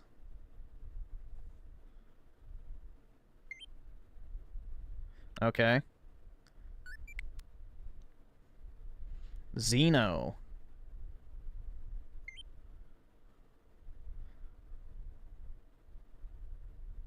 Alright. Alright, I recognize that. That's the same as YouTube. Juanito, yeah, that's a given. Even Star, yeah, recognize that. Snuggles? Who's Snuggles?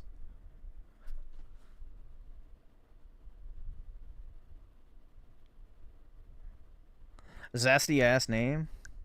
Yeah, I don't know. They play a lot of Fortnite, or I guess a little Fortnite.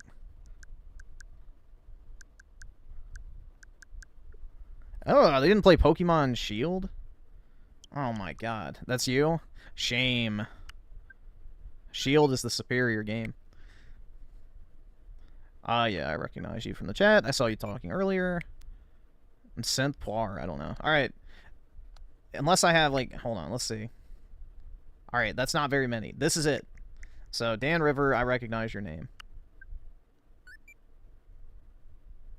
Unknown, I recognize you. You've played several times. And Minute? Okay, yeah. There we go. Alright, there we go. Bro, hold on a second. What are y'all doing? Where was it? I can't afford this shit! Alright, where the fuck did it go? I saw 100 hours in Pokemon Brilliant Diamond, which is disgusting, by the way. Why not Pearl? Why not Pearl? I don't approve.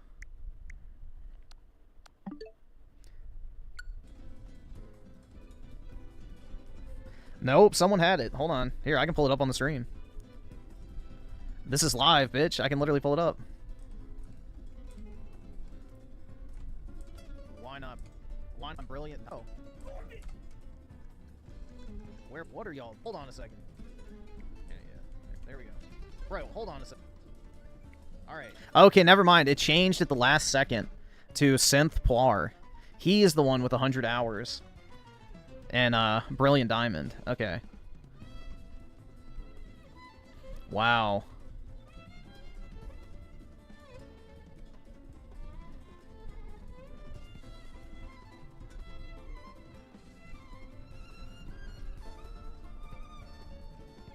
A 100 hours. Like, I mean, I'm definitely guilty of spending a lot of time in a Pokemon game, but at least make it the right one. Like, come on. At least make it the right Pokemon game.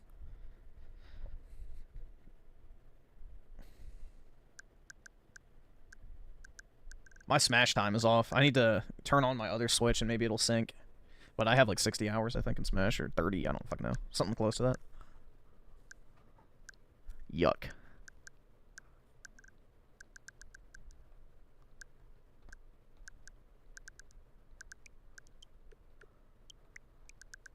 Oh, you know what I should do?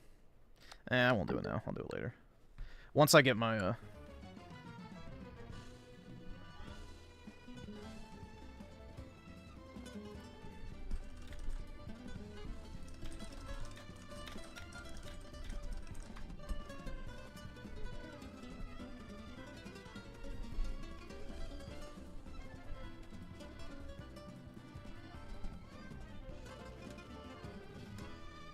Alright, let me pull down that.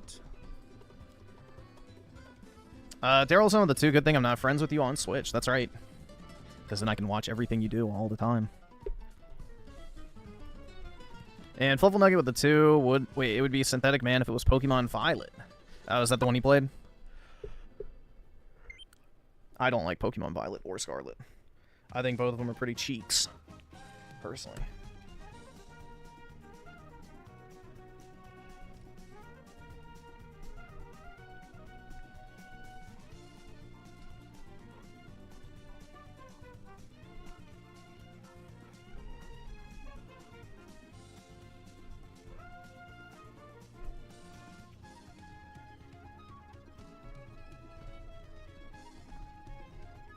Give me 1 second, guys. Let me just get some stuff ready. Damn. I'm really tempted to order this. This thing's so sweet. So tempting.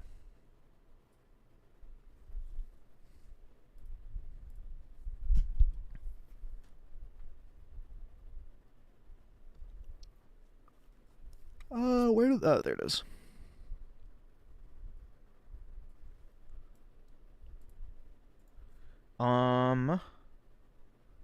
Okay, there we go. So watch this real quick.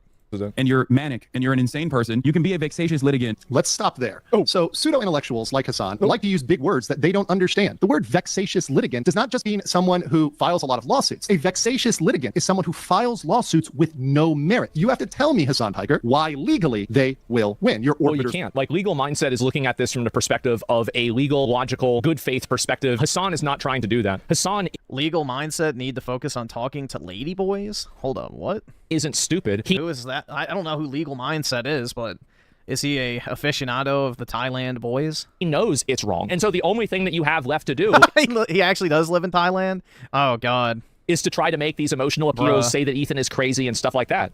And Ethan Klein will lose. Otherwise, it is a meritorious claim. That's a big word you can use now. Meritorious, Hassan. Doesn't look good for Hassan's orbiters. It's looking kind of bad for Hassan's orbiters. Listen, the best lawyer that you guys can find, the best lawyer, listen up, the best lawyer you can find is the lawyer that's good at settlements. You find a lawyer that's No. It's like, it's already like a fucking foregone conclusion that you're going to lose. and settle with them. If you settle with them, maybe you can save your ass and save yourself some embarrassment and get some of these things dropped. Maybe if you guys come out and settle with them, that's the easiest way. Settlement is always easy. Settle with them quick. It will save you so much time, money, and public embarrassment. Yeah, the money is the big thing because, you know, the lawyer costs that they'll have to pay back on H3's side of things are going to be fucking huge. Because otherwise, you're going to have law tubers like myself and all of the people on the internet covering.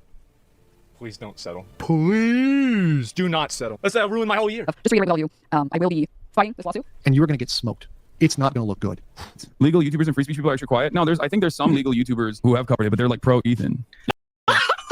No, they're just telling you the fucking facts of the case. What are you saying? Oh, dude, I'm sorry. They're compromised, dude. They're pro Ethan. Like, look at that ugly bitch, dude. Ugly AF.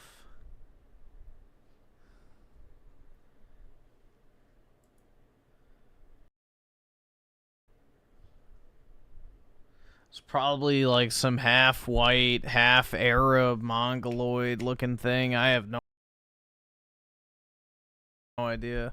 I have no idea what ethnicity she is. I just know that she's fucking hideous.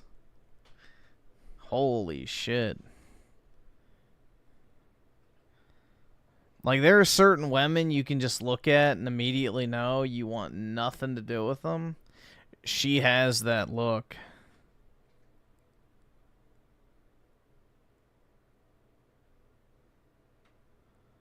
Oh, look, dude, the King Redditor got in on the drama. Shocking.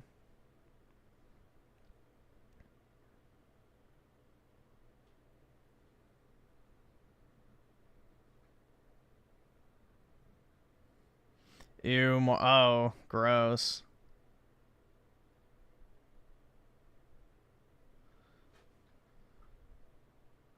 Yeah, Mark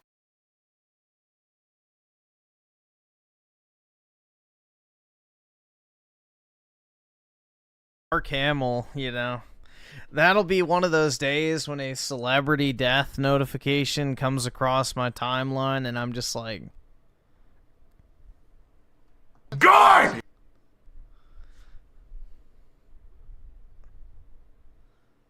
Does anyone know why the Kino Casino guys not upload anything in weeks? I have no idea. Maybe they've been busy.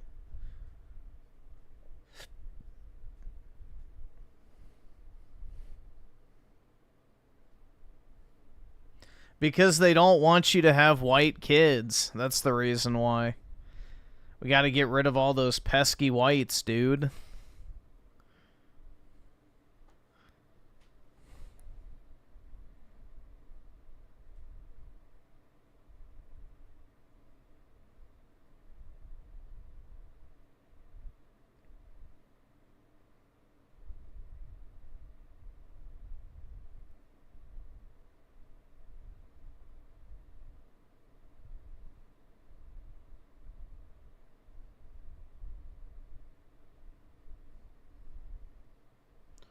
Stop Killing Games is basically people upset that Ubisoft is making The Crew 1 non-playable because they're removing the online server functionality, and it's an always online game. So basically, a always online game is shutting down and Reddit outraged. That's basically it. Who fucking cares?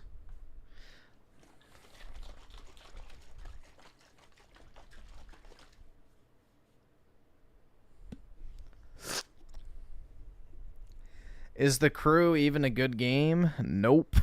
It's not. And plus, there's 2 other Crew games you can play right now. You don't need to play the first one.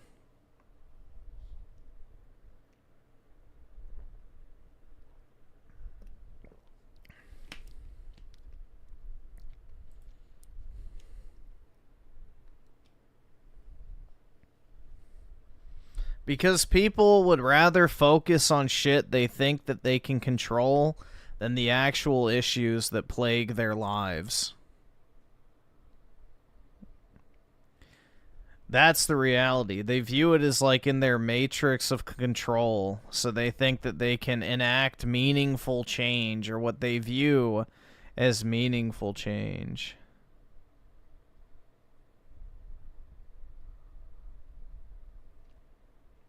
But in reality, it's just a bunch of fucking worthless hot air. Who fucking gives a shit? Like, honestly, if you're dedicating any real amount of time to standing up for gamers' rights, you're just a loser. I'm sorry. Like, I just view that as so gay, man. Go do something productive. You know, start a family. Go learn a skill. You know, do anything else. Like, holy fuck. Do literally anything else. The only point video games serve is to have fun. As soon as you stop having fun with games, what's the fucking point? It's not a political movement. It's not some revolution to enact lasting and change within the... It's retarded. Just do something else, please. I beg you. Life is too short to worry about retarded shit.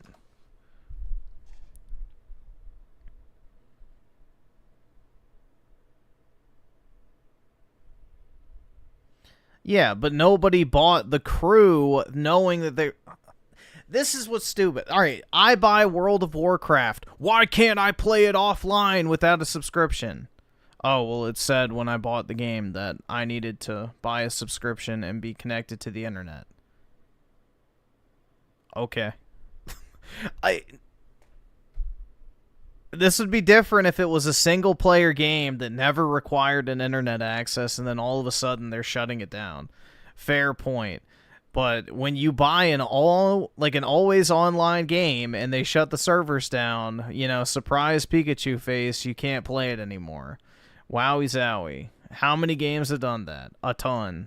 How many mobile games have shut down over the years that people have wailed the fuck out on? Like... This is nothing.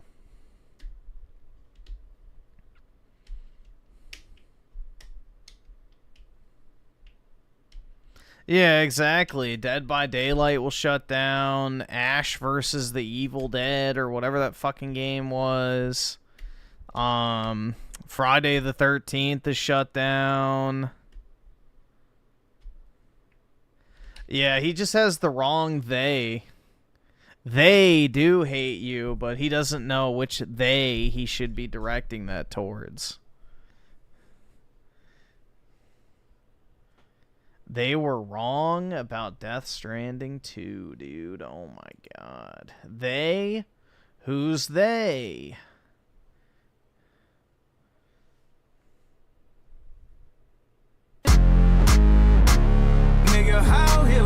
I don't know why that took so long. It took like a solid 10 seconds to turn on.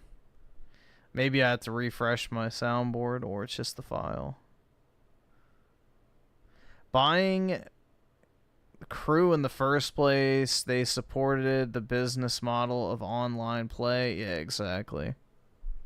If you really want to make a change, stop playing online-only games and only buy single player.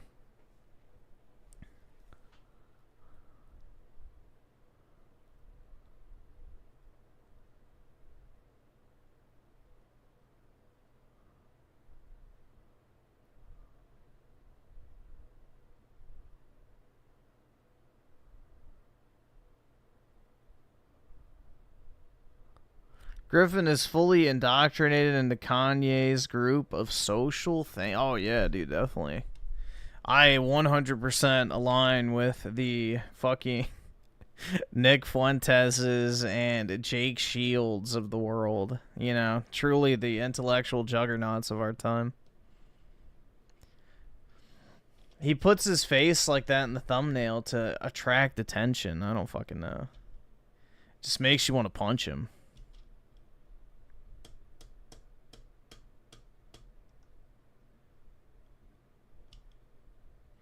Dude, that Jake Shields guy is a fucking idiot. Holy fuck, bro. He was like literally cheering on this like anti-white black guy from the fucking UK who was like chanting like, you want your country back, well fuck you, or something like that, basically saying that the blacks are gonna replace all the whites and kill them all and all this shit. He goes like, yeah, this guy's awesome, he doesn't like Israel. It's like, you fucking half-wit, mouth-breathing retard. He hates you. It's just, yeah, he's a fucking retarded motherfucker. Jake Shields is some fucking Palestine simp on Twitter. He literally sucks the cock of anything Palestinian. And his entire personality is Israel bad, Palestine good. And anyone who says anything positive about Palestine, he immediately agrees with. It doesn't matter what else they say, like saying they want to kill all white people, even though he is white. You know, that's okay. That's an ally now, guys. That's an ally now. It's just retarded. Absolutely fucking retarded.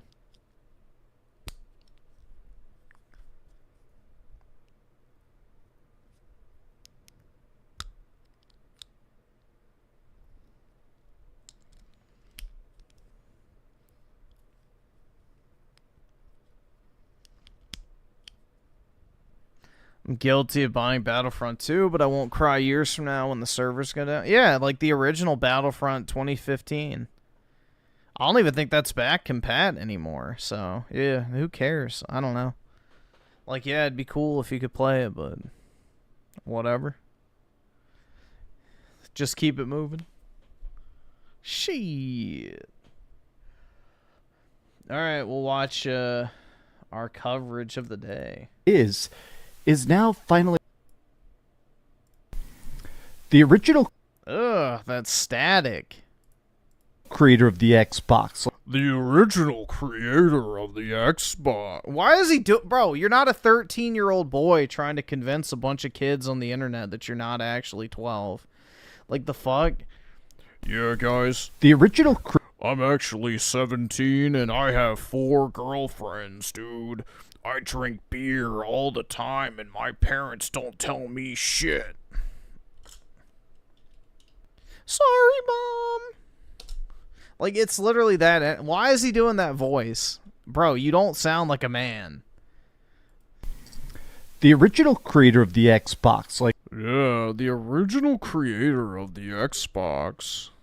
One of the original team members that made the Xbox, that named the Xbox, that created Xbox from the ground up, has just released a statement that Xbox is dead. And I want to explore this idea in her statement. There's the normal voice. He couldn't even last 15 seconds using his radio voice to sound like a more mature adult when discussing the future of Xbox as laid out by one of the previous employees of Xbox who was on the founding development team of the original Xbox console. Like, bro, if you're gonna do that fucking gay-ass voice, at least stay consistent. Statements, because a lot of people are kind of picking it apart. I really don't fucking get it, man. I really don't.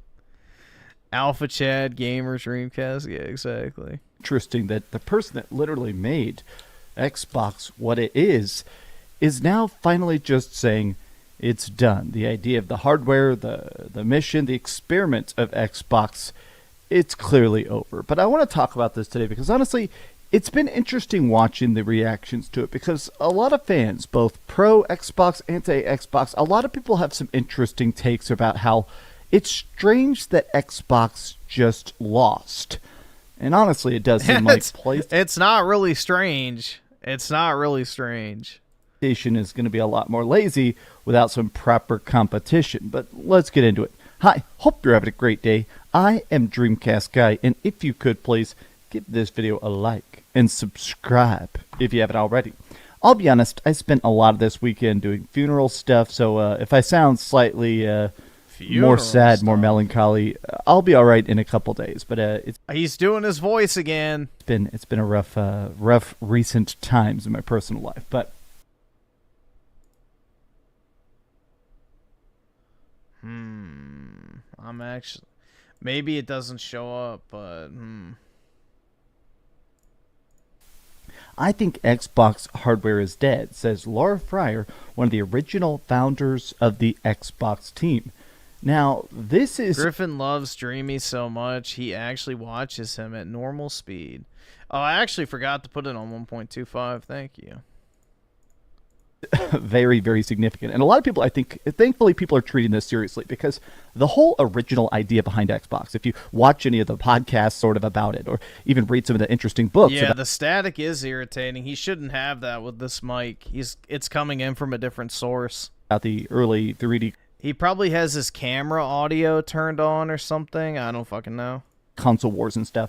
The original idea of Xbox is that Microsoft wanted to get more into the hardware market, where originally Microsoft has been making trillions and trillions of dollars off Windows and Microsoft Word and Excel for years and years and years. But they wanted to have something to put on your store shelf, something that you could actually say, that is Microsoft branding. The original Xbox was actually made with just off-the-shelf PC parts. The name of it was originally going to be the Direct Xbox because it ran on DirectX. And so it's interesting that all that raw ingenuity, that raw, passion, in my opinion, seems to have completely disintegrated over the course of even the last couple of years. But I don't love watching all the value that I helped create slowly get eroded away. Now, a lot of people are talking about this because Xbox's pivot towards basically being third-party, it's absolutely not going to work. I want to scroll down here. A lot of the comments are basically being like, it just feels like usual suspects will be here shortly with the clips that distract them from the grim reality of what has become of Xbox hardware. Total denial. What value? If everything is an Xbox, then nothing is an Xbox. No, I'll tell you what, it sounds like a hard mute input. So probably what happened is he has his camera. He has like no audio being picked up by the camera, but he didn't mute the camera as an audio source inside of OBS, so it's creating like a weird static effect. I would almost bet money that's what it is. Xbox has become an app like cloud gaming. I do believe that closing the gap between PC and console is a good idea, but this isn't. Either that or he has a loose connection, but I don't know. I feel like it'd be cutting out more than doing that. The way to do it. Now, one of the things that Xbox has really been pushing is this idea of everything is an Xbox. Your cell phone, a VR headset, your controller, your TV, everything is an Xbox if it plays Game Pass games. And I think this has been met with basically a lot of criticism and negativity because essentially an important part of gaming is that proprietary console a lot of times, that ecosystem. If you're playing on Steam, it is cool to actually be able to play in your Steam Deck or play in your PC and go, okay, this is my experience, this is my cloud saves, this is my exact graphic specifications. Or if you're playing on PlayStation 5, it is nice to say, oh, these are my exclusives. This is God of War and Spider-Man and Uncharted. Playing on Nintendo. I've been playing a bunch of Nintendo Switch 2 this month. It's like a lot of people love Mario Kart. I hate Mario Kart World, but a lot of people are proud, happy, and addicted to it. And they're saying, this is my Nintendo game. Whereas with Xbox, because every game is everywhere and everything is the console itself completely lacks value.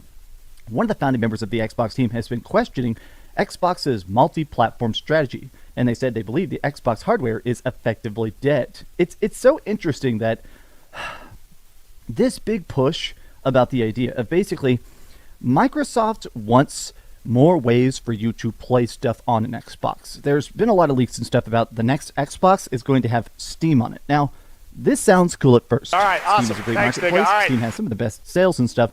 But a lot of people have been kicking around the idea of how does the Xbox next gen make money if it's not selling Xbox games? Or if it's not selling games, the Xbox marketplace. The way that every system works is essentially that when you buy stuff, when you actually purchase a console, it's not just about buying PlayStation games. It's not even just about buying the PlayStation itself or the PlayStation controllers. A lot of it comes to that marketplace of, hey, everything's sold through a PlayStation, Sony gets a 30% cut right off the top. So if you put Steam onto an Xbox, that means it will be a physical piece of hardware, an actual console, so to speak, that doesn't make that long-term money for Xbox. And people have been pitching. It's not a console, it's a PC at that point. I don't know why people are still calling it a console. If they have Steam on a standalone little PC device, it's no longer a console. A console is a locked ecosystem. The second you have multiple storefronts, it's no longer a console experience. It is a computer with a custom UI. Which is really what a console is, but, you know, it's that closed, you know, curated ecosystem that makes a console what it is over a PC.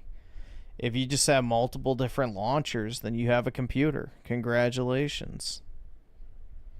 As long as you know what the 5 React... okay, we can take a look. Pitching an important question.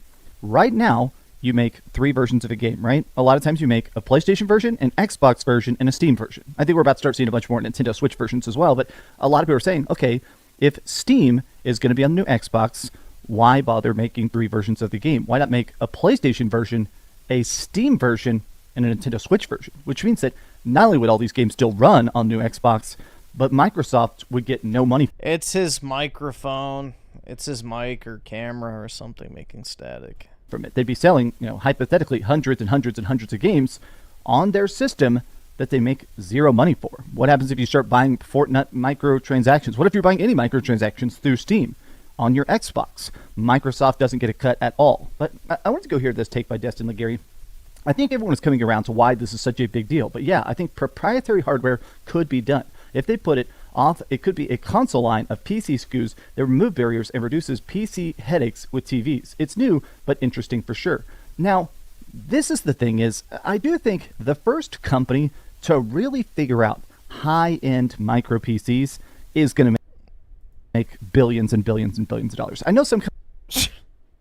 They already do! The first company to make high-end micro PCs.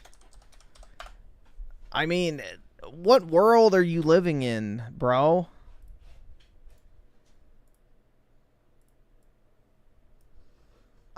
Is that small enough? Is that small enough?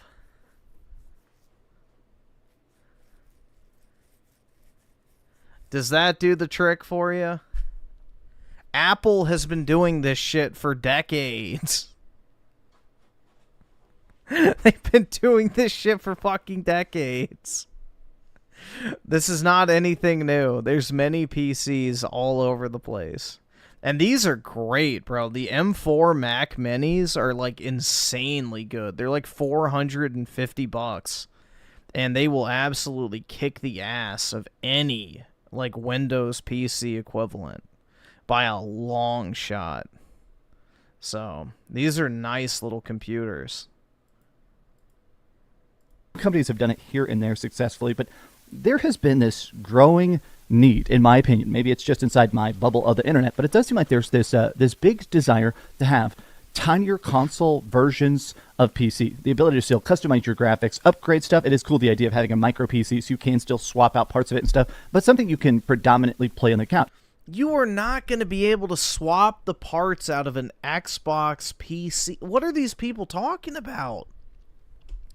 Go swap your fucking CPU on the stand. It's going to be a fucking, whatever it's called, AMD APU or whatever the little chip is, where you can't customize anything. The RAM will be soldered onto the motherboard. You may be able to upgrade the storage. But you really think it's going to be upgradable? It has to fit in a tiny-ass little form factor. It's not going to be upgradable. I don't know what the fuck these guys are talking about. Jesus. You still hook it up to a TV the exact way you would with anything else, and you play it straight on the screen. Super easy plug and play. Some people have made these, but it's still, in my opinion, It's not as out of the box as console gaming is. The first company that really finds a way to make a... Yeah, but the thing is, if you're buying a PC, you want it for the PC experience. The problem with the Xbox PC is going to be is the intermittent person, you know? The person who, yeah, they like consoles, but they might want to try out a gaming PC. The problem is that Xbox console is going to accentuate all the biggest problems of PC gaming.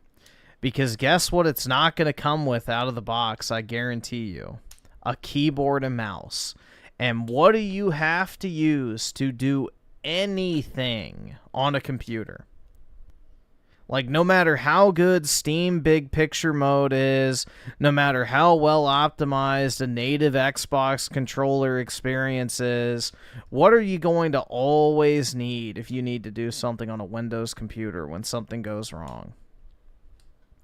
You're going to need a keyboard and mouse. So now all of a sudden, you're not going to be able to hook it up to a TV and just use it.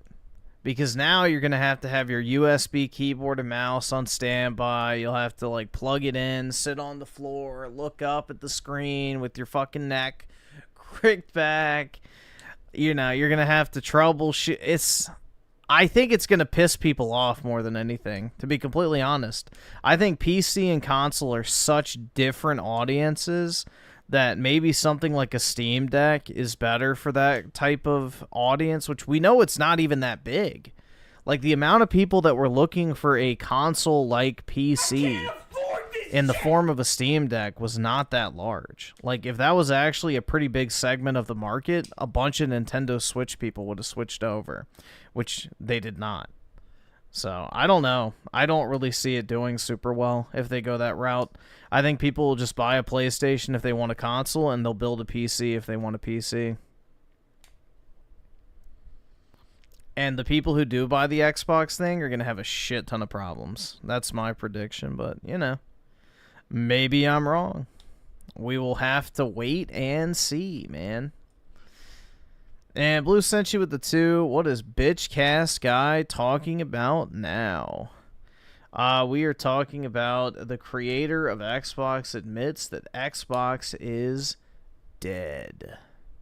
And he's talking about, like, the hybrid PC thing. Tiny console-style PC SKU like this says here, I do think could end up being really, really, really smart. I do think the idea of being able to go to console gamers and go, okay, you have a PlayStation, everybody's got a PS5 or a Nintendo Switch or something. Here's a way to try PC gaming, to love PC gaming, to start building up that PC gaming library of Steam games, but in a form factor that's tiny, easy, and instant plays, right? You mean like the Steam Deck? Like, you just read the marketing pitch for the Steam Deck. For a Nintendo Switch or something. Here's a way to try PC. You have a PlayStation, everybody's got a PS5 or a Nintendo Switch or something. Here's a way to try PC gaming, to love PC gaming, to start building up that PC gaming library of Steam games, but in a form factor that's tiny, easy, and instant plays, right? He literally just defined what a Steam Deck is. If that was a large segment of the market, then the Steam Deck would have sold more than 3.5 million units.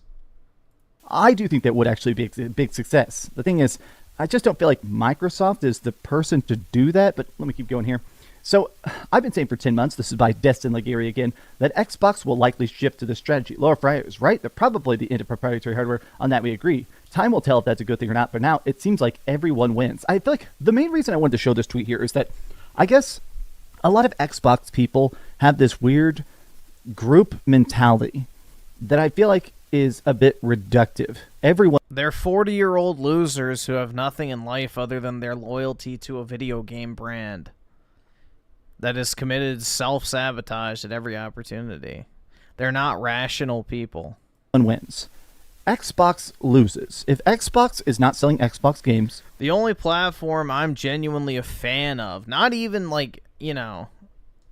I would not say I'm a Nintendo shill, but I do like Nintendo. I think they're a good company overall. I think they make great products, and I like their devices, and I love their games. So, Nintendo checks like checks all the boxes for me. They have good hardware that's unique and offers me a, you know, value outside of my typical gaming PC or console experience, and I think their first party is just consistently some of the best in the entire video game industry, hands down, in whatever year it comes out. So I will fan out over Nintendo, I guess. I don't know. I don't think I shill for them, to be completely honest. I'm just very realistic on shit, which most people can't fucking handle.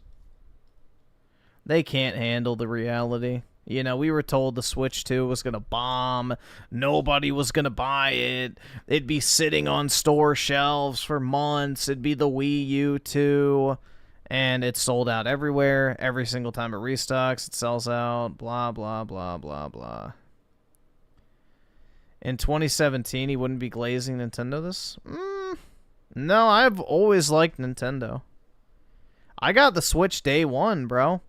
When everybody was saying the Switch was going to be a flop, you know, $400 for Zelda, you know, it's the Wii U 2, blah, blah, blah. Like, the Switch, everybody thought was going to bomb. I pre-ordered that the day they were available.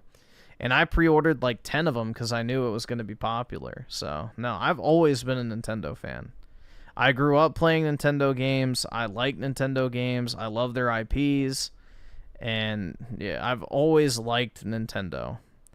Now, granted, in the Wii U generation, they weren't in a good place, which is why I never actually bought the Wii U, because I didn't think it was worthwhile to get. But I had a 3DS. So, I don't know. I think Nintendo's been pretty consistent throughout my entire life, at least. They offer something you can't get other places. The 30-year-old weed addict is attacking you again for liking Mario Kart. Oh, man. Wow. How terrible. The unforgivable sin of liking Mario Kart. Gee whiz. If Xbox is not selling anything on an Xbox, and if yeah, really all you need is either a PC and a Switch 2 or a PS5 and a Switch 2. You will be able to experience pretty much every single game you could possibly want to play with either one of those combos. Not selling any Xbox hardware, I do think that measurably they're going to start doing mass layoffs. They're going to start closing. Personally, if you have the money, I would just do PC and Switch 2. I think that's probably the best long term because, you know, Sony's games, I don't really think there's a huge rush to go out and play them day one, personally. But, you know, I mean, if you really care about PlayStation games, then, yeah, I guess get a PS5. But you can just basically get everything with PC and Switch 2. It's really all you need. Studios, they're going to start having this problem where the profit margins get so deep into the red, you can't catch up. I do feel like everyone wins from a gaming standpoint, but what happens when we just stop getting Xbox games? What happens when Xbox is just so unprofitable because everything's on Steam and zero things are actually on the Xbox console, and taking stuff and selling it on PlayStation 5 stops being able to break even? What happens when we don't get any more Elder Scrolls? What happens if we don't get any more Gears of War or Halo?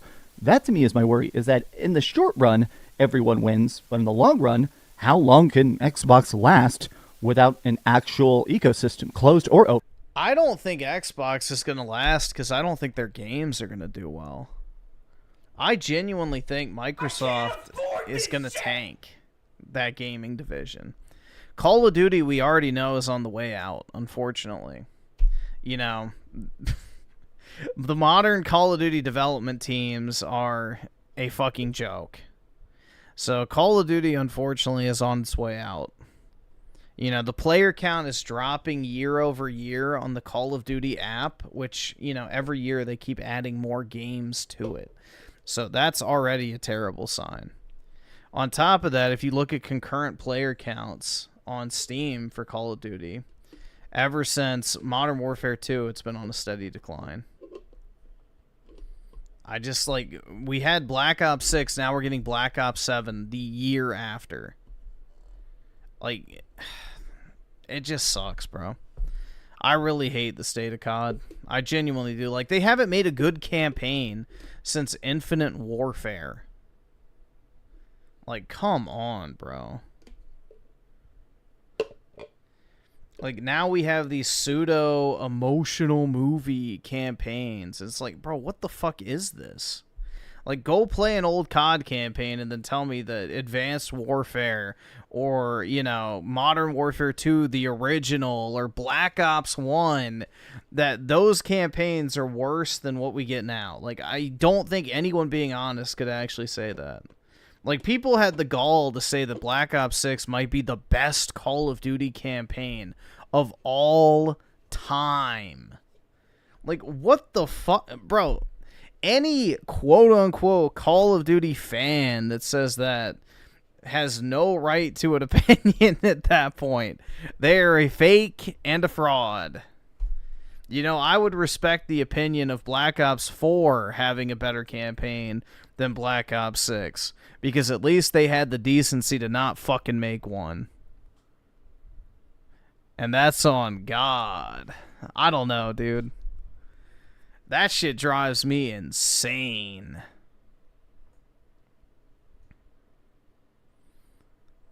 Let's see. Wajime with the 2 console wars are the opium of the nerd masses. Yeah, it's a replacement for guys that are too dorky to watch sports, basically. It's like the sports ball mentality, but for gaming. Pretty much. I don't know, man. I just, like, I don't have, like, a blind loyalty to a company, personally. You know, I used to be a Xbox fan. I genuinely loved the Xbox ecosystem, the hardware, the controller, the games, the vision for the future. You know, I was huffing the will of Phil. And, you know, look where it got us. So, I'm, like, done. I've never been a PlayStation fan. I do like Nintendo, so I will say I'm a fan of Nintendo, but I just don't get it. Like, it's very weird. Very, very weird. I don't feel personally slighted when someone's like, oh, I don't like the Switch 2. It's like, okay, then don't buy one. Whereas these guys are like, well, you're just a piece of shit. It's like, oh my God. It's sad. Even with Modern Warfare 3, I enjoyed playing the veteran Spec Ops with a buddy way more than the camp. Yeah, I mean, the old Call of Duty games were just better. They were just better. I would say the last hoorah, I think, really was Advanced Warfare, and then we got a completely different franchise. Advanced Warfare was the last real Call of Duty game.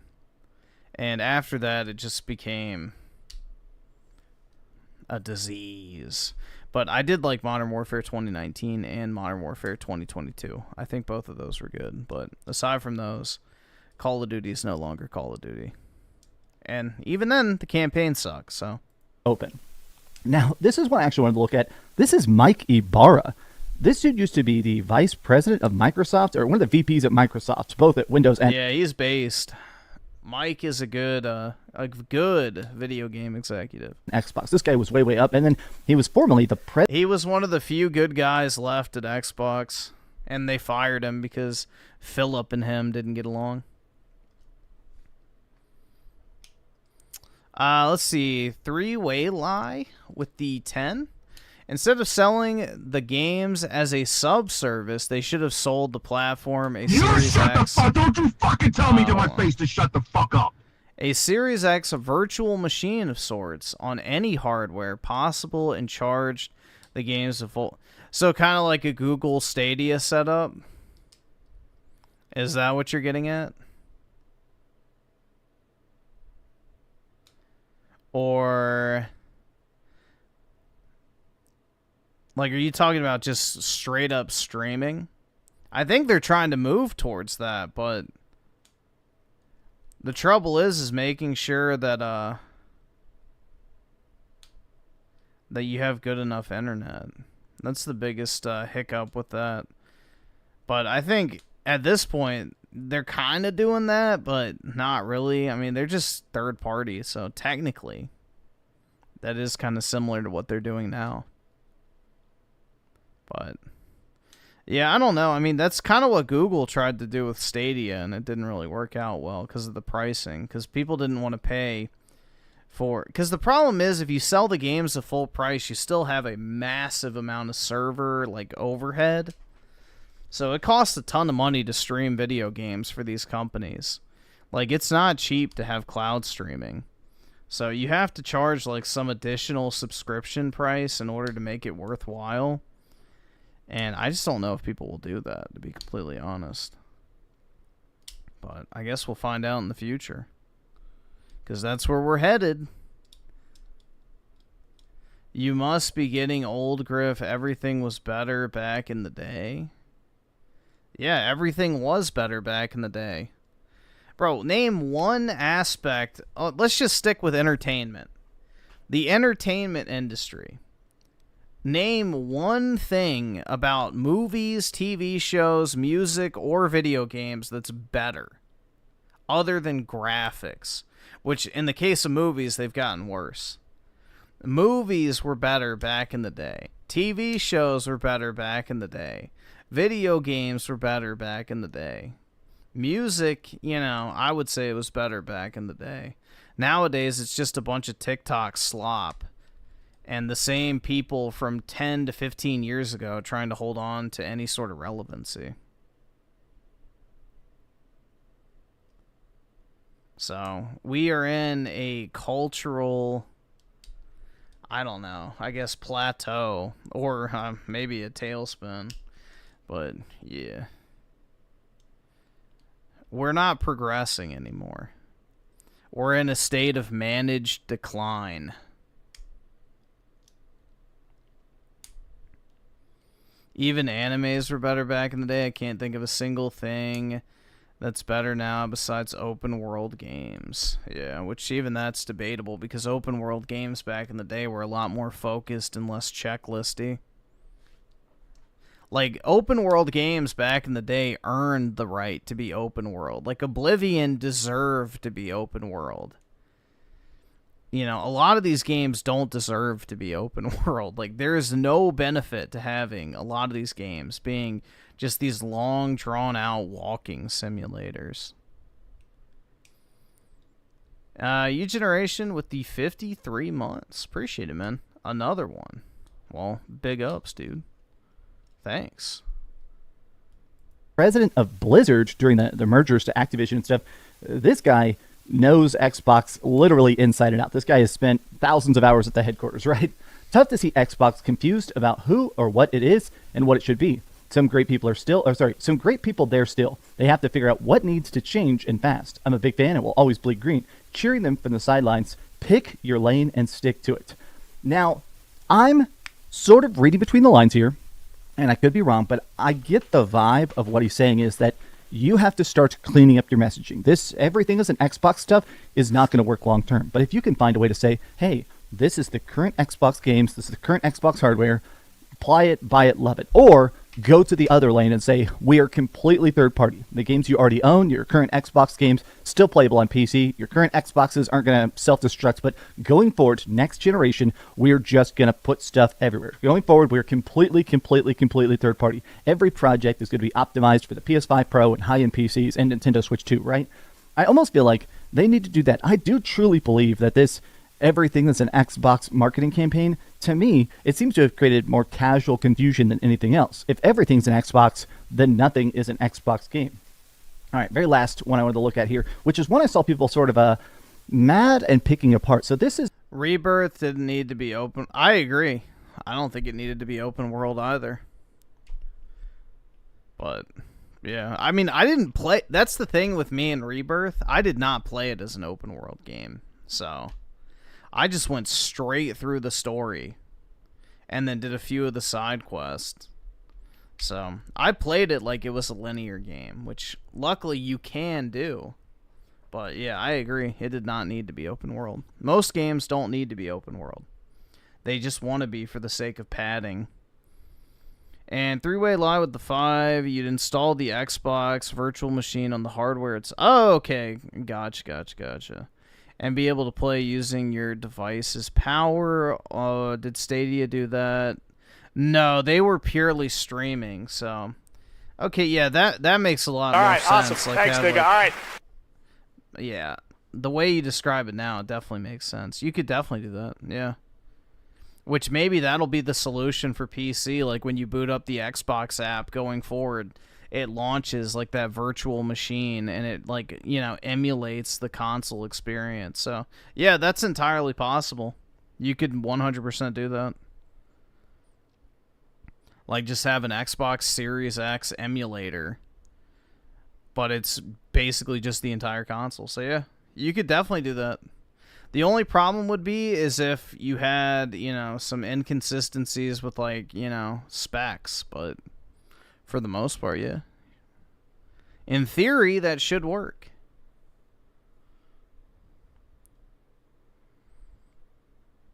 Red Dead Redemption 2 is peak open world.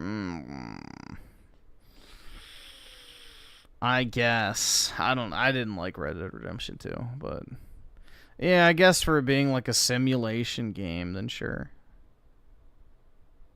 This is one of the main guys actually over at Digital Foundry. You guys, people have been watching this channel know I'm obsessed with Digital Foundry. I truly think they're one of the smartest gaming channels. Their tech analysis to me is just second to none, but I'm confused how a PC handheld is now an Xbox console. There has been this debate about the fact that the new Xbox app allows you to boot up Steam.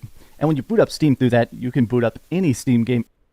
It does not allow you to boot up Steam. It's literally the feature that Steam has where it's like add a non-Steam game. And it just creates a shortcut that you can click on and it launches the game. It's literally just like having a desktop icon. Except it's in Steam instead of on your desktop. That's it. I don't understand why this is like some, oh my god, being able to launch. It's like, it literally launches the same way. It's just basically a shortcut. Including basic, you know, Steam games that are like PlayStation games on Steam. You can boot up Spider-Man and stuff. So technically, through the Xbox app, and hypothetically, even though it's not 100% confirmed, it's 99% confirmed, the new Xbox console that has Steam on it will play those PlayStation games on Steam through your Xbox. So some people are basically like, okay, does that really count as PlayStation games coming to Xbox? Please explain it to me. Now I want to look at this statement because while it's long, I feel like it brings up the best point of all. Microsoft messaging on this is very muddled between Xbox PC or Xbox on PC to Xbox consoles. They use these terms imprecisely and times mix them when they shouldn't be. Fundamentally, it seems like the Xbox PC platform is in a few years will just be Windows with different degrees of interface and accommodation, back-compat support, and a few other software features, depending on the hardware you happen to be running. If you want to call some subsection of that console, then that's fine, but it's not a console in the traditional sense. Microsoft's challenge will be getting to mimic a console experience and interface, game stability, suspend resume, and overall easy use. Fundamentally, this device seems to be more on the PC side of things than the console side, but Microsoft is promising a console-like interface for launching games and changing settings at least. Now, this is obviously a very wordy post, but I think it really hits the nail on the head that the thing that people buy consoles for, more than anything, American games are woke, DEI trash. Look at Fable's case. I agree. I absolutely agree. Western gaming has fallen. Billions must die. But yeah, I don't know, bro. There's like nothing. Western game development is so fucking fried at this point. I genuinely can't think of a single Western game I'm even remotely excited for other than maybe the Mafia game. Like, Mafia looks okay. That does look like it'll be good, but... You shut the fuck... Don't you fucking tell me to my face what to else? Shut the fuck up. Borderlands 4, maybe? Aside from that, there's, like, nothing. Literally nothing. Yeah, it's just very, very sad. It hurts my heart, bro. I used to look forward to so many different games every single year. But it is Jover. No, the Mafia game is linear. It's linear.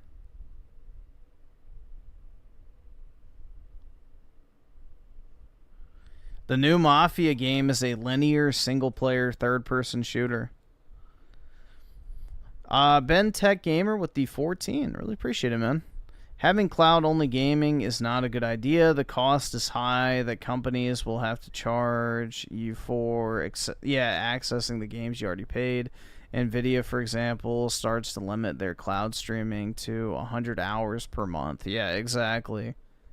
It's like Google Stadia. You had to pay $20 a month to access your games in full fidelity, and you still had to buy the games at full price. And I don't think people are going to want to do that because, yeah, it's extremely expensive.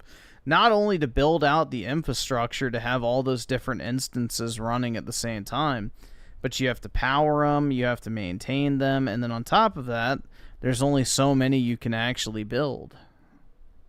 So there could also be the issue of having like waiting queues and things like that because each one of those streaming instances has to have a dedicated piece of hardware somewhere that it's, broadcasting from. So if there's too many people trying to do it at once, then you won't be able to access your stuff at all. So yeah, I think it's a very, very long ways out before it becomes the primary means of playing a game. And by that point, who knows? Mobile processing might be so efficient that you don't even need to worry about streaming. You could just run everything natively in the device in your pocket. So who knows, bro? Technology is going to just get crazier and crazier. And, right now we're kind of at like a static point where things are just kind of settled. But my guess is we're going to probably have another pretty big spike in what we can and can't do when it comes to tech.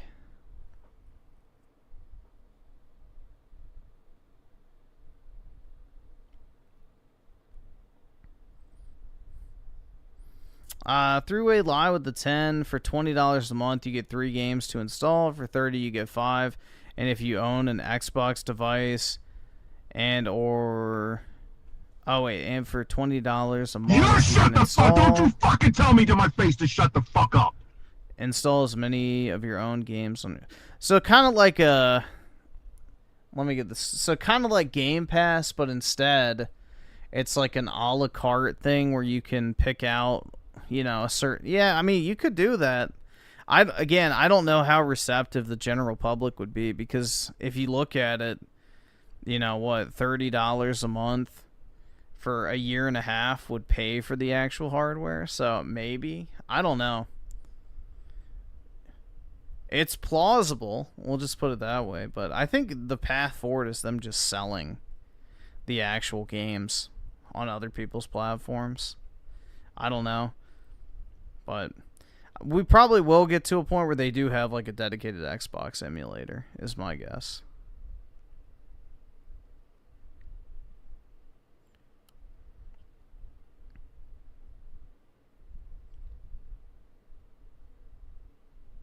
Is it worth the upgrade from the Switch?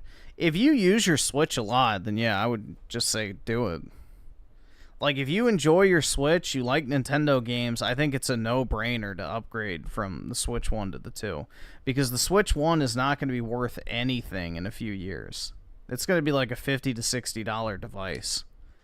Because the Switch 2 plays all the Switch 1 games. So those things are going to be dumped onto the pre-owned market like the PS2 was, and the price is going to plummet. So yeah, if you want to upgrade, I would do it. If you like your Switch, then there's not really any reason to not get the Switch 2. Thing else, and I think it's so painfully obvious, is ease of use. You buy a PlayStation, you pop in a disc, and it just works. You buy something on the PlayStation Store, it auto-updates, it auto has cloud saves, it automatically works. You press install, it's done. You can change things from I prefer performance or I prefer quality, but there isn't a bunch of different doodads and nods of turning off VSync or eclectic shadows or anything like that. Now, I do like graphics options on PC, but the point of console gaming is that it's already optimized. You just pick up the one controller that works on the system, you play it, you beat it, you love it. Whereas this whole mixing and matching, everything's a console, everything's a PC, everything is Steam, everything is ready to go, everything is ready to be customized. It puts them in a strange spot where it's an Xbox console that seems to be trying to be such a wide net they're throwing, I don't think they're going to hit anything at all. But these have just been some off-the-cuff thoughts. How do you feel about the future of Xbox, and do you see any path forward? I guess I'm still very curious about that, in that Microsoft has trillions and trillions and trillions of dollars, and yet they just don't seem to understand how to spend it when it comes to the Xbox brand. But Tell me your thoughts in the comments down below, and if you enjoyed this video, be sure to give it a like, subscribe if you haven't already, and please keep dreaming. Thanks so much for watching that video. If you want to see something else, You own all of your games on Xbox. Games if your console is the main console.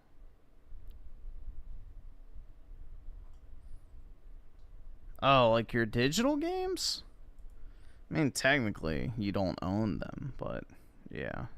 Anything digital you don't own. Plain and simple. It's a license. Hey there, gamers. Generally speaking, that should be your interpretation of anything you buy digitally. It's a license to access it. That's revocable. Yes, guy here. Today we're talking about Nintendo because they just released a statement that is so stupid. It's so outlandish. I truly don't even understand it, but they have announced they're increasing the price of the Nintendo Switch 1. Every version of it, OLED, non-OLED, but they also said they're jacking up the price of controllers, of digital and physical games. This truly boggles. Where are they doing that, Dreamcast guy? Is it worldwide? Is it in all of North America? Is it in Europe? Is it in Africa? Oh, it's one country. One country. Canada. That's it. Oh no. Crisis averted, dude. It's another situation of currency fluctuation.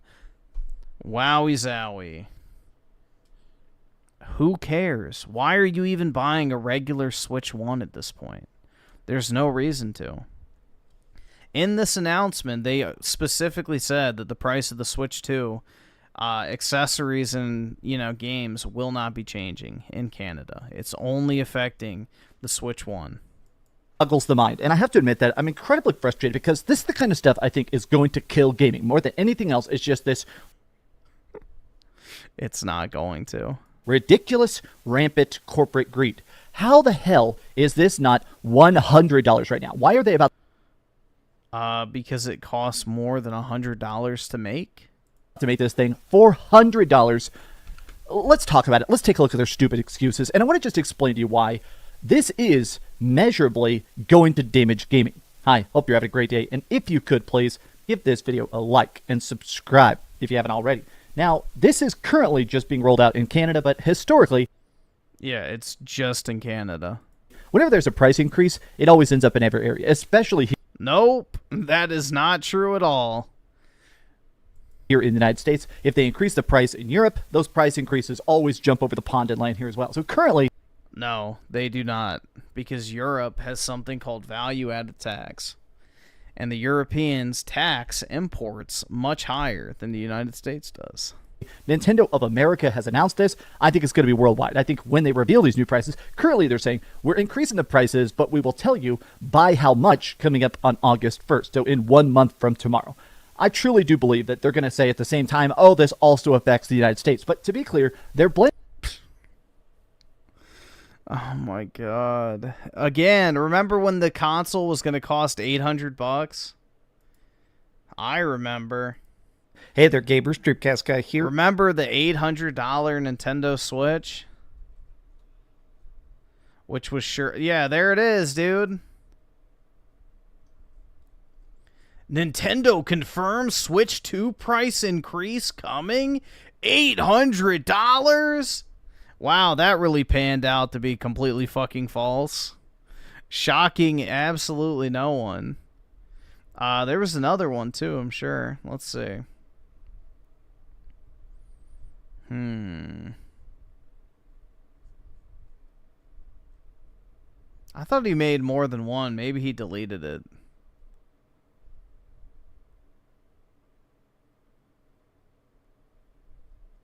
There was plenty of videos where he referenced it. I remember that for a fact. He kept constantly saying 700, 600, 800. It's just like, who fucking cares, bro? Blaming it on market conditions have changed, so therefore we have to increase the price of the OLED, non-OLED, the Switch Lite, physical and digital games, accessories, amiibo, even NSO memberships. This is the biggest reason I do not at all believe that this is just some market conditions. It's called currency fluctuation, Dreamcast guy.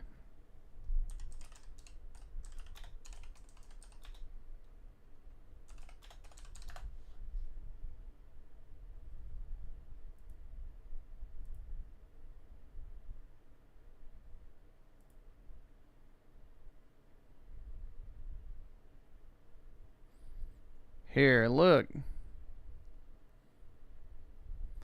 This is all you need to know.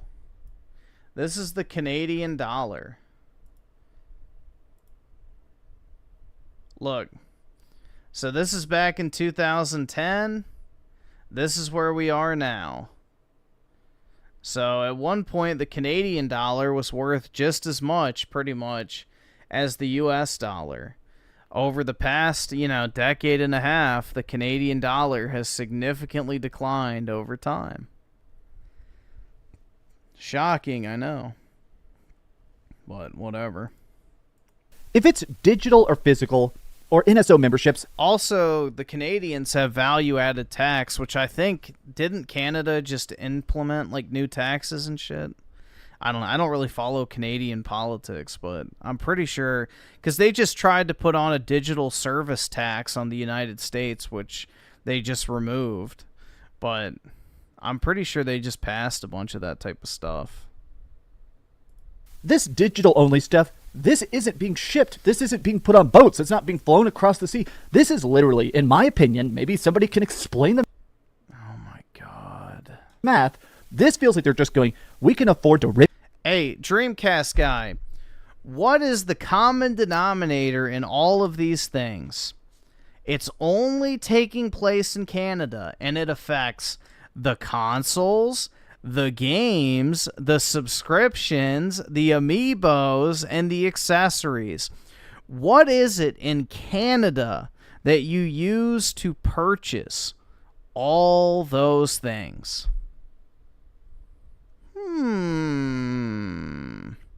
What might it be that would affect every single one of those categories named universally? I don't know. Maybe it's the fact that the Canadian currency isn't as strong as it once was. You know, the thing used to purchase said items from Nintendo, and then they take that Canadian currency and convert it into yen, which if they want the same amount of yen, they all of a sudden have to take more Canadian dollars in as a result. Rip you off a bit more, so we're going to do it. We know that you piggies will eat up the slop. And part of my frustration, there's like 5 layers to this. It's that, honestly, this pricing does not apply to the Nintendo Switch 2 accessories or software. Pricing information specific to the Canadian market will be shared at. Wow, dude. Get your pitchforks and tiki torches, guys. Games used to get cheaper, obviously, right? But it's also the fact that right now, there is no Nintendo Switch 2 games. There's a couple, like, oh great, I can buy a $110 copy of Mario Kart World. It's not before tax, but whatever. Hold on, let's see. CAD to USD. How much is 109? Or 110 will do. $80. It's the exact same price. Wowie zowie, dude. The Canadians pay the exact same price for their fucking games as we do. Whoa. Gaming. It's amazing how exchange rates work, Dreamcast guy. Crazy. That's how much it costs in Wait till he learns about Australian dollars. Canada. They're saying that this is now about to be even more expensive. Like, how the heck? But also, let's just acknowledge the fact that this is a new era of greed. Like, people act like, oh, a lot of Switch games never really went on sale. That was the first generation where games didn't get cheaper. With everything else, the GameCube, the Game Boy, the GBA, all the other generations, not only would the console get cheaper. Yeah, it's very weird to me. Like, the whole exchange rate phenomena, I think, really is a separator of intelligence. It's like the idea of per capita, you know? Certain people can grasp the idea of, the concept of per capita. Just like some people can grasp the idea of $1 in, Australia not being the same as a US dollar. Because they're different currencies. So, it really is a strange phenomena, but it's similar to the per capita issue you see constantly. Where it's like, oh, 33% of pedophiles are gay. Well, that's not the flex you think it is, straight people, because 67% of child molesters are straight. Well, what percentage of the population is gay? 1%. And they make up 33% of the child molesters. Not really the flex you think it is. When 99% of the population is responsible for 67% of something, but 1% is responsible for 33%, that's a lot worse. What's that, like a factor of 50 or something? Jesus.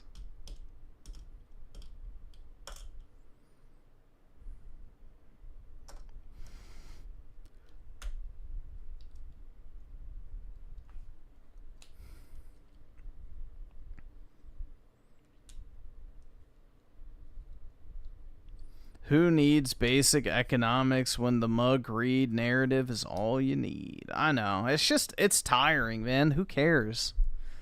Like, if he was Canadian, maybe he would give a fuck. Like, I don't get morally outraged when the price of whatever goes up in Mexico. I don't fucking live in Mexico. I don't care. Why am I going to waste my time moral fanooking over something that has zero impact on me? It's like people who are, dedicating their entire lives to shill for Palestine and Ukraine. Like, I genuinely could not care less. With time, but so with the games. Nintendo is one of the first people I ever saw that basically, when a game sold a couple million copies, they were like, okay, we've made our money back tenfold, we've funded future development, let's make the games cheap as hell. They used to sell games, the Nintendo Selects, for $20 a pop and do pack-ins all the time, bundled software, and this did something incredibly important. It got new people into the ecosystem. You truly cannot put a price on that. Part of what makes, Metroid Prime...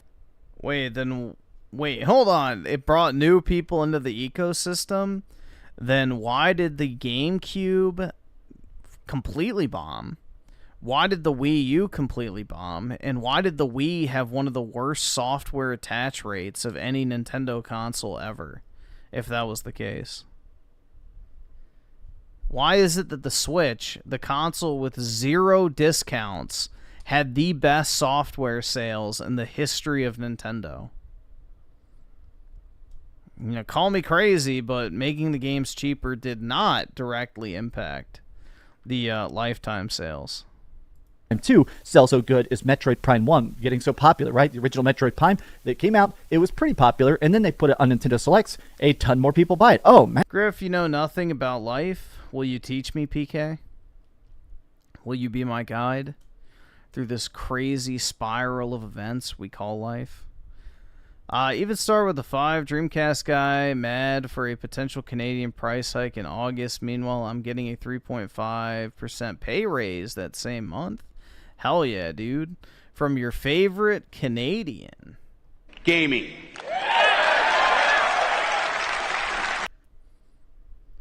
Yeah, I mean, the thing is that's crazy, though. It's like, this is all for Switch 1 stuff.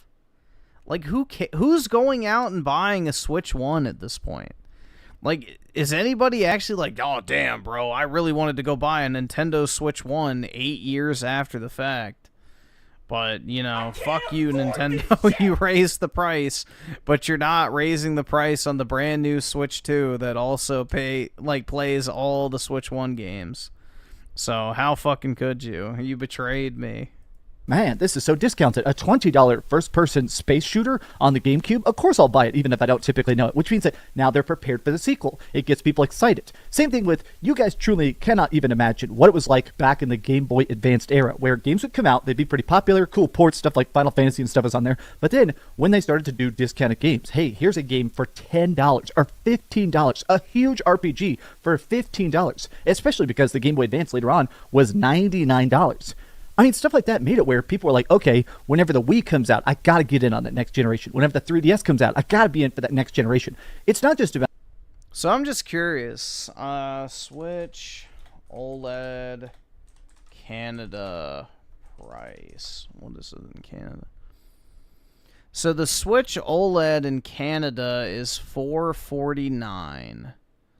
So let's see what that is. CAD to USD.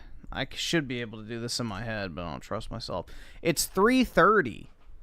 So it's $20 cheaper than it is in the US. So my guess is they're just going to bump the prices up by like 10 or 15 bucks.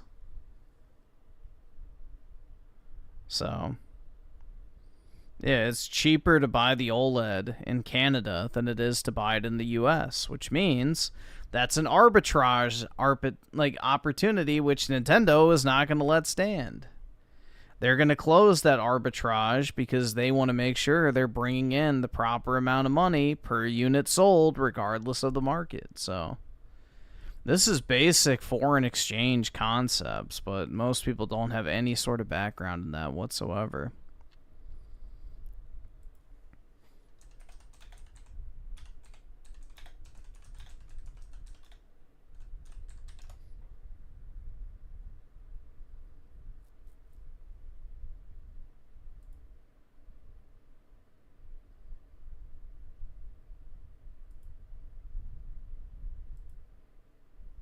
About, oh, they're losing money up front. It's the fact that these are already still profitable, but it makes it where people are still more excited for the future. And, oh yeah, that'll sell some units. Part of my annoyance is the fact that, as a person that grew up broke, these discount games are how I got into gaming. And also, I can't help but think about the fact that they're doing this because right now I do think a bunch of people are buying the Nintendo Switch 2 that maybe haven't played their Nintendo Switch much in the last 3 or 4 years when the first-party stuff really dried up. There's a lot of people that are buying Nintendo Switch 2s. I 100% believe the reason they're doing this is because they see a spike in sales and accessories for the Nintendo Switch 1. Nintendo Switch 1 Pro controllers and stuff work on the Switch 2. Okay, then why are they not doing it globally, dipshit? If that's the case, why wouldn't they just raise the price everywhere? Or just, here's an even better idea. Stop making those accessories altogether and only produce the Switch 2 accessories. 100% believe they're doing this just to screw people over. Oh, you want to buy this? Well, now it's $20 more expensive. Oh, the controllers have to be double the price. This, to me, really is unprecedented. This is a level of greed and ignorance. And I'm sure some people are like talking about crazy. I remember when if you got a new system, the old system would get a deep discount. This is totally true. Whenever the PlayStation 2 came out, the PlayStation 1 got a severe price cut because they're like, hey, we want you to jump into the generation, but also it makes it where we can clear out this old stock. It's easy money. Here's all the previous stuff to get you excited about it, especially in this digital era. Hey, buy a PlayStation 1, buy a Nintendo Switch 1, get addicted to this, build up your digital library, and then whenever you get a Switch 2, you're even more encouraged to make that jump to next gen. Making this more expensive is not only going to be bad, it's going to create less total Nintendo players. Now, some people are pointing out the fact that, okay, this is because of tariffs. That's probably what it's going to get blamed on. Personally, the reason I don't believe it is that, yes, the United States president, every single day, the tariffs are different. They're 800%, they're 12%. I think I can't even imagine. I'm sure there's a website that literally tracks the day-to-day tariffs. And so a lot of companies have been very careful about, in my opinion, What? Does he has no idea what the fuck he's talking about. Why would Nintendo care what the United States tariffs are when they're selling something in Canada?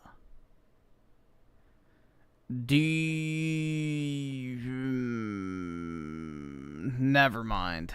Pricing their stuff. If they put, $200 on the shelf, then even if the price of the tariffs go up and down, no matter what, they're in the green, which I still think sucks. But this is the thing is, Trump said over the weekend that he is terminating all discussions on trade with Canada. So a lot of people... That would not affect a Japanese company. We're thinking that that's what this is that...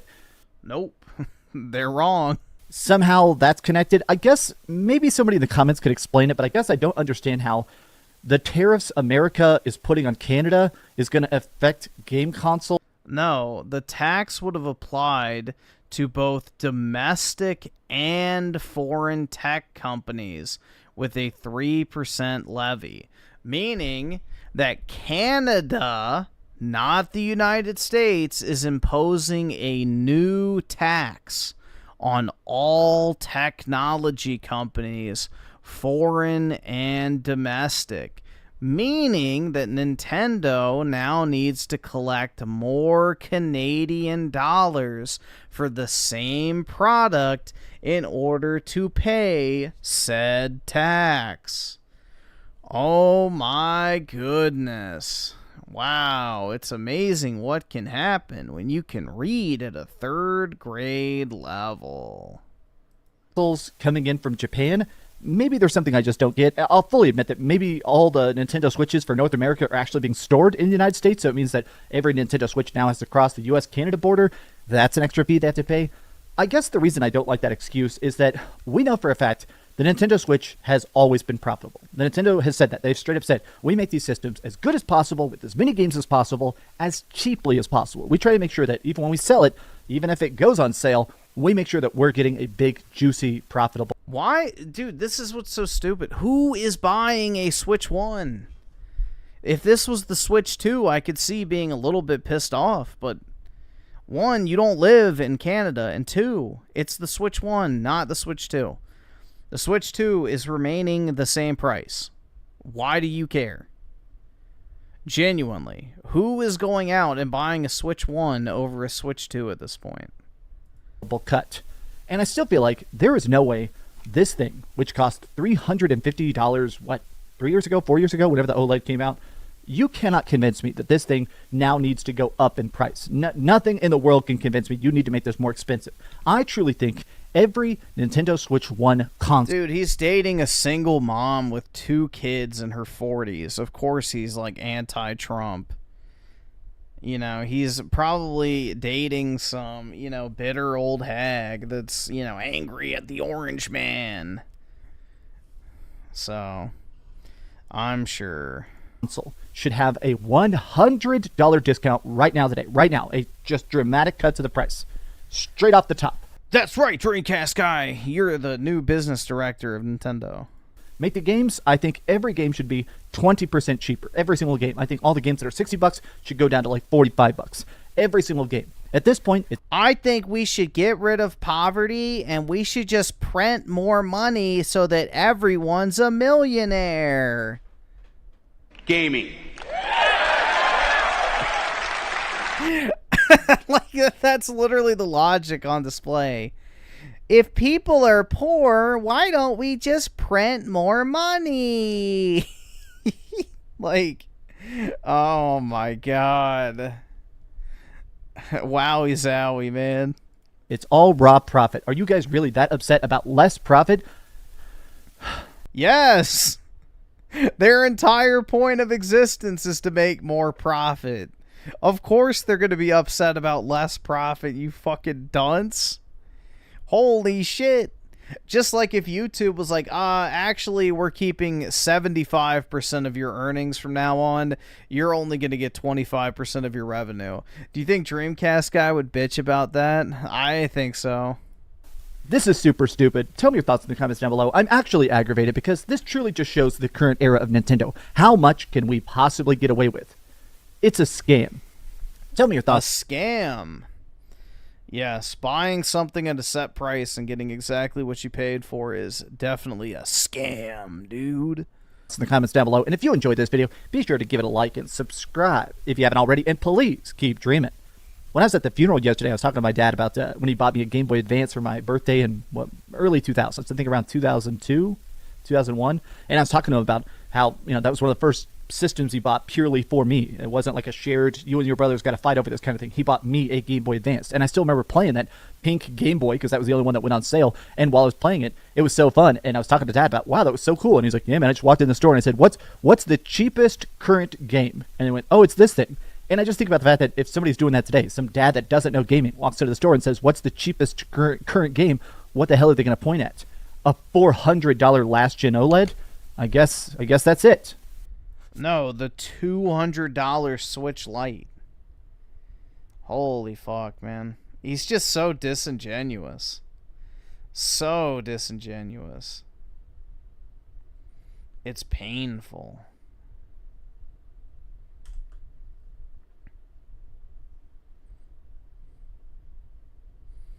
Truly his father's son. Yeah, I guess so. Meanwhile, I bought 7 copies of the same game, but I have 4 roommates. Is now final. I bought 7 copies of Resident Evil 4 Remake, but I can't afford to pay my rent. Oh my god, man. Shit's crazy.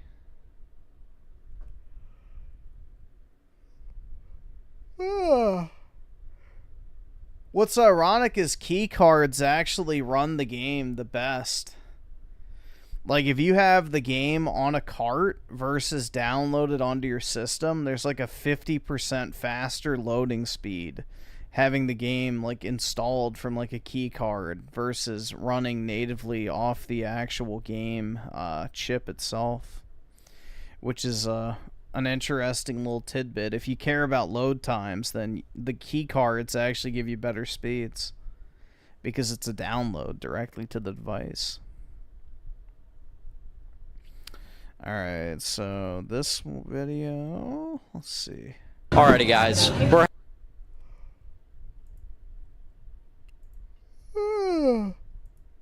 having people at World Pride pick between my fiance and Osama bin Laden. Who do they want in their country? Let's go. Who would you rather have in your country? This lady right here in a Make America Great Again hat, or this man right here? If you had to pick one. And I don't know either of them, but I'll say two because I don't like the hat. You don't like that? Who would you rather have in your country? How the fuck do you not know who Osama... See, this is what I mean, guys. These people do not deserve to fucking vote. Like, we need a qualified democracy. Like, democracy is a fucking plague. It needs to be eradicated. You know, the Founding Fathers had the right fucking idea with all the restrictions they put into place. Number one or number two? Number two. Number two? Yeah, number two. Number two? Number two? Yeah, probably. Yeah, is there a third option where they're both Is there a third option? Yeah, kill yourself. not there? Just one or two? Two. Alright, even though this is Osama bin Laden. Well, I mean, he's dead, so... Hypothetically. Oh, fine.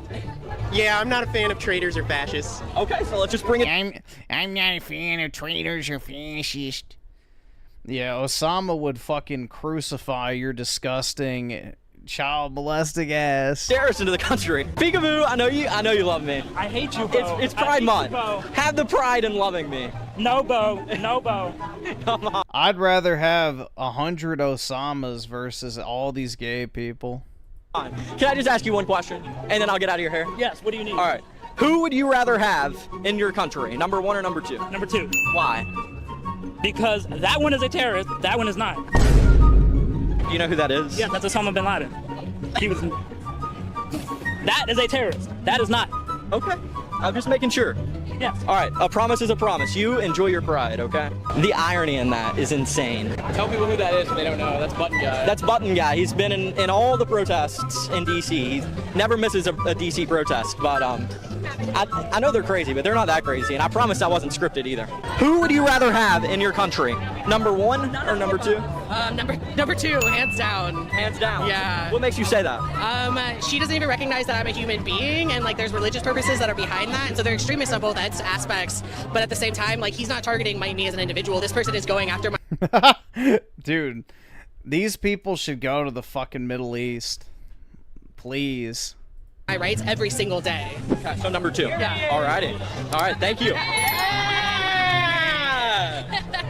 You guys like that? You like that answer? That's the love of my life right there. That's my dad. So, alright. Who would you rather have in your country? Well, to be honest, if she's kind of ratchet. I don't know. There's something about her that's kind of ghetto.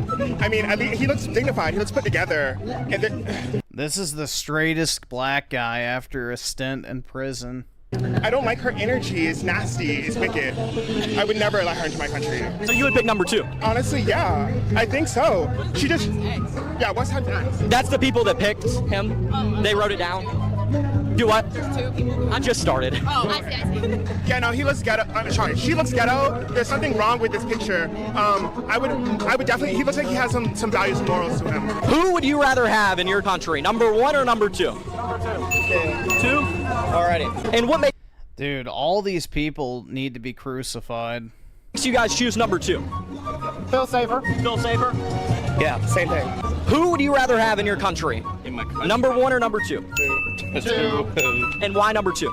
Because at the end of the day, even though Osama bin Laden, he did a lot of atrocities, I would rather have him than somebody who has been historically legitimizing disenfranchisement to marginalized communities who are actively trying to silence people's voices while choosing to want to uplift horrible rhetoric about specific communities. And finally, they rather support a person who has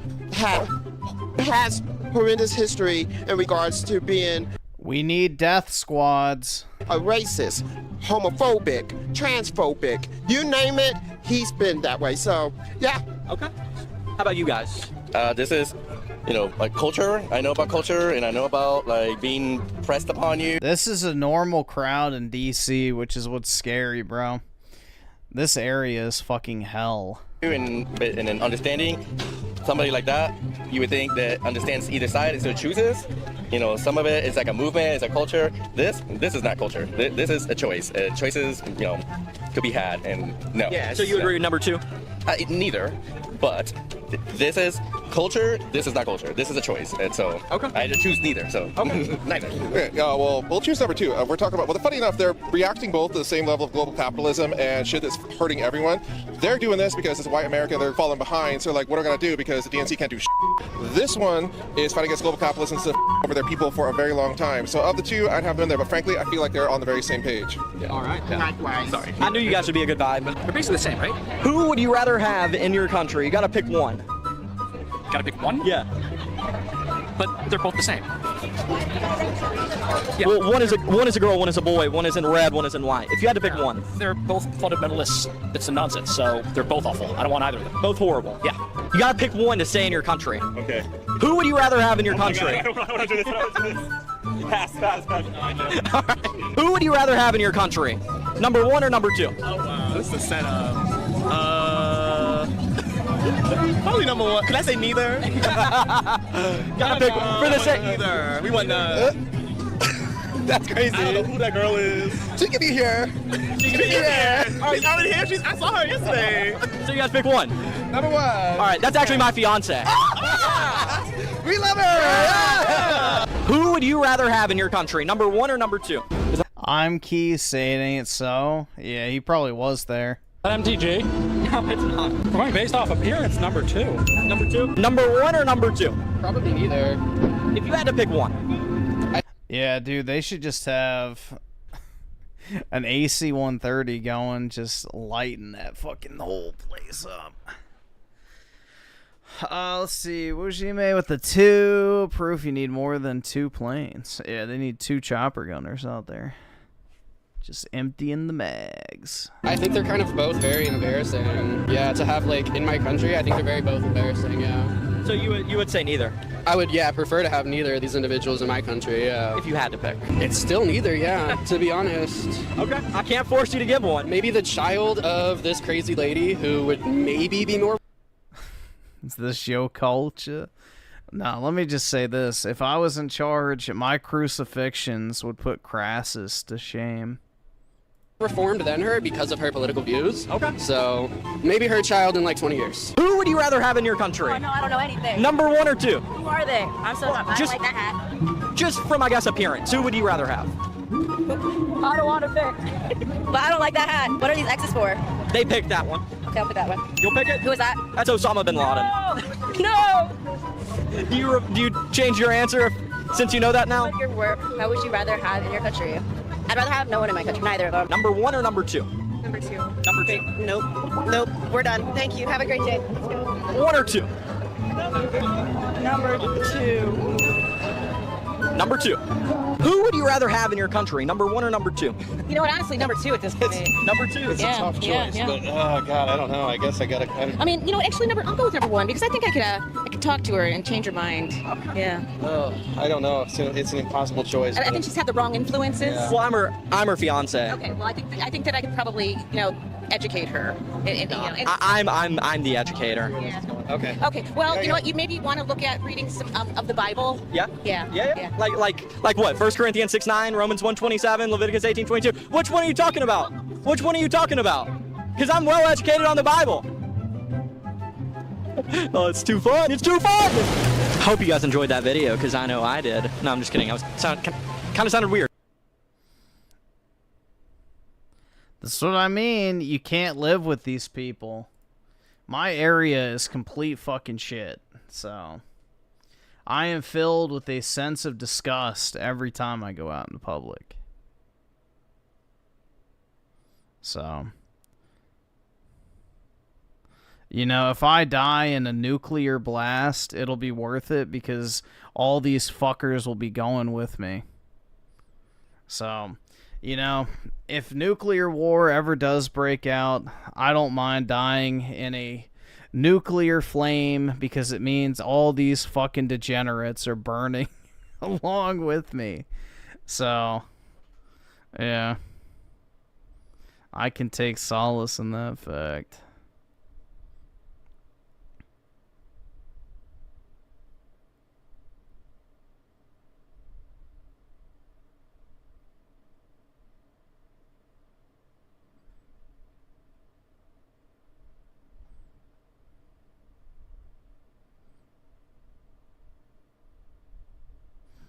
I was at the yeah, definitely. Absolutely, dude.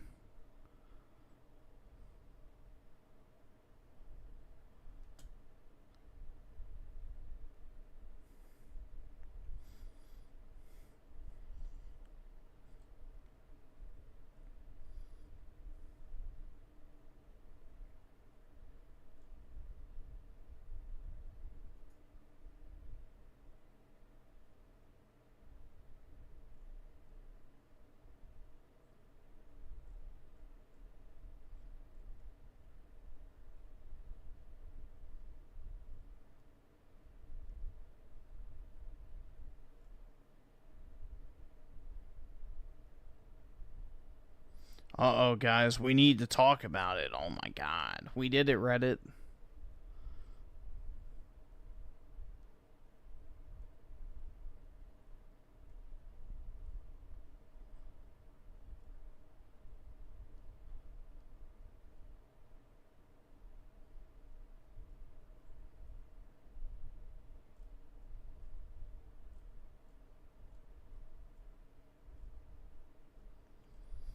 Bro, nothing's catching my attention. Dude, they're still shilling this same Angry Jose video. YouTube is trying to push him so fucking hard, bro. So hard. I will not watch Angry Jose. Alright, let's do a fresh page.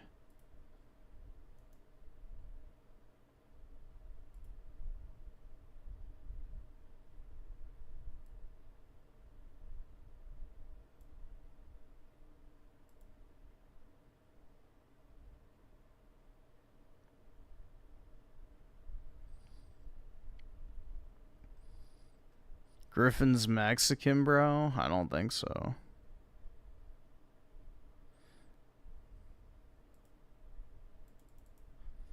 I don't think so. At least last time I checked.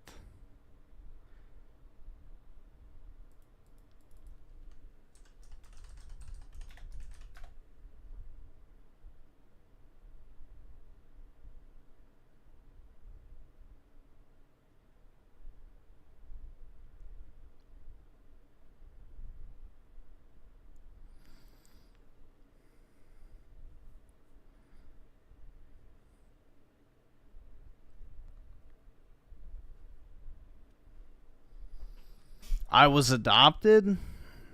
Maybe so.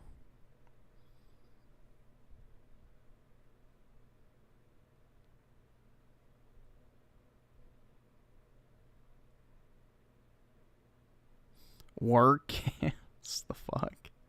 Angry Joe is just a fucking, you know, he's a clown, bro. He's an absolute fucking clown. Like, no one should take him seriously. He's a fucking joke. It's just another We Did It Reddit type channel that just rehashes the same garbage constantly. Let's see if CopeEatsWood uploaded. Oh. Still didn't pop up. Oh, he made a stream. Microsoft and Sony are... Oh, did you guys notice Microsoft that? and Xbox fanboy says reviews and sales no longer matter. Wow. I wonder who falls into that category now. Do you think that's an instance of pot calling the kettle black? Remember, guys, 12,000 concurrent players was a massive success. They don't matter anymore. Come on, dude. What is this, the 21st century? Jesus Christ. It's just, you know, quite incredible, isn't it? Quite incredible. Did we watch this? Next Xbox and PS5 coming in 2026. Price and features revealed. PlayStation 6. Next Xbox console. Wow, that really rolls off the tongue. It's just like impression farming. Microsoft and... I mean, it works, but Jesus, man. Sony are preparing for next generation with one of the biggest launches of future-ready hardware, in unprecedented access to games, and a more high-end PC experience across software, performance, and visuals. The Xbox and PlayStation 6 are about to come out as soon as 2026. No, they're not. I will bet you $1 million PS6 doesn't come out next year. Shit ain't coming out. We're entering into the last couple of years of the current generation of consoles, with the most powerful console being the Xbox Series X and the more powerful PS5 Pro. Both consoles will set you back $700, but even with the Pro melding performance and quality, the demand for high-end gaming engines has developers looking forward into the next generation. Xbox notoriously skipped a mid-gen refresh console, with the current Xbox Series X struggling to hold half of 4K at 60 FPS, and the smaller and now overpriced Xbox Series S holding back games at 30 FPS. The time has never been more appropriate for Xbox and PlayStation to advance into next generation. With the PS5 Pro launched in 2024, PlayStation has communicated that they are midway through the console generation, but recent rumors and leaks from insiders have indicated that the upcoming PS6 and Xbox consoles are already entering into TMSC manufacturing processes for their new APU chips. This puts the next generation consoles at the end of 2027, but Xbox may strike even earlier by capitalizing on the 25th anniversary for the launch of the Xbox console brand and Halo Combat Evolved with a rumored full remake in Unreal Engine 5. Oh my god. Xbox and PlayStation no longer see themselves as direct competitors, as PlayStation has outsold the Xbox nearly 3-1, and Xbox themselves have moved far beyond the console over the past decade. But why would you want a PS6 or a new Xbox console? The console struggled to do any real ray tracing beyond lumen and global illumination features, with the superior lighting technique called path tracing. Do I really have to say this? Who the fuck cares? Yes, the consoles are barely able to do ray tracing. Does anybody actually give a fuck? Like, does anyone really care about ray tracing to any significant degree? Like, does it really even matter? Who, like, I'm not gonna buy a new oh, it's got better ray tracing, bro. Like, okay, whoa. Wow. Gee. Can't wait. Completely absent from the PS5 and Xbox consoles. The upcoming next-gen Ryzen AI core system are being planned in partnership with AMD to provide a next-level hardware boost with access to AI cores, which will do much of the heavy lifting. Yeah, dude, there is zero chance that PlayStation is going to put out a console in 2026 because just now, in the previous quarter, PS5 finally surpassed the number of monthly active users compared to PS4. So right now, they literally just got it to the point where more people are playing on PS5 than PS4, which that means this is when the generation starts generating most of its money. So why would Sony be in a rush to get rid of this console that they're now just converting people over to? Like, it doesn't make any fucking sense for them to rush next generation. Microsoft is just trying to move on from it as fast as possible because it was a catastrophic failure. Lifting. This means that the overhead can be left over for developers to increase enemy AI intelligence, bigger and more vibrant living worlds, and even access to full path tracing, making lighting and rendering look more realistic on the PS6 and next Xbox. Oh my god. Giving you what you essentially only would get on high-end gaming PCs. The next generation PS6 console will likely be more of the same that we've grown to love on the PS5, with a strong feature set of hardware and a no-frills console form factor. One of the concerns for Xbox and PlayStation console players is their access to physical games. Right now in the mid-2020s, the digital customer is driven above 80% on PlayStation, with a very small minority still buying games on disc. PlayStation has alleviated this problem by offering an attachable optical disc drive that you can connect to the PS6, following the same form factor with the current detachable disc drive on the PS5. Xbox is even worse, with 90% of their customers digital only, and they've notoriously failed to properly support physical games access on their platform. Expect the same with Xbox offering a detachable and connectable disc drive in order to continue compatibility with a portion of their customers. Expect to spend about $100 or more to have this option available on your PS6 or next Xbox. Xbox decided in 2024 that most or all of their first-party exclusives going forward would be releasing on multiple platforms, and this means that if you are a PlayStation customer, you can expect to get Xbox's game roadmap releasing on the upcoming PS6. So if you're planning on upgrading, why would anyone upgrade to the next Xbox console? They won't. There's your answer. They won't. The only people that will are people like Colt, who refuse to admit the facts that it's over, man. There are some 30 to 40 million Xbox Series console owners right now who have a digital or physical game library that spans the 25... No, they don't have a digital library. They've been playing everything in Goy Pass. They don't have a library anymore. So giving up their library just means letting their membership expire. It's not a big deal to them.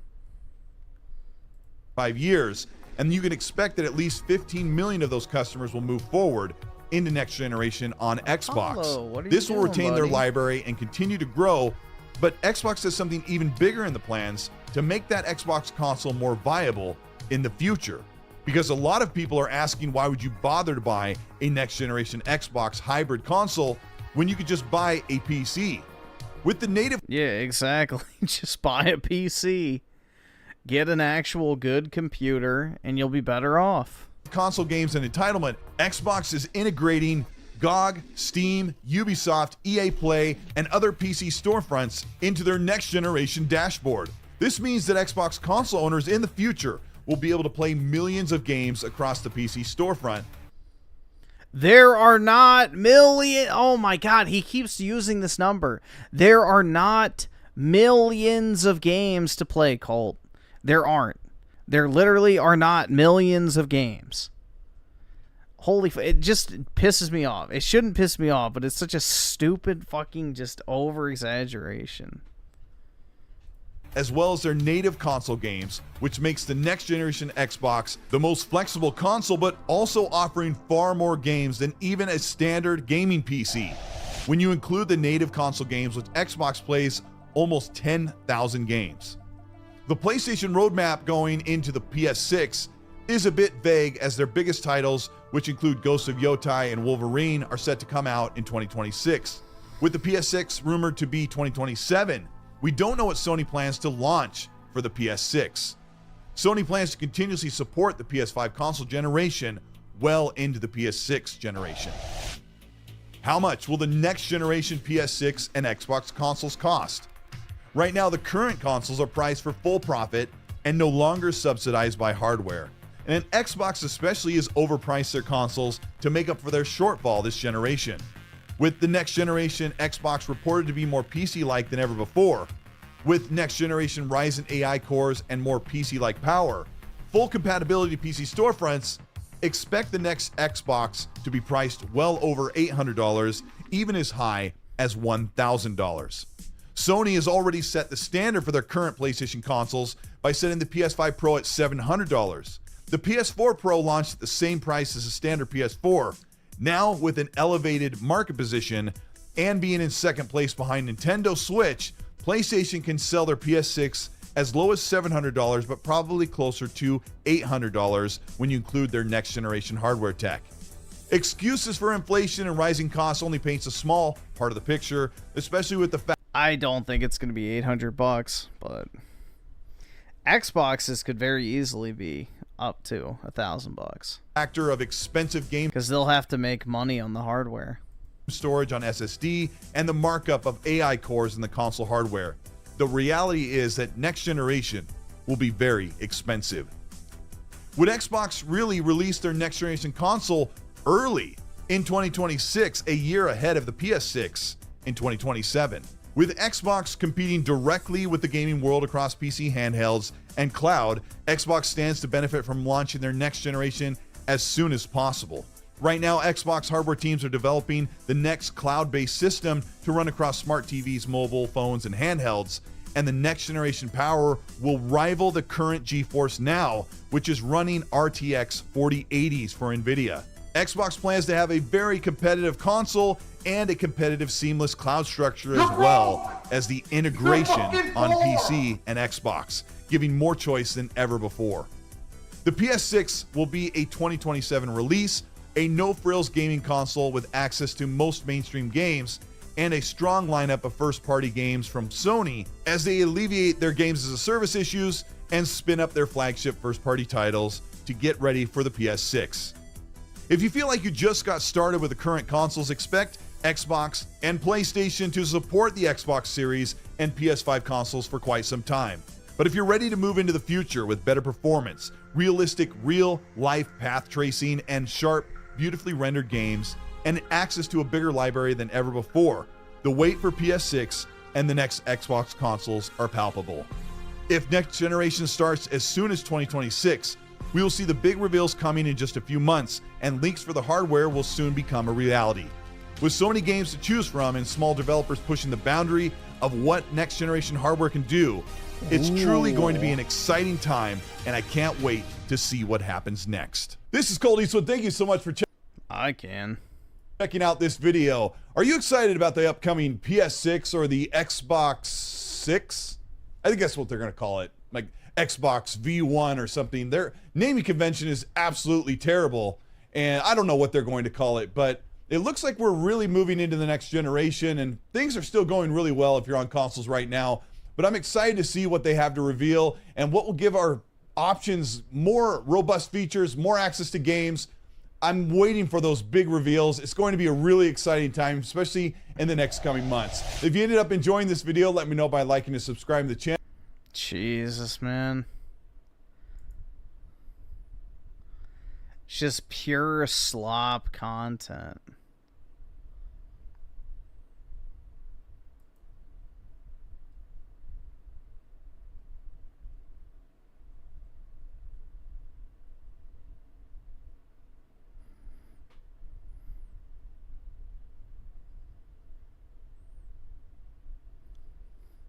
Let's see. Even start with the 2, react to Asmondmold clips. He's going to jail. Okay.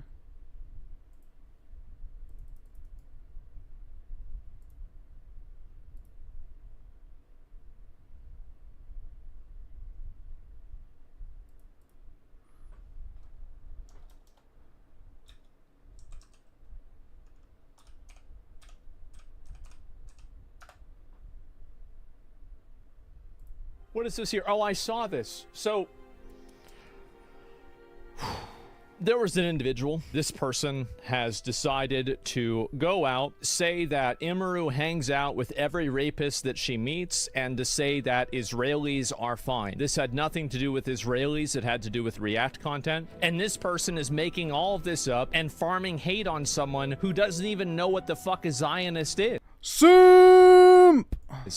It gets worse. The person that's doing it, I know this sounds crazy, they are an administrator, a Twitch mod that has been ordained by Hassan, and it gets even worse than that. Well, this was them, what is this, a few days ago. Attention, if you're protesting in LA today, please stop by the Kobe and GG mural and make sure it's still ruined. This person is advocating not only for vandalism as a baseline, but on one of the most iconic basketball players. This is the person right here. Not my sports ball, she. This is the kind of loser, repulsive. Oh, Asmondmold killed his mother by buying her cigarettes. Guys, again, I don't. The sacred sports ball graffiti. Oh no, man, anything but that. Care about this. This is just simply him talking shit, advocating for vandalism, and defacing Kobe's mural with his daughter. Both of them tragically died in a helicopter accident. And he did this just a few days ago, and this is one of Hassan's moderators. And it gets even worse than that, guys. I'm not joking. He locked his account after people found out he had several profiles on Korn, sites, with his full name and everything. Yo, that sounds like Claws. That sounds like Claws, dude. Several profiles on Korn, sites, with his full name and everything. So if Hassan is wondering why nobody wants to support him and his community, because your community is full of a bunch of weird fucking freaks. When it's one of your moderators, and this is a person that's representing your community, and they're doing this, they're leading hate raids on other partnered streamers based off of a just completely, totally baseless fucking lie, advocating for vandalism. I don't know who this guy is. The more that we find out, the worse it gets. It says, I'd low-key go in heat and start leaking juice from my gaped hole and cage. You're in class and you see this, what would be your reaction? Isn't it? Wait, so this guy's going and making sexual comments about high schoolers, and this is the person that is farming hate on Imuru and telling everybody that I killed my mom, and is a moderator for Hassan. Remember when Hassan was baby raging over XQC and your chat's being unmoderated? Yep, that's right. Whenever your chat was calling me out, bringing my name up for no fucking reason, we're just allowing that shit to run rampant in your chat, and I thought that was fucked up. Well, the worst part is that the real abuse on his community comes from his moderators themselves.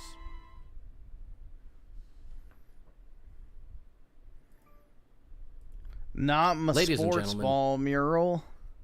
Anything but my sports ball mural. But yeah, the leftists online are just absolute fucking degenerates. They really are. Again, they belong on a cross.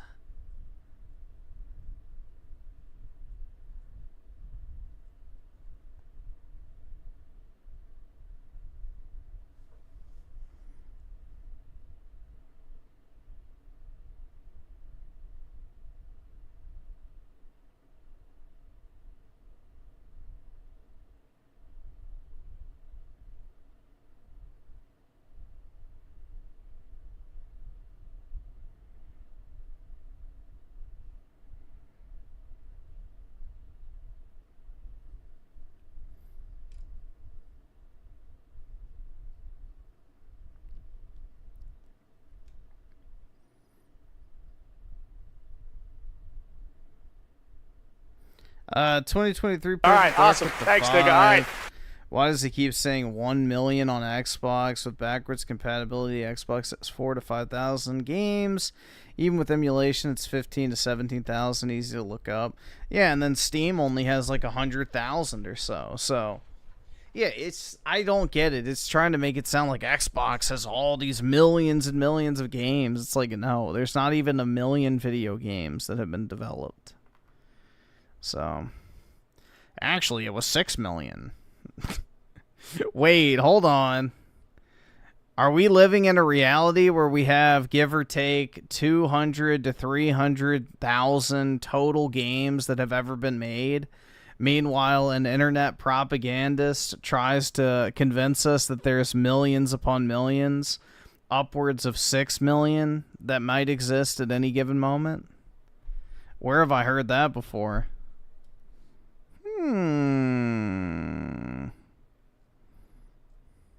Interesting.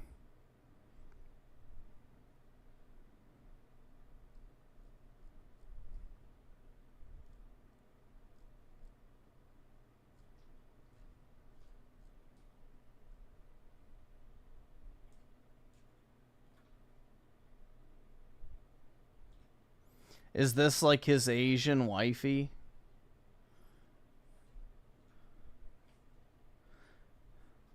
They're unironically a looks match. Asmondmold and this chick. What was Emer talk? Well, reacts are a little scary because Especially with the voice, dude. She's got like that nerdy Asian voice. That's definitely a looks match. I saw that some people are getting sued for reactions, but Mr. Daly wouldn't sue me. We're homies. He likes my tweets sometimes. Or it's people that like maliciously react, like they react. Isn't it crazy how Amaru knows about this, but all the people against Ethan don't know about? Yeah, they're definitely a looks match, bro.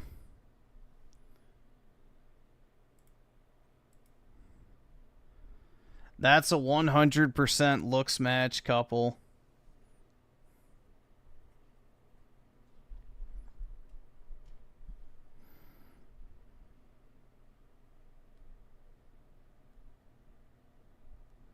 Yeah, she has that really nerdy, like... I don't know. The voice is a no-go, if you ask me.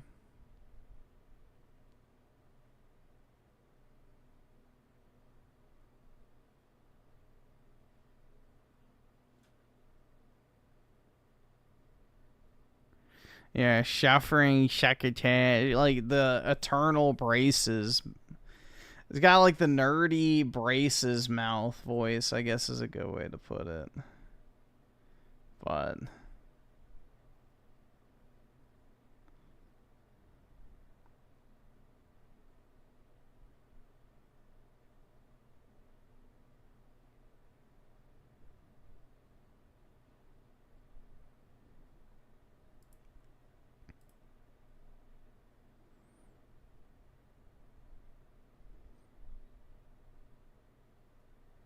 She probably does it for the gamer guys in her chat. Nah, she just looks like one of those, like, dorky, like, Asian girls. I don't know.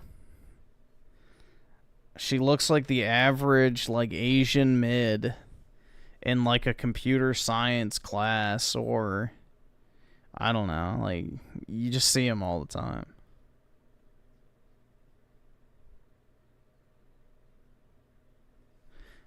She's just your typical Asian mid who grew up in America.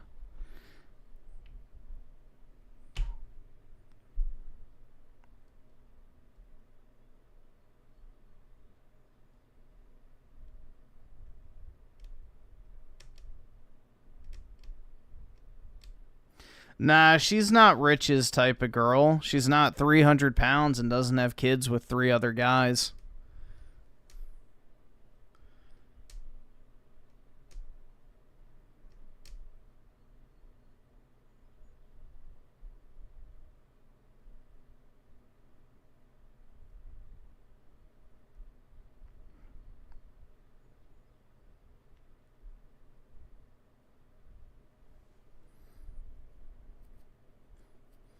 Griff down bad over what?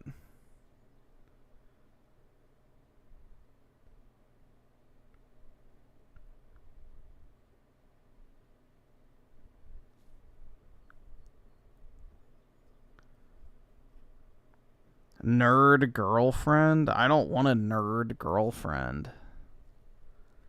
Dude, I want a heckin' wholesome quirk chungus. Hell yeah, dude. Yeah, her voice is not... No. Couldn't do it. I could not listen to that.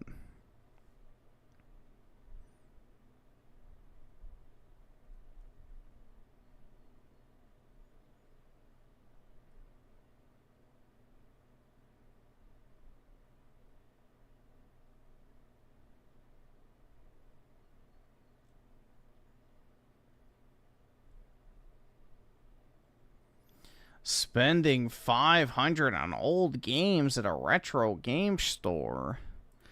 Well, the thing I want to buy is $750, and it's definitely retro, but it's not games.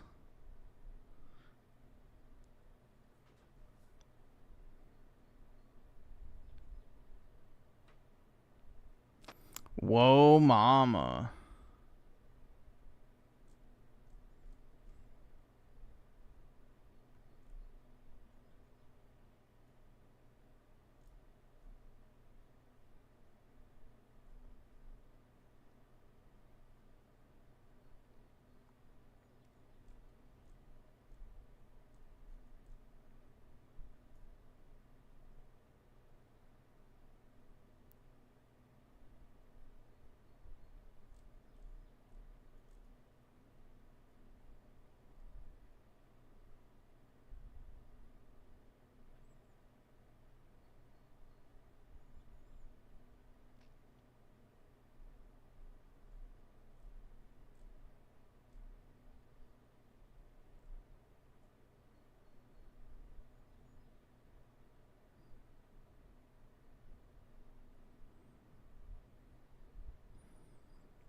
Isn't it just his mind's eye video? Isn't that like an old video anyway?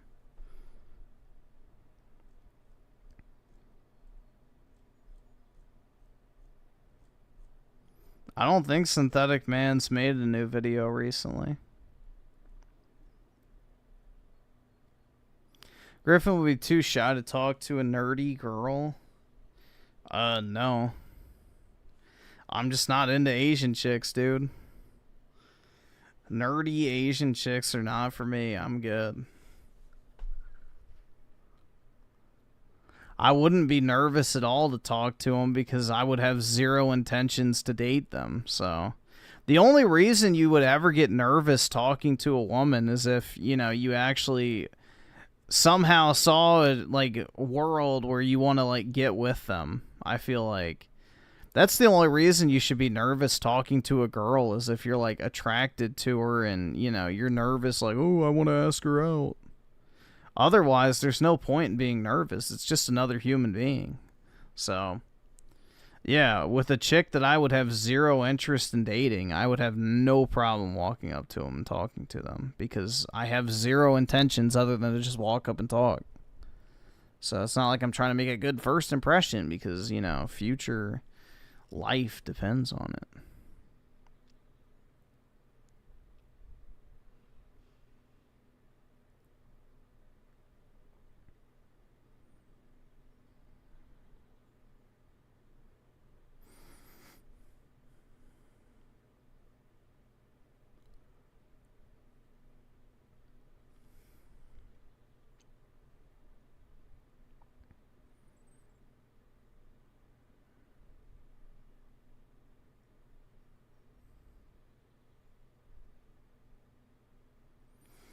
Imagine being nervous at all to talk to a woman. I mean, the thing is, though, it's anything worth doing, you'll get a little nervous doing.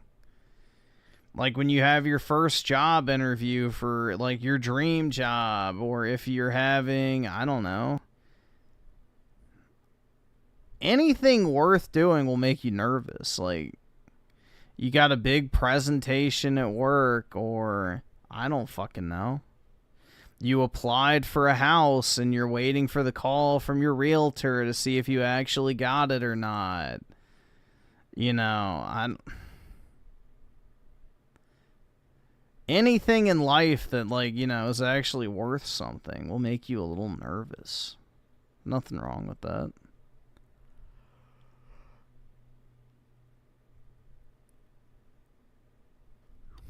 That just means you actually care. So if you're nervous to do something, it means you actually care about the outcome of said thing.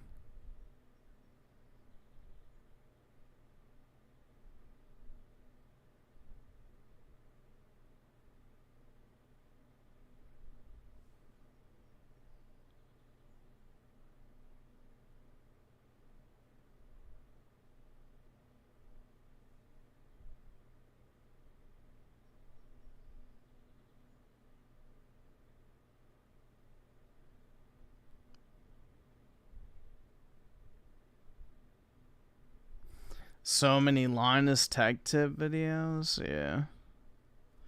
He's one of those safe channels that YouTube pushes to everybody.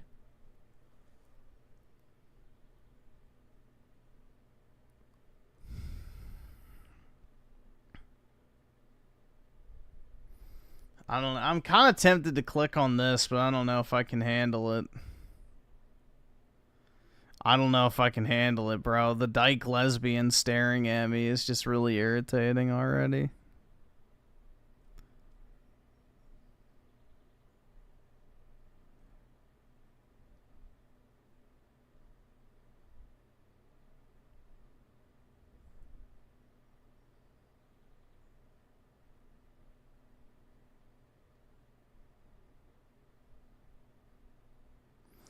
Ferrick said he wants more Raymond. Oh my god. You can fix... I don't want to fix a lesbian. You can just tell from the look. Look. I'm telling you. So, a couple years ago, I made a 10-part video series talking about scams that have become so normalized that we don't even notice them anymore. That is not a man. I guarantee you. For a lot of you, that's probably how you first found my channel, so thanks for sticking around. The reason I ultimately wrapped up that series was, well, to be honest, I was getting a little bored of it, but more importantly, I realized two things. Number one was that depending on how you look at it, almost anything can be seen as a scam in some way, shape, or form, since in a roundabout way, pretty much every person in every company is ultimately just out to make money, and by nature, that's going to involve some sketchy shit sometimes. But also, when you yeah, I mean, I'm out to make money. overuse a word, even if it's valid, it starts to lose meaning. It becomes watered down and convoluted, so I felt that if I kept calling everything a scam, then I would lose the ability to effectively draw attention to the things that truly are the most outrageous scams of all, the ones that really need to be talked about. So I say all of that to highlight that what I wanted to Welfare. discuss in this video is not something that I think should be taken lightly when I call it a scam. In my opinion, this is one of the most, if not just the most, widespread and outrageous scam of all time, and it's the 40-hour work week. Last week, I put out a video about the history of minimum wage in America, and how corporations screw over not only their workers, but the public as a whole, by paying wages that are so low that their employees rely on taxpayer-funded welfare programs to survive. Apparently, I ruffled some feathers with that one. Oh well. In that video, I also mentioned the 40-hour work week, and how it was designed to prevent, or at least reduce, the exploitation and enslavement of workers who, prior to the conception of the Fair Labor Standards Act in 1938, were often subjected to brutal 10 or 12 or even 16-hour workdays 6 days a week. Comparatively, a 40-hour work week, working Monday to Friday 9 to 5, might sound like a breeze, but maybe only comparatively, because anyone who's ever worked a full-time job knows that it is far from breezy. It's fucking exhausting, and that's precisely the point. It's meant to keep you exhausted. It's meant to keep you burnt out. That's by design. It's important to keep in mind that 40 hours is not some magical number based on what is healthiest or most ideal for us as humans, and it's also not some like productivity sweet spot. It's not really based on any sort of logic at all. It was initially just a compromise, an attempt to make a barbaric system slightly less barbaric, basically to prevent people from literally dying on the assembly line. But we live in a completely different Yeah, well, the 40-hour work week was meant for people who actually labored. We don't labor anymore. Sitting at a computer for 8 hours acting busy is not the same thing as, you know, building a fucking car, working in the field, you know, doing electrical work and shit like that. So, yeah. world now, so why Most office jobs maybe require 2 to 3 hours of work a day, at most. hasn't anything changed? Well, like I said, it was never about productivity. It was never about maximizing human potential. It's always It's to keep women from having kids, but and to raise housing prices, drop wages, increase the cost of living. been about control, and we need to talk about it. It turns out that productivity as an entire concept is largely bullshit. In the context of work, multiple studies have shown that most office workers are only productive for between 2 and 4 hours per day on average. The rest of that time is spent doom scrolling. What did I just say? And clock watching. It's exactly the case. And trying to look They all have a bunch of meetings to act busy. busier than they are. In pretty much any job I've ever had, in or out of an office, I've had mostly the same experience. But with that in mind, if the average employee is only actively working for between 25 and 50% of the day, but still completing all Unfortunately, I have to work for more than 3 to 4 hours a day, but most people don't.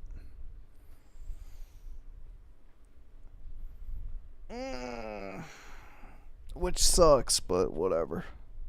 all their assigned tasks, wouldn't that just imply that they could work maybe just 20 hours a week? I mean, if their output and the quality of their work isn't affected, then why not?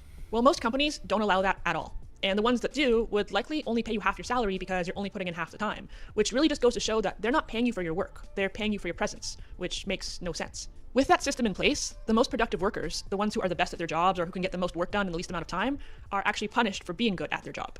They're financially incentivized to just screw around more and to take their time so that they can clock the full 40 hours and get paid their full salary. But neither the employee nor the employer benefits from this arrangement. Technology in particular only further proves this to be true.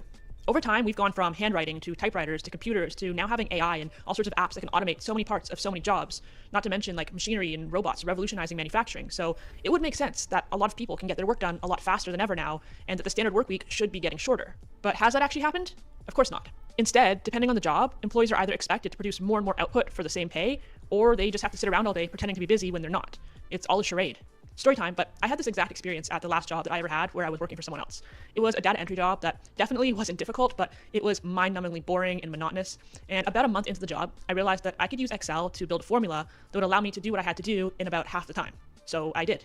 I took half an hour to set up this Excel sheet and then started flying through my data entry work. I thought I had done a good thing, so I showed a couple of my coworkers and they started using my template too, and everybody was happy. When I finished my work, I went to my boss and I told her that I was done, and I showed her the formula that I had built, expecting to be commended or like given a high five or something, but she yelled at me. She told me that that's not how they showed me how to do it, and that no one told me I was allowed to do it that way, and that's not what they wanted. To be clear, I did the exact job I was asked to do. Like, she never would have known that I used an Excel spreadsheet if I hadn't shown her. The output was exactly the same, but she was mad. She was mad that I didn't do it their way, even though woman moment.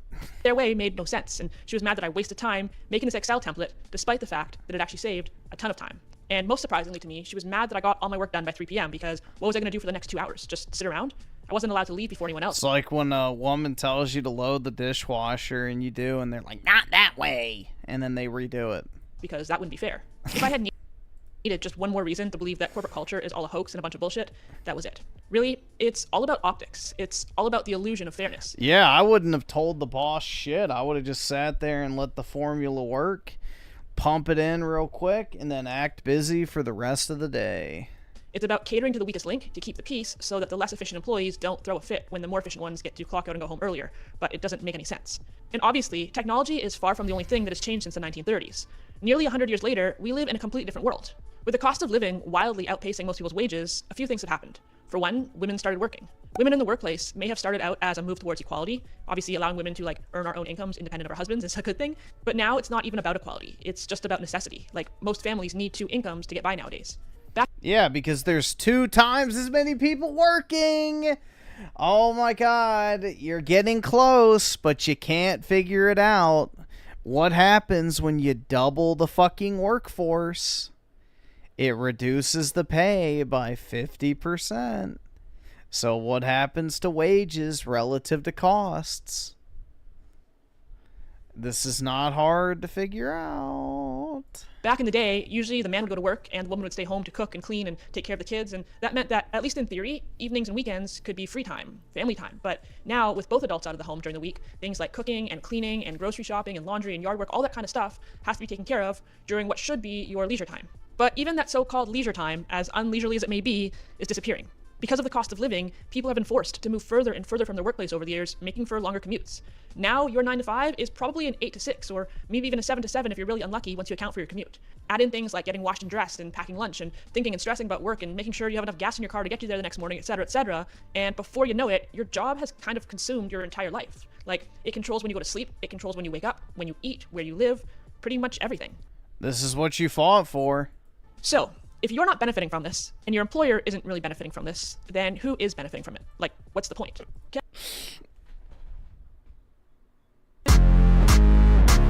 Nigga, how Hitler?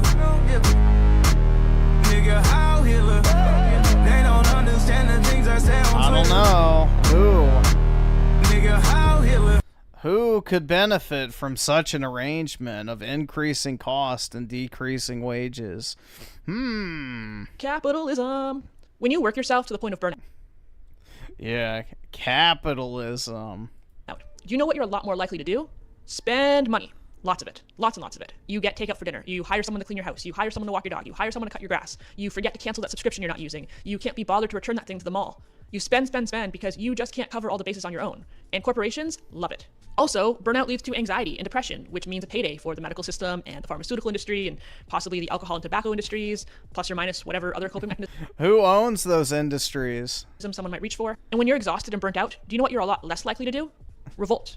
Tired people are far less likely to have the energy or desire to question the systems that imprison them, to question why the average person pays more in taxes than billionaires do, to question why, as I pointed out, The average person does not pay more in taxes than billionaires do.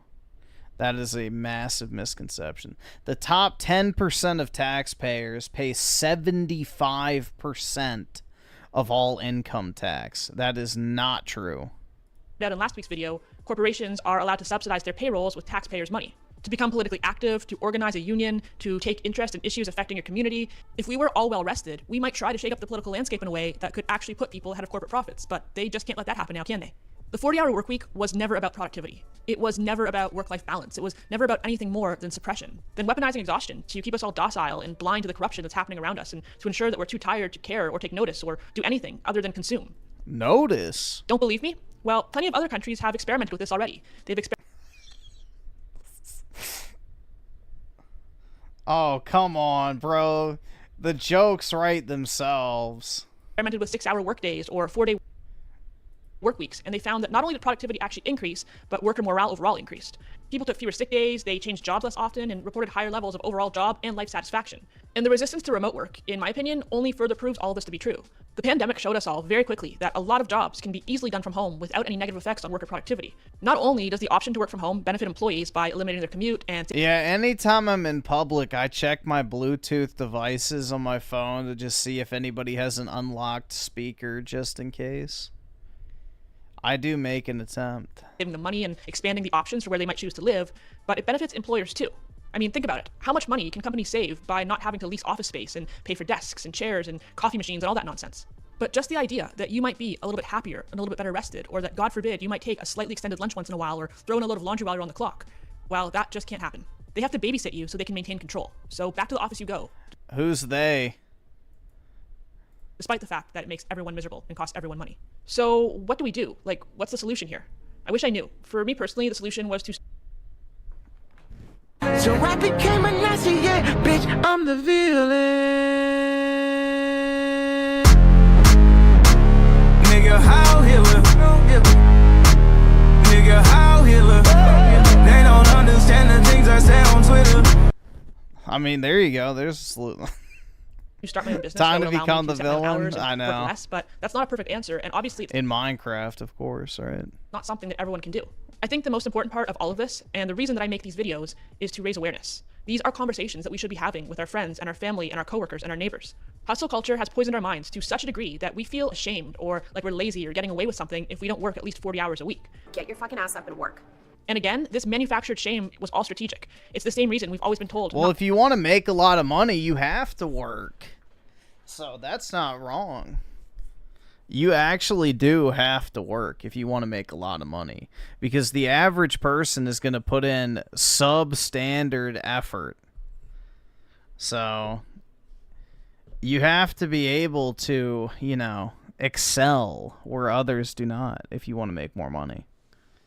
Otherwise, you know, you're just going to be average in every aspect of life. So if you clock in, clock out, and then that's it, then yeah. You will never get further than what's considered to be the average. Not to talk about our salaries with coworkers, or that money is taboo overall. It's not, or at least it doesn't have to be. The only one who benefits from you keeping your salary private from your coworkers is your employer, who can then arbitrarily decide to pay some of you more than others. So talk about your income. Unionize at your workplace and push for better work-life balance and work from home. Oh God, unions. Options, higher pay. That's right, give the Democrat Party more of your paycheck. Vote for politicians who are pro-worker. Make sure you take all the PTO you're entitled to, and I'm in full support of what people are now calling quiet quitting, which is a really weird phrase, a really weird name for just like doing your job and nothing else, which is what you should have been doing all along, because that's literally all you're supposed to be doing and all you're being paid to do. Seeking out work opportunities that pay more will obviously always be a good thing. I mean, making more money means you can save more and hopefully even retire a little bit earlier, or at the very least, it will let you comfortably outsource more of your personal responsibilities so that you can have more of your free time back. But whatever you do, just don't work too hard, because there's literally no point. If you like this video, like the video, subscribe. There's no point in working hard. It's over, guys. Yeah, so the solution is don't work hard and vote blue no matter who, and join your fucking local union. Oy vey, man. That'll really show them who's boss, right? Yeah, you're sitting around doing nothing at your adult daycare job. You know? Wow, you really showed them. It's almost like that's the entire reason you're there in the first place.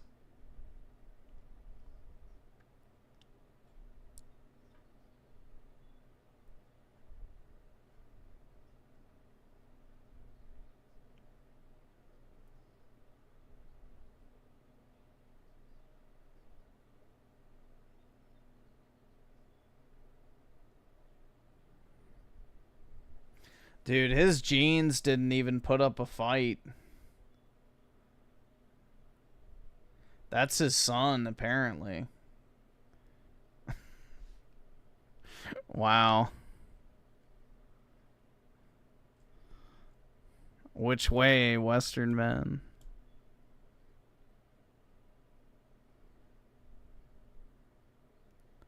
That's another man? No, it says his son.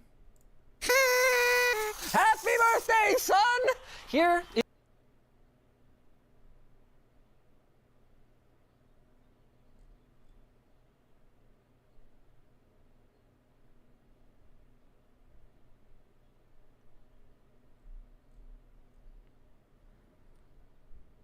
is the Switch 2 I promised you.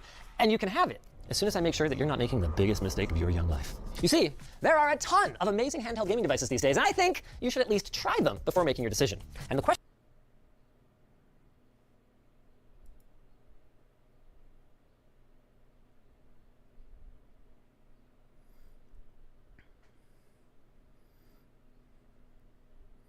Oh, wait, hold on. I don't think I sent... No, I don't think I did. Shit.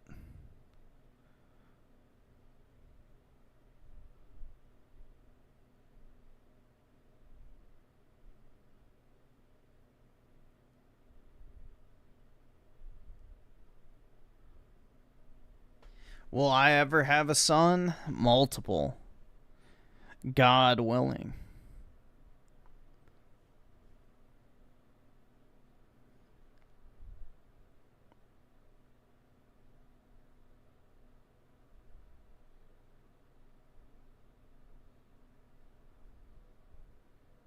Doesn't look like him? Yep, not at all.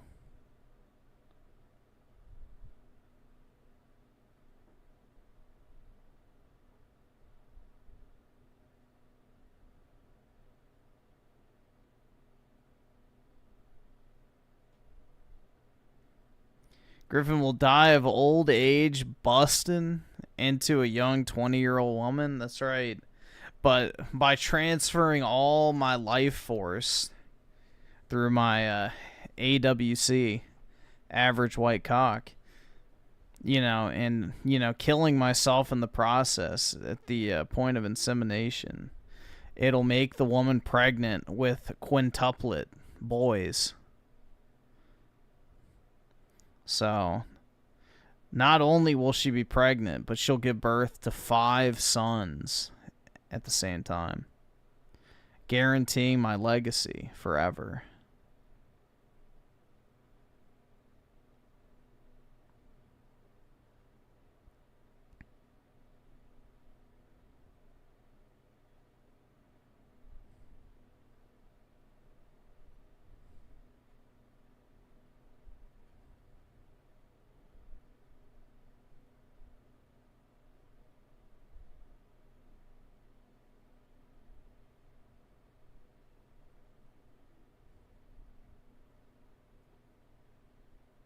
I sing like shit. I agree.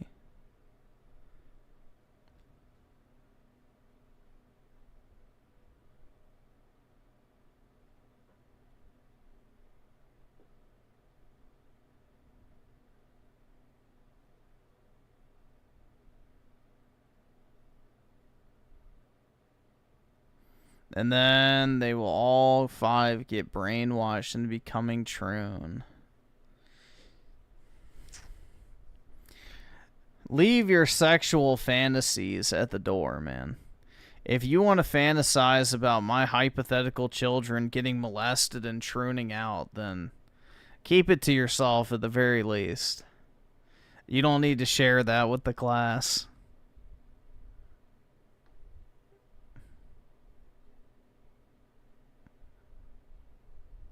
That's not really something that needed to make its way into the chat.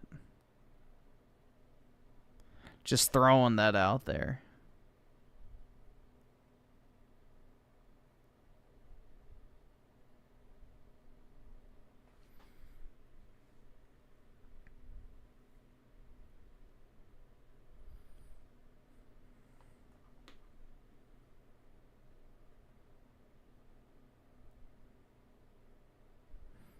Yeah, I mean, you know, it is kind of nice, I guess, if you do have the yellow fever, because it does make getting it, you know, wife or girlfriend a lot easier if you're a white dude, so.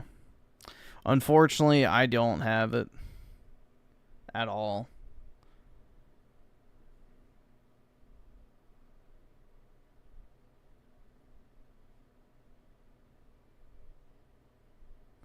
White Reddit cooks love their Asian women. Yeah. They're sub 5 Asians.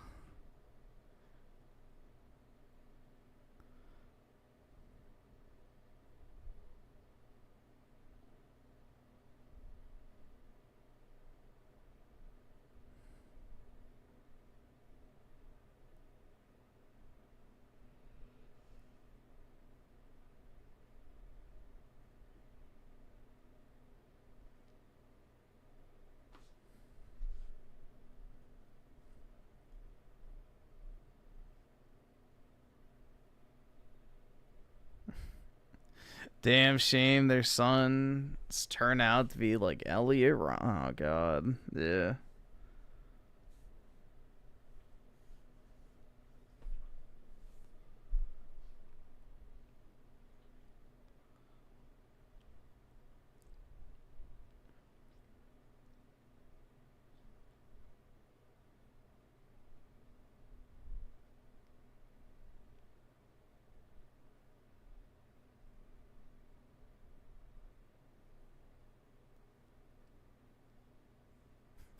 What's wrong with bread in America? It's the wheat we use. It's sprayed with a shit ton of pesticides and it's genetically modified. From Bill Gates.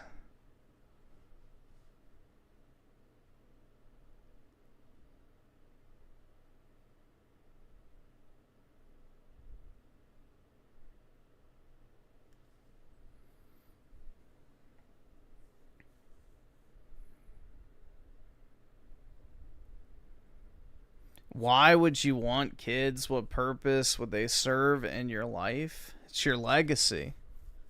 So, what's the point of living a life that leaves nothing behind? Do you just want to work for your entire life, consume the Marvel slop, play video games, and then die? I don't know. It's a pretty depressing way to live life with nothing at the end of it that's worth anything.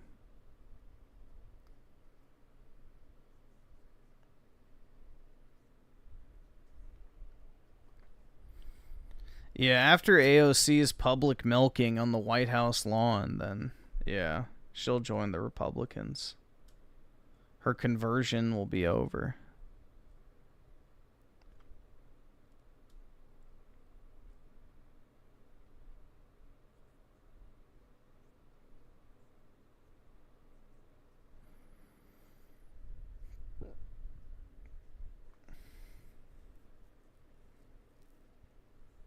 Oh, God, look. Hello, legends. Oh, my God. It's Carl.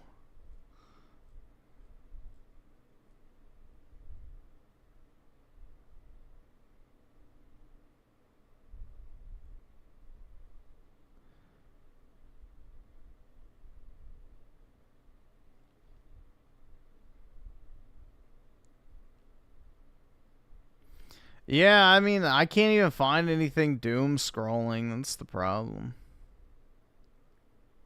I don't see anything worth watching.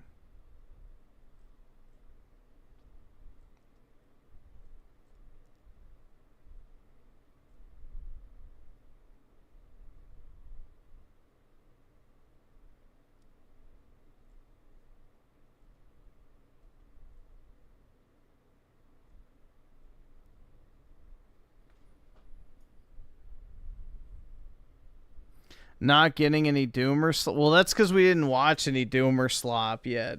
If you watch one Doomer slop video, then the rest of them pop up, but you have to like get the ball rolling.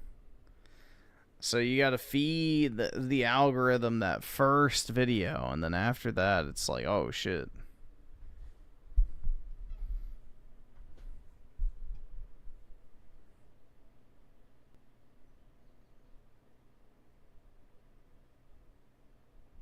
All right, awesome. Thanks, nigga. All right.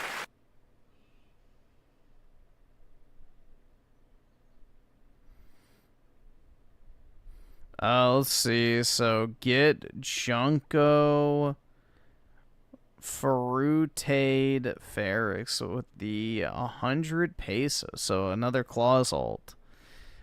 Braden failed to defend his stance against me, all while siding with lolicons like Spurg spectating, Jethro, and others. He failed to tell me what I did morally wrong with 20 minutes of time limit.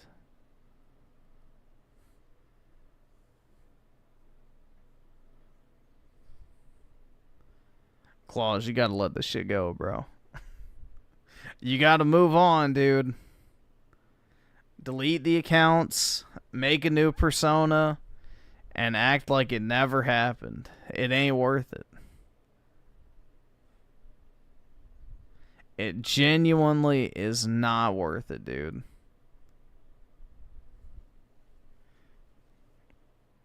Like, that is some honest, good advice. You're not ever gonna win this argument. You just gotta move on and act like it never even happened. It's not worth it. There's nothing to gain and everything. Well, you don't really have anything to lose either. It's just a waste of oxygen at the end of the day. So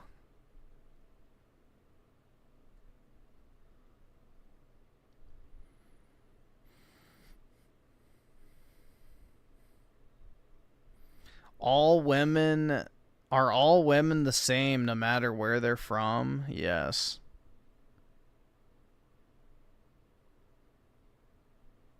I'm sorry, bro. That just will never be attractive to me. I can't do it.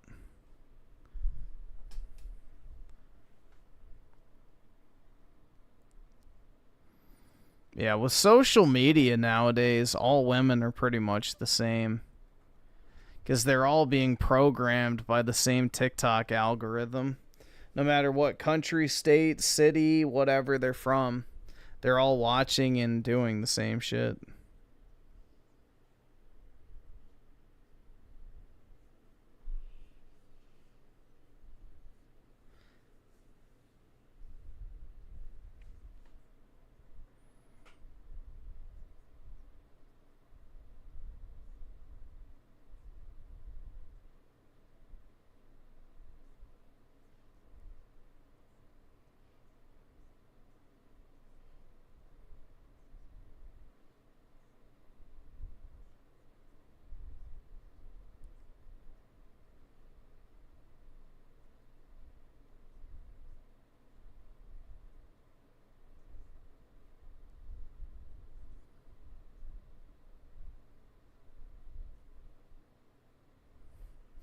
Yeah, it would make sense that they remaster Red Dead Redemption 2, because then they can put it on the Switch too. That would be my guess.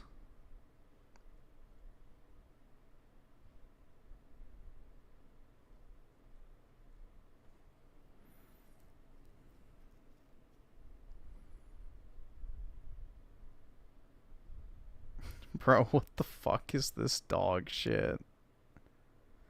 And hieroglyphics.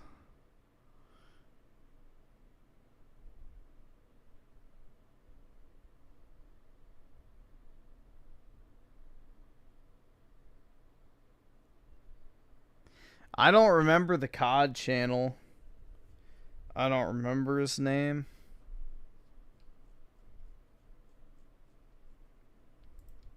Can see if I can find it real quick. What was it? Male loneliness? I don't remember. See if we can find the thumbnail real quick. Oh, I thought that was DSP for a second. I don't know why. I was like, there's no way.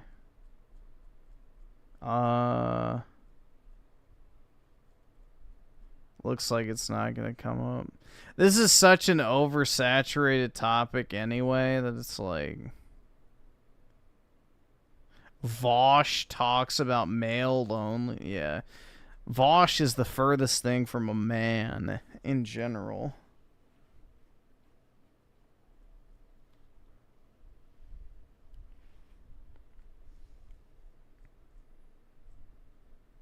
Let's see. Just look at Call of Duty and see. Oh, there it is. Random Hero Gaming is the channel. There you go. That's the name of the channel.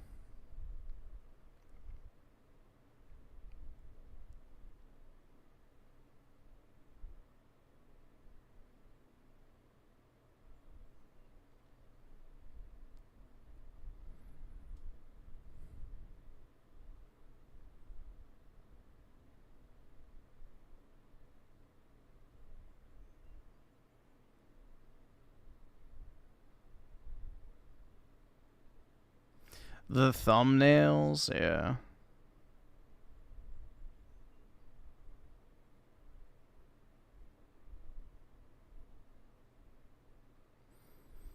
JD Scream of the 5. Hey Griffin, the more I see the Switch 2 Nintendo hate and whining, the more and more I hate gamers. They're just a bunch of entitled adult. Yeah. That's the thing, man, is I have genuine disdain for the general online gaming community nowadays. So, I 100% feel you. I don't know. It's just, I can't feign, like, that much actual, you know, outrage or anything. It's like, it's hard to care about this stuff when you're, like, working and you have real stuff going on in your life. I don't know. It's very, very hard to actually care about this stuff on any sort of All right, awesome. level Thanks, nigga. All right. whatsoever. But, yep, that's how it is nowadays. Everybody's just always on fucking edge, ready to pounce on whatever they can and get their pound of flesh where they can for whatever reason it might be.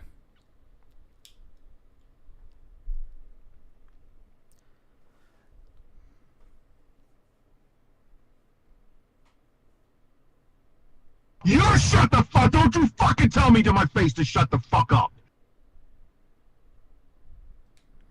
2023 Perfect Dark with the 10. I was watching a video about Japanese girls dating black guys, and they are practically snow bunnies. Some would only date a black guy just to brag about having a mixed kid to show her friends. Let me find the video. Yeah. Well, the Japanese have the same problem that a lot of other places have where they, well, Japanese especially, the porn addiction. The porn addiction is huge over in Japan. So, yeah, the BBC fetish is definitely a thing. So, yup.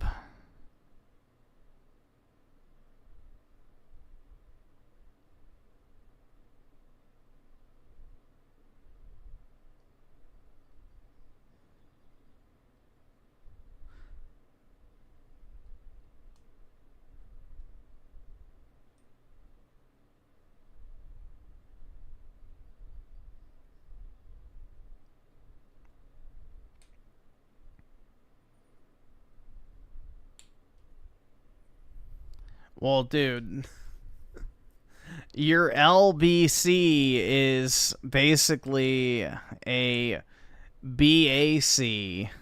Let's put it that way. If not more. So, by Japanese standards, your LBC is probably gargantuan.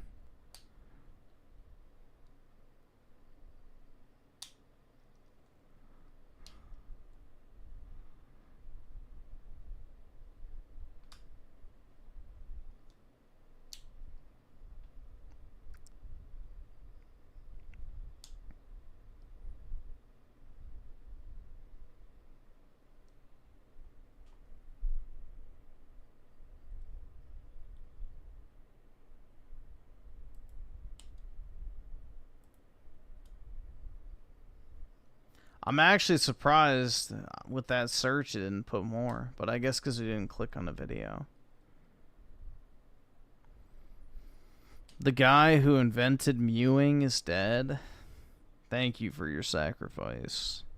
I don't know, doesn't mewing not even work unless you're like under a certain age?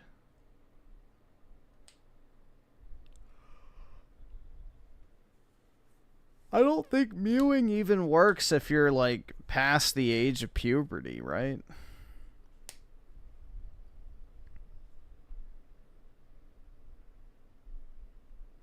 Has the voice of a teenager? Yeah, I do. I do not have a deep voice, unfortunately.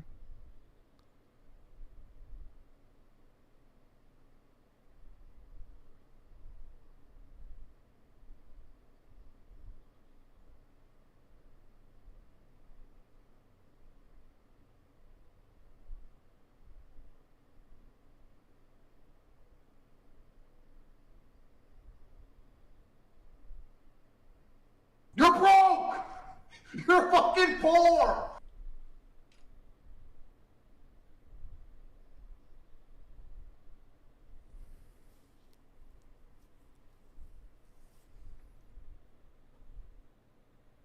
Need that deep voice like yeah. What's up, gamers? Today we're gonna be talking about... Yeah, so weird. Kai with the 2 react to Smash Bandicoot. That sounds familiar. All right, awesome. Thanks, nigga. All right.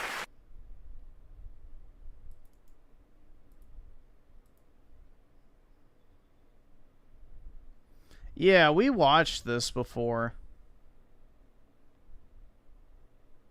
We've watched this before. I'm pretty sure you've sent this before, so... Yeah, we've watched this. 2023 Perfect Dark at the 5. I asked 2 black men about dating Japanese women. It's 24 minutes long, but yeah. We can watch some of it, I don't know. Because what time is it? It's already 6. We can watch a little bit of it, but I'm gonna probably have to hop off soon. But yup, they talked about BBC being a fetish in Japan now. Yeah. That, and they're quite literally starving over there because, you know, the Japanese men don't want to have sex. There's another fetish that's out there, of course, that black men are endowed. Oh! Oh, those are. Damn! What's up, everybody? Welcome back to my channel where you can find Japan with no yes. Thank you. Today we have a special guest, Kuro Couch. Yay! I go by the name Gizmo D Trini. What's good, Tally? And we are the Kuro Couch. Kuro Couch! Basically, we talk about life in Japan from the melanated perspective. Oh, look at that bar! We didn't coordinate that. Yeah. The dome. So we talk about like what our experiences were in Japan, also like a little bit about dating, things like that, as well as, you know, just everyday life. We do reactions as well. It's a good channel. You can learn more realistic Japan, I think, so please go check out Kuro Couch. Yeah. And today we are going to talk about dating in Japan as black men. Because I can't really, tell you guys all black men. Because you're not black man. You're not black man.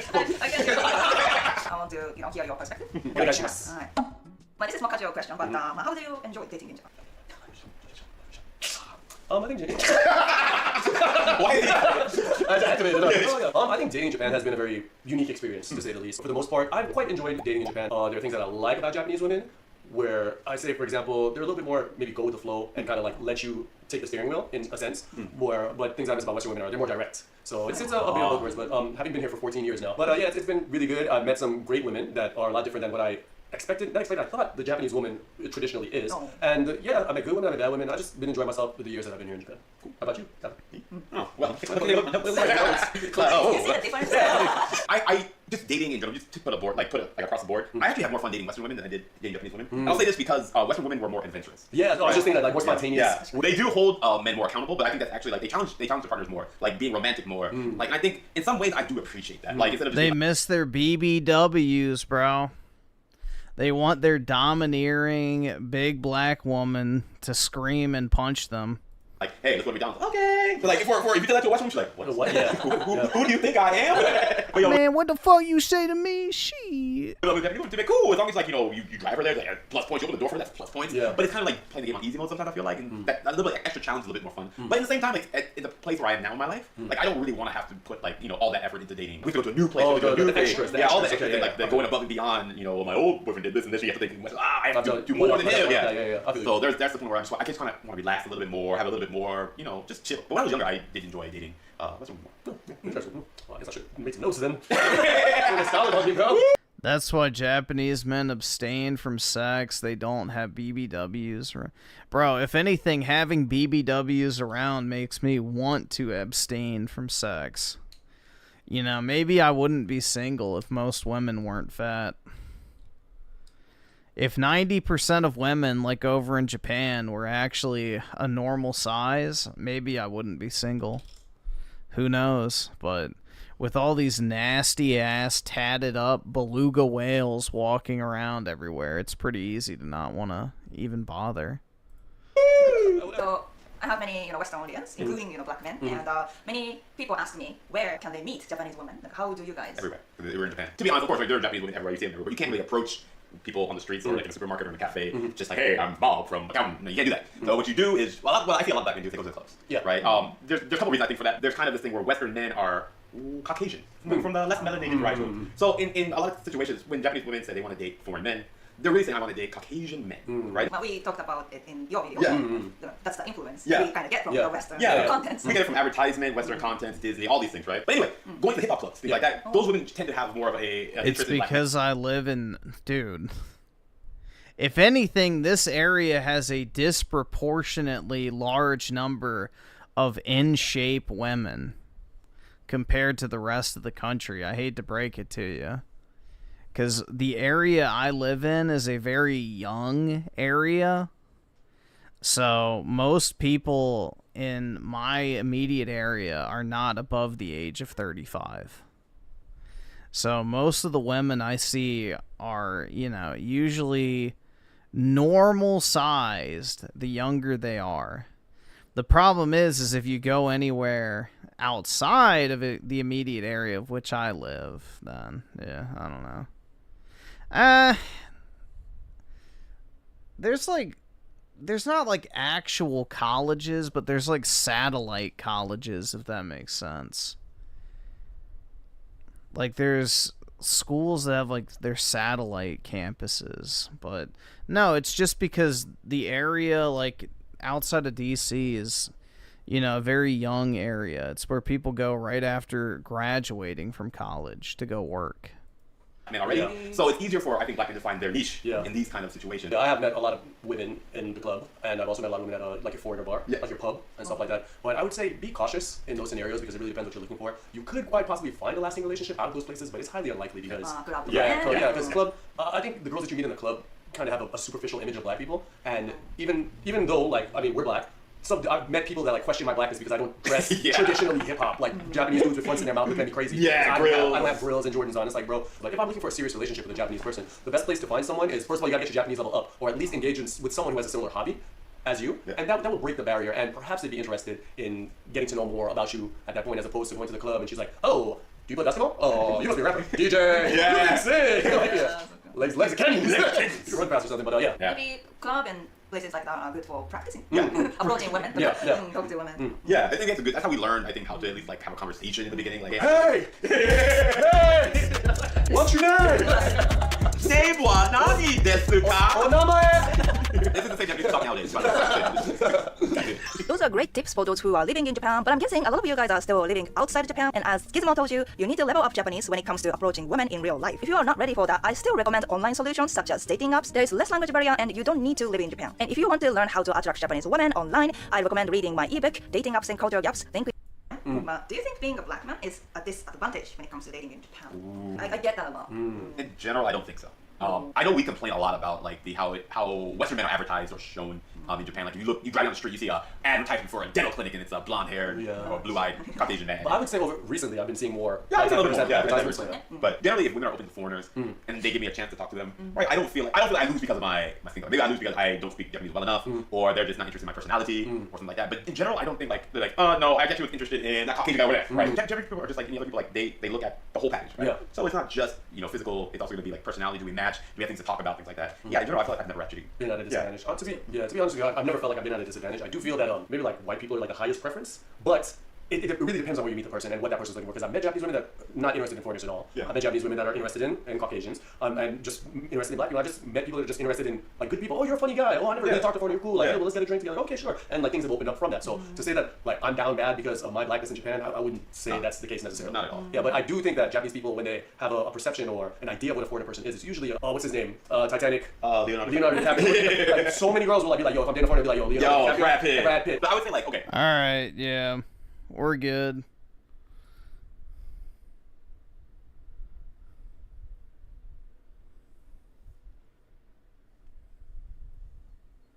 Basically, it's a fetish, which, shocker.